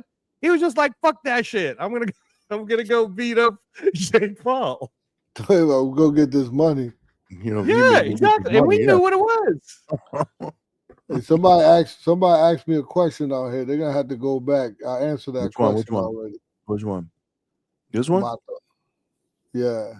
If you know who's special, so who wins? Haney versus Polanco. Didn't I answer that? Nah, you answered it for Brian Norman. You answered it for Brian Norman Sr. You didn't answer it. But they gotta go back and Go back on the show So and rewind. he said that he would that they would favor Polanco to I'm sorry. My No, he God, didn't. man, you can't tell them because they gotta go Sorry, watch the wait. I'm show. sorry. I'm sorry. I didn't do that on purpose. He said he would obviously the favorite would be Devin Haney in that fight. But what was coach gonna say? Yeah, no, he definitely washes my guy. No, He's not if gonna he say that. does, he He's does. not gonna I say just that. know I would love to see Polanco in the match that it would be difficult for him because he's so eager and so thirsty to be world champion that he'll try to find a way. He'll try his ass off, and it'll be awesome to watch him try to figure it out. Yeah, no, for sure. Any word on when he's getting back in the ring? No rumors, no nothing. No, well, I'm not asking for specifics, but anything in the works? Oh no, it's just I don't know. It's just waiting. This is normal though. He just fought, then we stay quiet for a second, and they start sending us fighters. He said he letting you go. He didn't pick one. Go ahead, coach. Pick one right now. Let's go. Pick one. If Haney was to fight Polanco today, I would favor Haney. Just don't tell Polanco that because he's upstairs sleeping. No, I I'll mean, tell him. no. If you're doing bets, I understand what coach is saying. I mean, it's not. I hate saying the word "it's not fair," but what are we talking about here? Haney. Okay, Haney's the same age as Polanco, right? Polanco actually had an amateur career. He won a silver medal in the Pan American Games. Haney didn't win jack in the amateurs. He started as a pro. But Haney already has 33 fights. Polanco just won his 16th fight. Like, this isn't Haney has twice the professional fights, like, come on, man. Like, of course anyone on paper would favor Haney.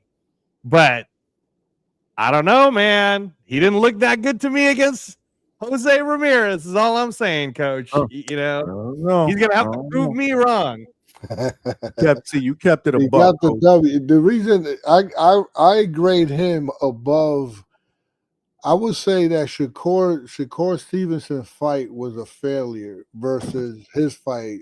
I would give him a better grade than I would Shakur Stevenson. Man, you're being tough, coach. Why would I say Ramirez? Why would I say that? Who gets a better grade? I'm sorry, I missed that. I was blowing. He's saying Haney gets a better grade for beating Ramirez than Shakur for beating Cepeda. And I said that's kind of harsh, coach. So why would I say that though? I know why you would say that. Because Shakur got hit a lot and he didn't fight his fight. But if you really look at it, what he did out of his comfort zone, right? Because obviously we'll agree, was pretty freaking special for a guy we've never seen do that before. That Philly shell was the closest shit that I've seen to Floyd Mayweather in his prime. Yeah, exactly. Yeah, no, coach, and that's what I was saying. I'm not saying it was. Again, when you say shit like that, the chat goes bananas. Yeah, they go crazy. Talking about but Johnny's right, coach. You can't give right. Many people have emulated that and have gotten criticized because it's sloppy, or a lot of fighters have. That shit was the closest. Being able to slip and counter was the closest that I've seen to Floyd in his prime. That's why I would say I don't know why I don't agree with you with that. And here's the other thing, coach, too, and I'll add to what Johnny's saying. It's almost like Shakur did extra credit. So he gave us extra credit fights. So why would you give him a lower grade? With Haney, he failed his last test. So he needed to at least get a C, a passing grade. With Shakur, he beat the hell out of Padley, and I get it. People are going to say, well, that's an easy test. Okay, fine. But then instead of doing the same thing he did to Padley, he elevated his game. He did a different test. So that's not fair, coach. It's not, before you guys say unfair, you should ask, why would I say that? Why would you say, coach? I told you why. You told me why I would say. You didn't ask me. I don't need to ask you because I know why you said that. I know what you No, said. we gotta ask Coach. All Why right, would all you right, say hold that, on. Coach? Hold Why on, would you hold say on. that? From Hold a on, because- coach's lens, right? From okay, a coach's why lens. would you say that, Coach? So from a Bermudez? coach's lens, right? This system was a failure. When you have a fighter willingly abandon their best tools to entertain the crowd, something was broken there. The training system failed to hardwire emotional insulation, reprogram identity under pressure, and drill internal language loud enough to drown outside noises. This wasn't a strategy mistake. It was a value override triggered by a room full of people who don't know how to judge mastery. A room full of people who don't know how to judge mastery. From a training lens, the rep didn't reach the identity. What does that mean? Shakur had the defense, he had the IQ, he had the distance, the timing, the control, but he didn't fight. But he still fought the wrong fight. What does that all mean?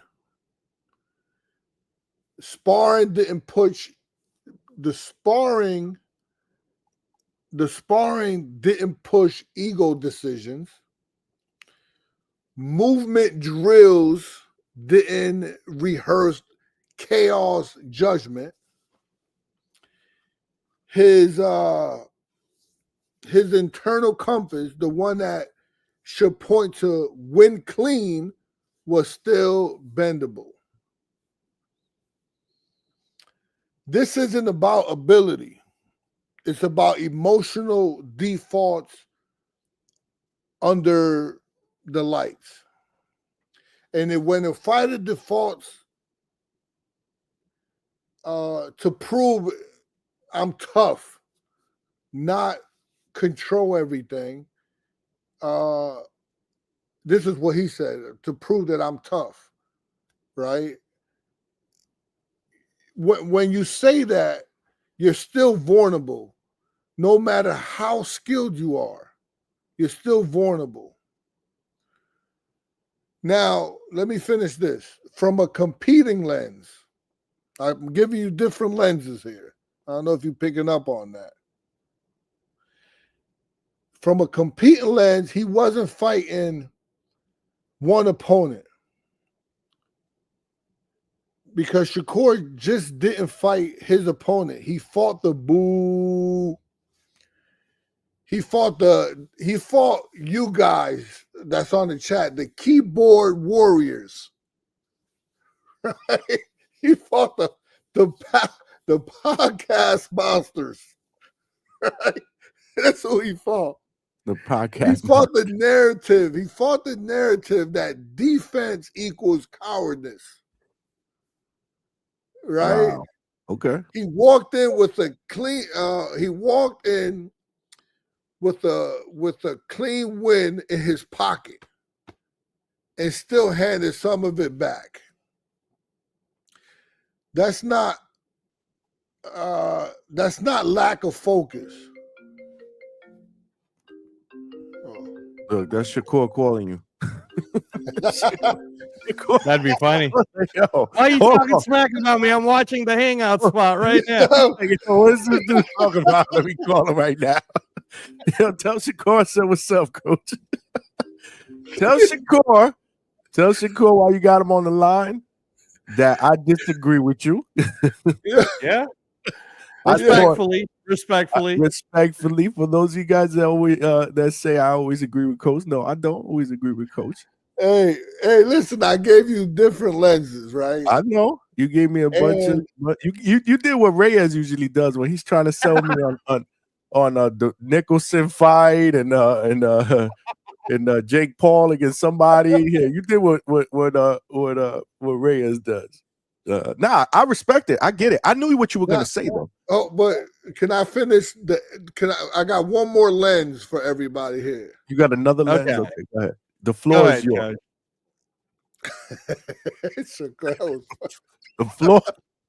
Are you sure that wasn't Turkey calling to confirm that Kurt Scobie's fighting on September 13th? That was actually Yo-Yo Hernandez. You need to be talking about. That was actually Yo-Yo Hernandez manager.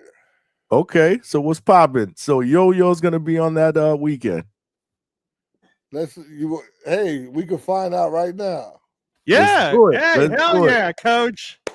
Hell yeah. Give us some breaking news right now, man. Give us some fucking breaking news. Smash that like button, y'all. Hey, man, this deserves some super chats, y'all. Come on now.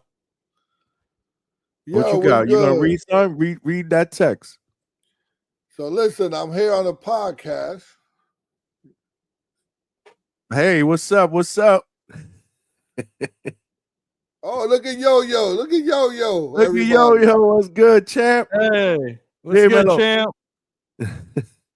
Yo-Yo, like, what the fuck is going on? I know, like, what are we doing here? And actually, the reason I told everybody, I said this is Yo-Yo's manager.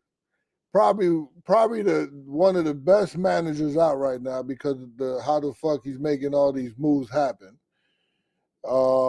You got to give us his name, Coach, so we can plug him. Hold on, let me take him off my earpiece here. So what's up? This is Robert Valle. I know Rob. What's up, Rob? What up, Rob? Robert Valle? Tell him it's Johnny. Tell him it's Johnny from the Hangout spot, man. It's Johnny from the Hangout spot. Okay, that's what's up. Yeah, I know Rob. I know Rob. We on here. We were just discussing. Yeah, I'm out here in Lake Tahoe. You in Canelo camp? Yeah, Canelo's camp. How Canelo looking? Canelo, he looking good? I'm not gonna lie, I was kind of impressed with his. That boy got great footwork, man. Yeah, I was impressed. I didn't think he could move like that, especially at this age. I think he's gonna use his speed and all that. I don't think he's gonna go try and look for no knockout or nothing. Oh, you're getting a lot of good contact right now. I know. That's what's up, man. That's what's up. Yeah, so I mean, he looked really good today. Really good. That's what's up, man. You got a question for Big Rob? I got one. I got one. For Yo-Yo, we're both here. Any questions? Yeah. Hey, Mr. Valdez. Yo-Yo, question for Big Rob. I got a question for Big Rob Valdez. Manager Valdez. Valle, not Valdez. Sorry. Rob Valles. Mr. Valles, this is Angelo at the Hangout spot. I was wondering, did they lock down his opponent yet for September 13th? What do you say? Did they lock down what? Did he lock down the next opponent yet for September 13th? Okay, all right. Did they lock down Yo-Yo's opponent for September? They want to know if Yo-Yo's on the undercard, and we can't tell them that. No, we can't talk about that just yet. Okay. Well, but he said yet. See, I love it. I love it. Pick up on the tea leaves, man. You got to pick up on the tea leaves, man. I love it. Thank you, sir. Thank you. You're welcome. You're welcome. Get a question for Yo-Yo. So tell me what's the biggest takeaway that he's gotten from this Canelo camp? Hold on, because he just walked away. 1 second. He went to the bathroom. Yo, I'll ask him that, and he'll gladly answer. Just give me 1 second. And tell What Rob, you tell over there Rob talking that about, Hector? Tell us what you talking about. What you got going on over there?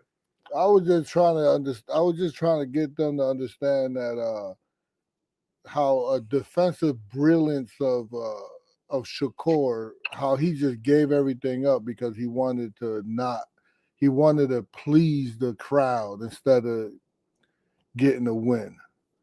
And you can't fight for the crowd because 1 minute they're gonna be here, next minute they're not. And 1 minute they love you, and 1 minute they don't. Indeed. Indeed.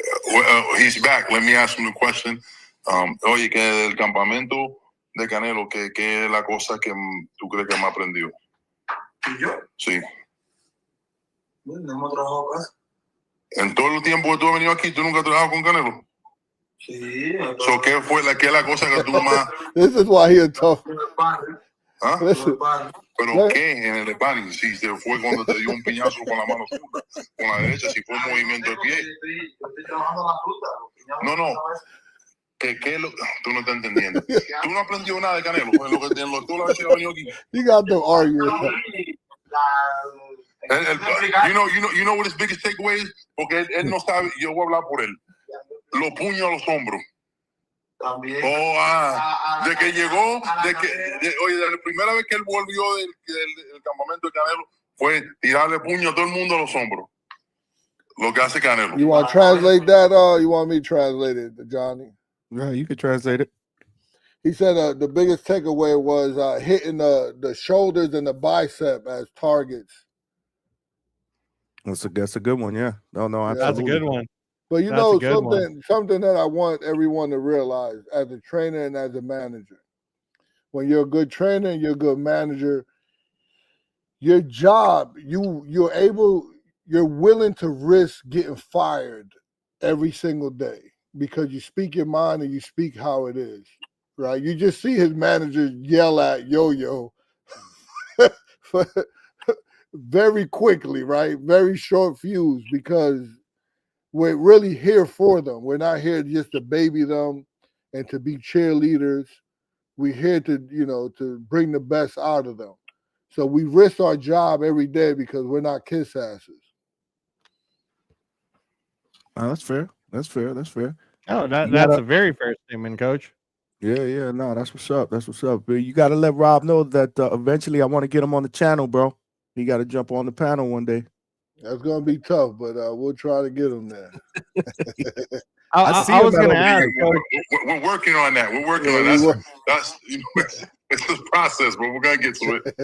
Yeah, man. I got to get you on here talk your shit, man. Coach, can I ask Rob can he ask Yo-Yo, where does Yo-Yo El Diablo come from? Or the nickname? How did he get it? ¿Cómo te nombraron El Diablo? Una señora en Cuba.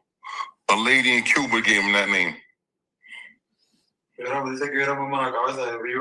said he was mad, hard-headed. And he used to go steal mangoes from her mango tree. So she told him, "You're a little devil." And then that's cool. Actually, that's a really cool story. That shit is real. That's a real story, bro. Yeah, that's awesome. No, that's legit, man. That's legit. Let them know when shit breaks out, though, man. You gotta let us know here, man.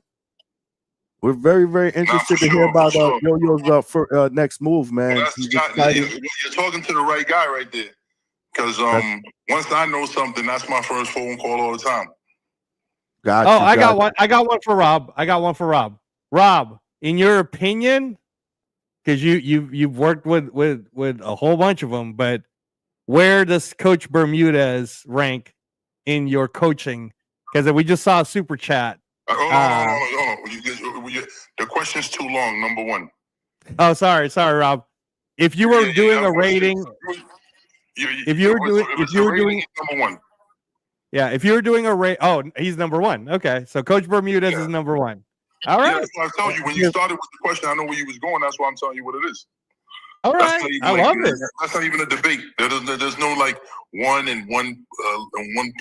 No, number one, and then I don't even know how. Like number 2 is too far back. As a manager, then what is one of the best qualities you love about working together with Coach Bermudez?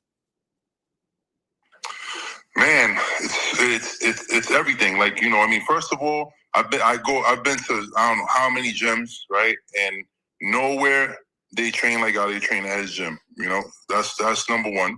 And then number two, also the conversations that we have that are about boxing and some aren't.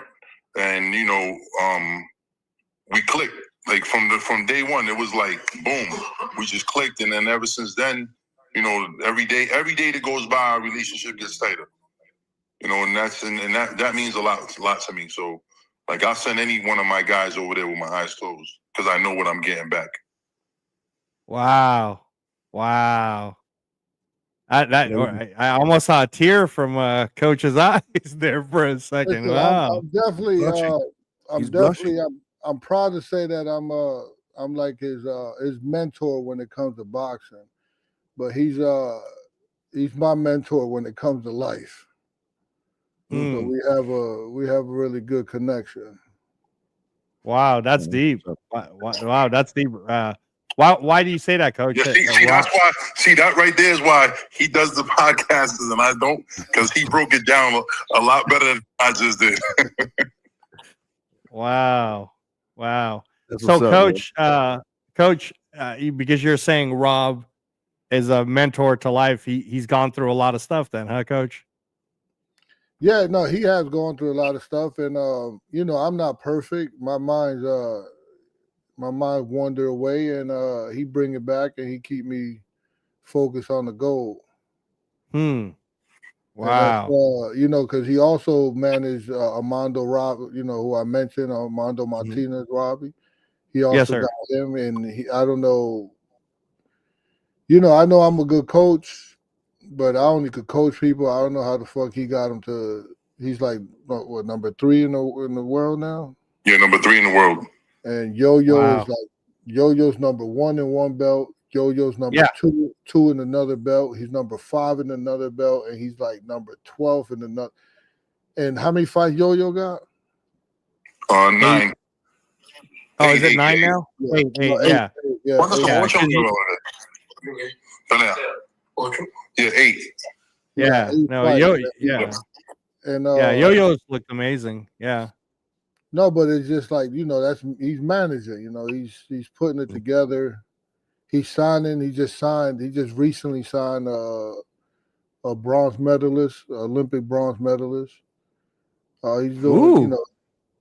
Breaking news, Rob. You want to tell us who the Olympic bronze medalist that you just signed is, or you can't yet? After September 15th. Okay. That's fair. Clean that out. That's fair. That's fair. I love man, what that's you're doing, awesome, Rob. I love what you're doing, man. Thank you. You know, nothing but respect for you. You know, I always see you at the fights, man, and you always doing your thing. You show me love, man. So keep up the good work, man. Keep up the good work. And come visit me over here, bro. Stop fronting. Got you. We got to get you on, man. We got to get into the mind of a manager, man. Like what got it cooking, how you got it shaking, you know, something really, really legit, man. We got to let the community you know, hear what you're doing, you know, is because I deal with a lot of managers. His method is I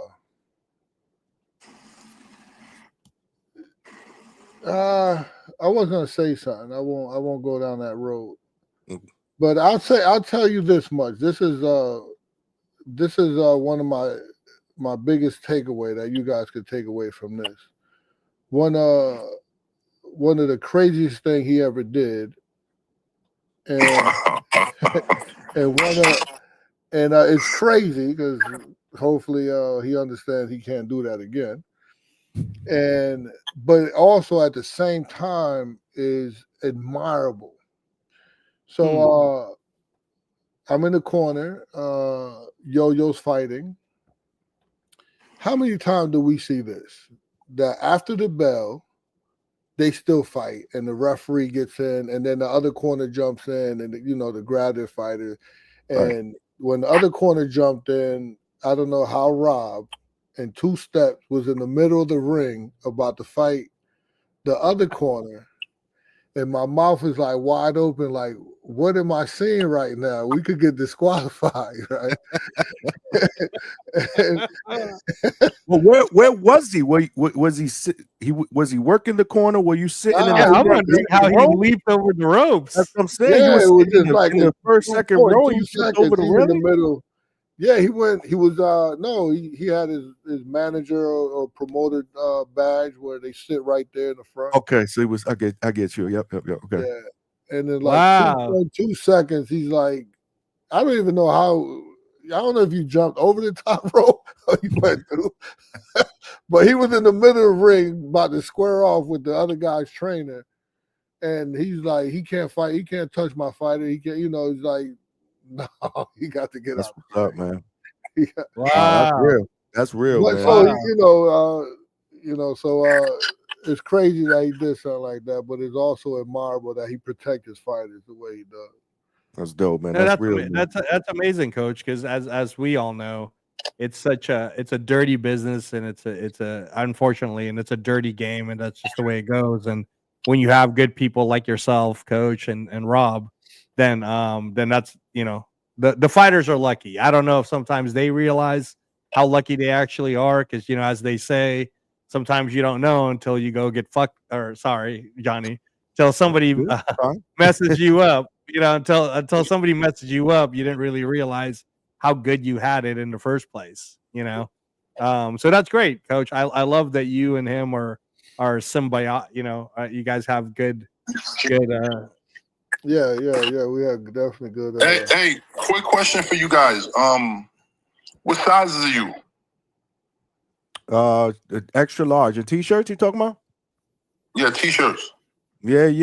Extra large, brother, so we could support for Extra sure. large, sir. Extra large. So how many? I can't see you guys. How many guys is on there? Just two of us. Yeah, just two of us, bro. So yeah, I'm gonna get you two of these shirts right here. Let me see the shirt. Diablo ones. Oh yeah. Oh hell yeah. Oh Let's hell get it yeah. poppin', man, for sure. I wear them on the show. I wear all the t-shirts. In fact, this one is David Garcia, King David Garcia. Hooked me up with That's a shirt. awesome. I will totally rock that shirt. And That's we'll give you awesome. one to send out to the. Yeah, we'll send them out to you, autographed by Yo-Yo. That's awesome. Yeah, no, thanks, Rob. I'm in Las Vegas, but thank you. That's amazing. I'll totally rock that. Yeah. Oh, so you're in Las Vegas? Yes, sir. Yes, sir. Johnny's in Florida. I'm in Las Vegas. Where in Florida is he? Who, me? Winter Haven, bro. Central part of Florida. I see you over here all the time. All right. So basically, the one in Vegas, I'll be in Vegas on Thursday. Oh, sweet. Bro, Hell yeah. Are you coming to those to any of those MVP cards on the 22nd and 23rd? Yeah, we plan on being on both of them. Both me and Hector. Oh, Hector, you coming up too? Yeah, indeed. Oh, so I'll be working those cards. So I'm gonna see y'all there. I'll be working that card. Well, both cards. Coach, are you coming to Vegas this week? So you know what? Your shirt, I'll bring it to you to the fights. All right, cool. That works. And then we'll figure out a way to get Reyes his. That's what's up, man. Rob, I appreciate you, my brother. Wow, that's awesome. Thank you, Rob. Hey, Coach, are you coming to Vegas too, or is it just Rob? It's just me because I'm already out this way. I was in Vegas yesterday, and then I came here today, and I'm gonna stay here till Thursday sparring. Then right after that, I leave to back to Vegas, and then from Vegas I go home. Oh wow! So I'll be in Vegas for like 5 hours or so. So hell yeah! I don't have a problem meeting up with you and giving you yours. Oh no, that'd be awesome. I mean, if you're in a rush, I understand, but you got a little time. I'm gonna be there. I'm gonna be in Vegas for like 5 hours. All right, cool. So Coach, I'm gonna be doing anything. That's all right. Coach, is it okay with you if I get his contact so I could hook up with Rob? We could do it under private chat. Yeah, I'll give it to you. Thank you, sir. Wow, thank you, Rob. That's awesome. No problem, man. We appreciate the support. Always, brother. We always in your corner, man. Always showing love, man. We always gonna promote y'all, man. Appreciate that. Thank you. Yes, sir. Keep it up, Rob. Keep up the positive energy for all your fighters, man. That's amazing. That's amazing. That's the game plan. But I'm gonna let Hector do what he does with you guys. Thanks for everything once again, and talk to you guys soon. Appreciate Yes, sir. Back. All right. Peace. Yeah, man. Smash that like button, y'all. Like I said, you never know who's gonna show up at the hangout spot, man. We had Coach That's Rob crazy. and Yo Hernandez for a little bit, man. I gotta get Rob on. I gotta get Yo on, man. I gotta get a translator, bro. Yeah, no, Rob would be a great interview. Just I mean, I thought that was really cool, Coach. How both of you are so honest with each other. Like that's deep. That's deep. We got Coach Brian Norman is in the chat with the $20.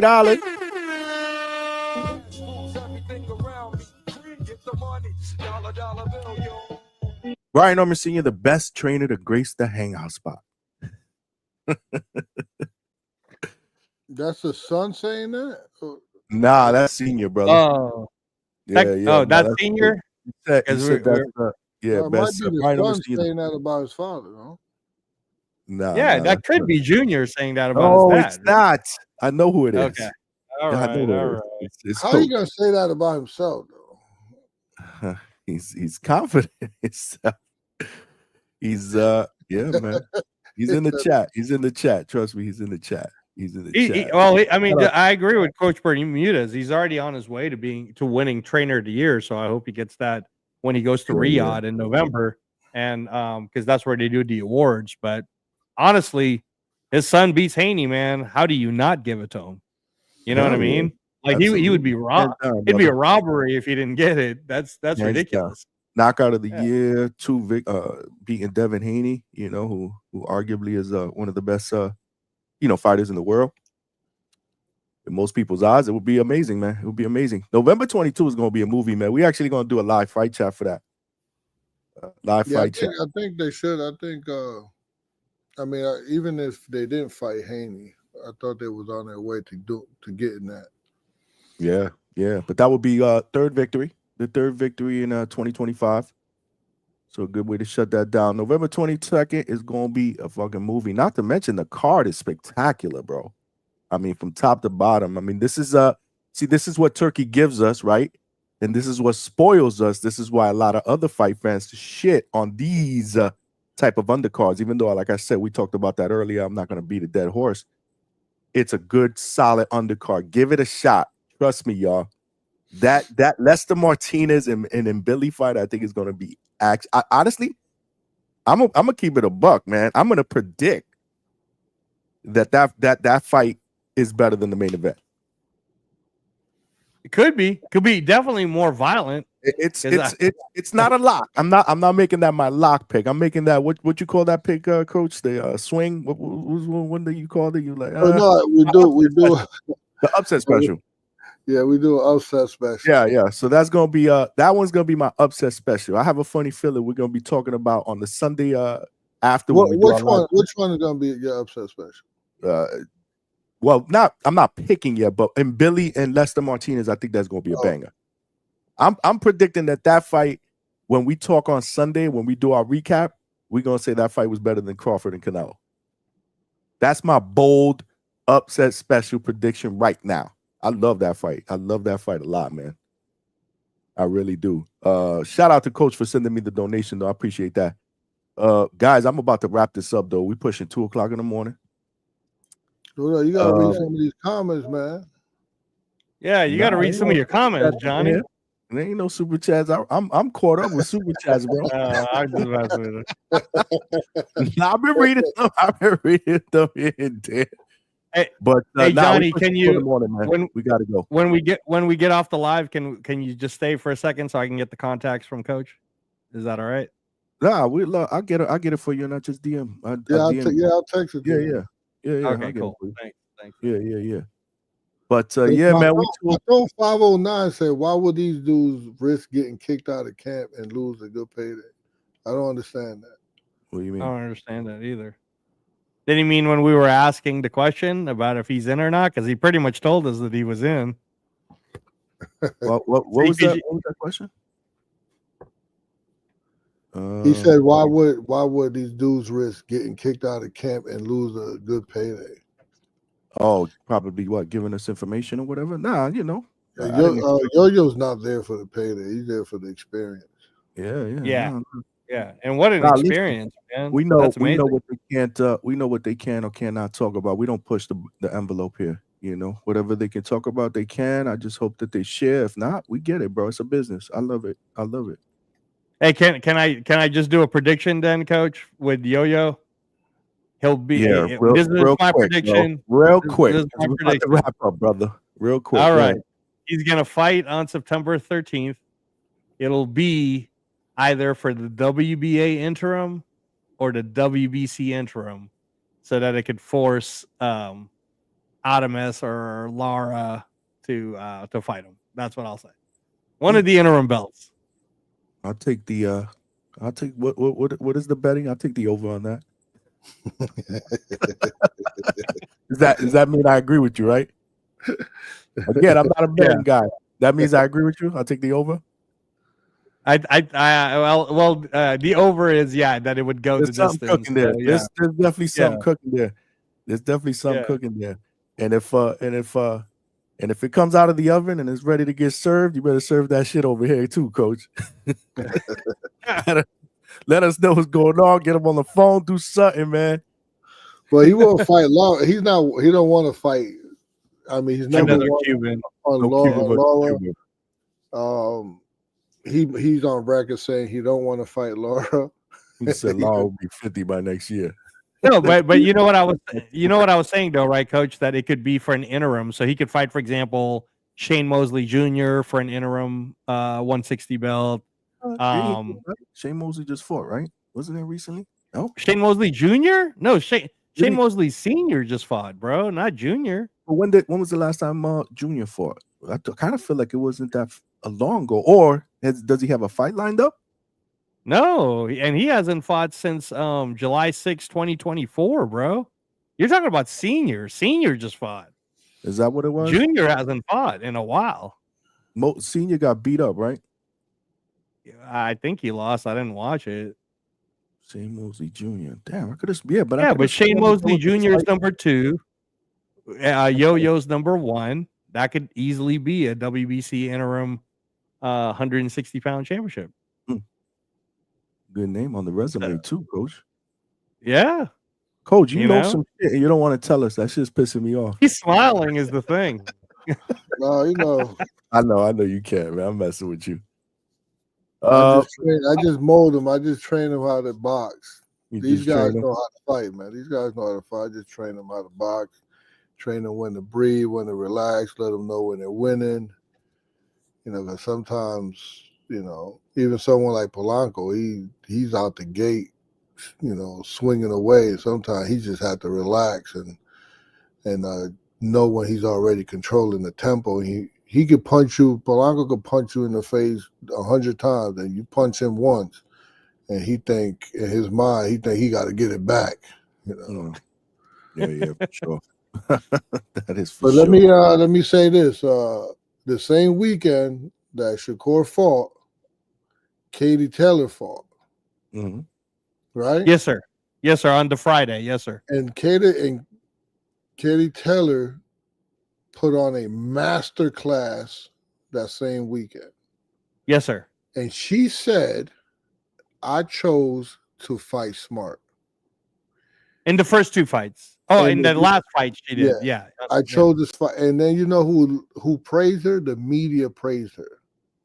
Huh. Shakur tried to do the same and got booed. So he flipped the switch and then he bled for it. All right. That's not a coincidence. I give you credit. You're still trying to sell us that. It's not a coincidence. It's race, it's culture, and it's a pattern. When white, or I'm going to just say really light-skinned fighters win clean, it's slick and high IQ. When black fighters win clean, it's boring, running, he's too safe. Okay. Should I keep going or we want to end it here? Right? We're gonna end it here because that's gonna open up another can of worms here and get the chat going. I appreciate y'all, man. It's 2 a.m. We've done almost 5 hours, bro. Yeah. We've done almost 5 hours, and I gotta take some NyQuil before I go to Hey, bed. shout out to Johnny who's sick, guys. Johnny's sick. He made man. it almost at a 5-hour mark.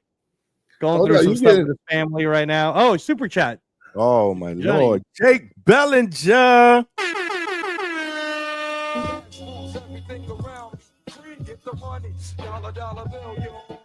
Jake Bellinger, our guy who started. Jake Bellinger actually started coach with the locks. Because with the lock pick, you know that because he asked for him. He asked for him on one of the live shows. Coach gave him a lock and a couple of picks. I believe he hit. Vega hit. There was a couple of people that hit on the lock. So now we're trying to do this shit on the regular. Jake Bellinger, appreciate you with the $10. He said, Hector, in his Achilles voice. We got a lock for this Saturday. Card coach, that's tomorrow. We doing lock picks tomorrow, Jake. Hey, Jake, listen, tune in tomorrow. I got some locks for you. Put the house on it. Yeah, we're doing that tomorrow. I got inside scoop on a couple of fights that you know what I mean. That we're gonna be all right on. Locks is tomorrow is the picks tomorrow. So make sure y'all tune in again. We are back at it tonight, 9 p.m. Eastern Standard Time. I didn't lock down a guest that I was trying to lock down. So yeah, we'll just talk some boxing and we'll give our predictions for Saturday or whatever. We'll get Coach to give his lock picks, man. But I appreciate both of y'all for jumping on, man. Yes, sir. Yes, sir. Thank you, Coach. Thanks, Johnny. Thank you, chat. Appreciate you, Coach. I'll catch up with y'all. There you have it, y'all. Great show tonight. Great show tonight. If you guys checked in late, make sure you check out my interview with Tyler Yavalar, who is a cruiserweight prospect.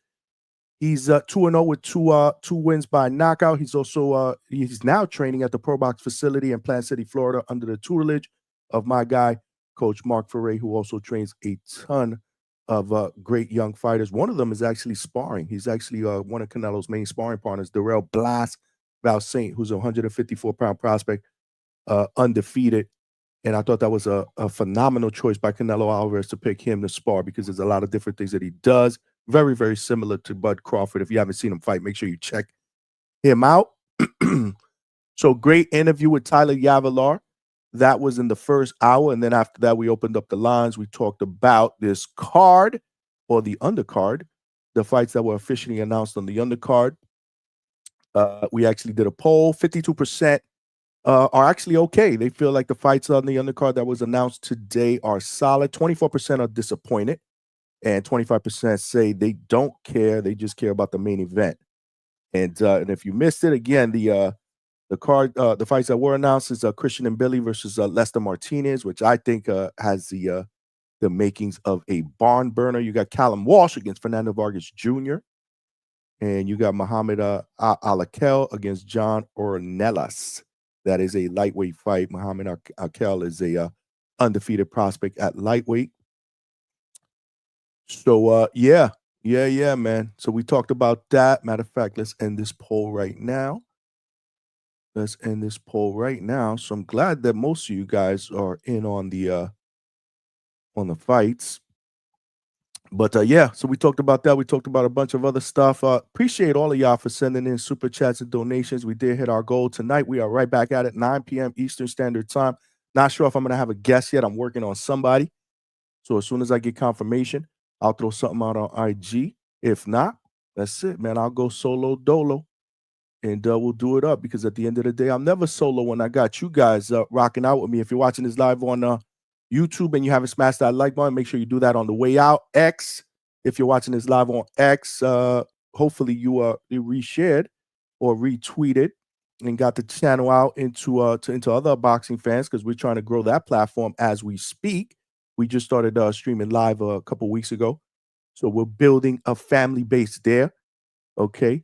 And if you're watching this live on millions.co, hopefully you subscribed over there. Come on over to YouTube. One of the requirements, one of the ground rules here at the Hangout spot is you got to subscribe to the channel and you got to tell a friend to tell a friend. We are, I think, about 540 some odd subscribers away from our next goal of 3,000 subscribers. We've only been doing boxing content for 16 full months, guys. Help a brother get there, man. Let's see if we could get there before this big November 22nd card that we can't stop talking about. This Brian Norman Jr. and Devin Haney fight for the WBO welterweight championship. Make sure you tell a friend and subscribe. We're doing a lot of cool stuff. It's not just live shows. We do great interviews here. We do great conversations, opinions, perspectives. We talk boxing. We do it in a family fun atmosphere. We laugh, we joke. There's always a little bit of drama here and there, but a little bit of drama never hurt nobody. You know, shout out to the coaches. Obviously, Hector Bermudez was on. Shout out to Coach Brian Norman Sr., who's always supporting and sending a super chat as well. You know, they family. We will be boots to ground in the training camp at some point in September and October with the welterweight champion of the world. You know, he my brother, he my guy. So we're gonna be boots to ground, probably doing a live show from wherever we at. We did one the last time I hit training camp. It was dope. So we will definitely get into that as well. But yeah, man, we doing it up, man. We doing it up here at the Hangout spot. But damn, we pushing 5 hours, man. And my voice is still shot. So I'm gonna take some NyQuil and head out to bed. But I just want to thank all of y'all for rocking out tonight. Great show. Again, subscribe to the channel. And then make sure you guys are on board tonight. And if you didn't check it out, Tone Deaf is in the chat. That's right, man. You got to check out the replay. Malcolm will probably check it out as well. Is Blast Southport? Tone Deaf said he actually is. He's both. He can do both. Again, very, very similar, very, very close to what Bud Crawford can do stylistically. So that's why I thought it was an excellent choice by Canelo to pick Blast Val Saint. In fact, from what Coach Mark Ferre told me, you know, he went out there just to get, you know, a couple of days in, and Canelo was like, nah, man, we got to keep this dude here. He legit, man. Trust me, I think Blast has star written all over it, man. Alberto said, let's keep it up to midnight. Nah, Alberto. We can't do that, bro. I love you, and I love the fact that you support, but we can't do that. Oh, shit, Coach Bermudez with the super sticker.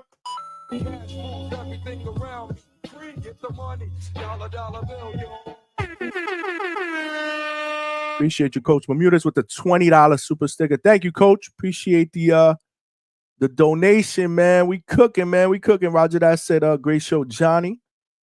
Appreciate you for rocking out, my brother.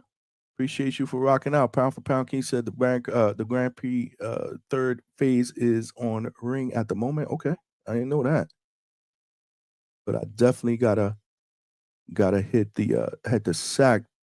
Fire show, Johnny. Thank you, Pound for Pound King. Appreciate you. You going live tomorrow? Well, tonight. We're going live tonight, man. It's 2:00 in the morning over here in the East Coast, but we'll be live at 9 p.m. Alberto. Absolutely. We doing it up. We are doing it up, man. Coach will not let Norman see him. Was that what that was? I thought you had told me a shout out. Oh man, that's what's up, man. Listen, man, I appreciate all of y'all, man. Like I said, y'all family up in here. But we out, man. We out. Until the next one, 9 p.m. Eastern Standard Time. Make sure y'all tune in. As always, I appreciate the love and support. This is your boy Johnny signing out from the Hangout Spot Live, and I'll talk to all of y'all soon. Peace.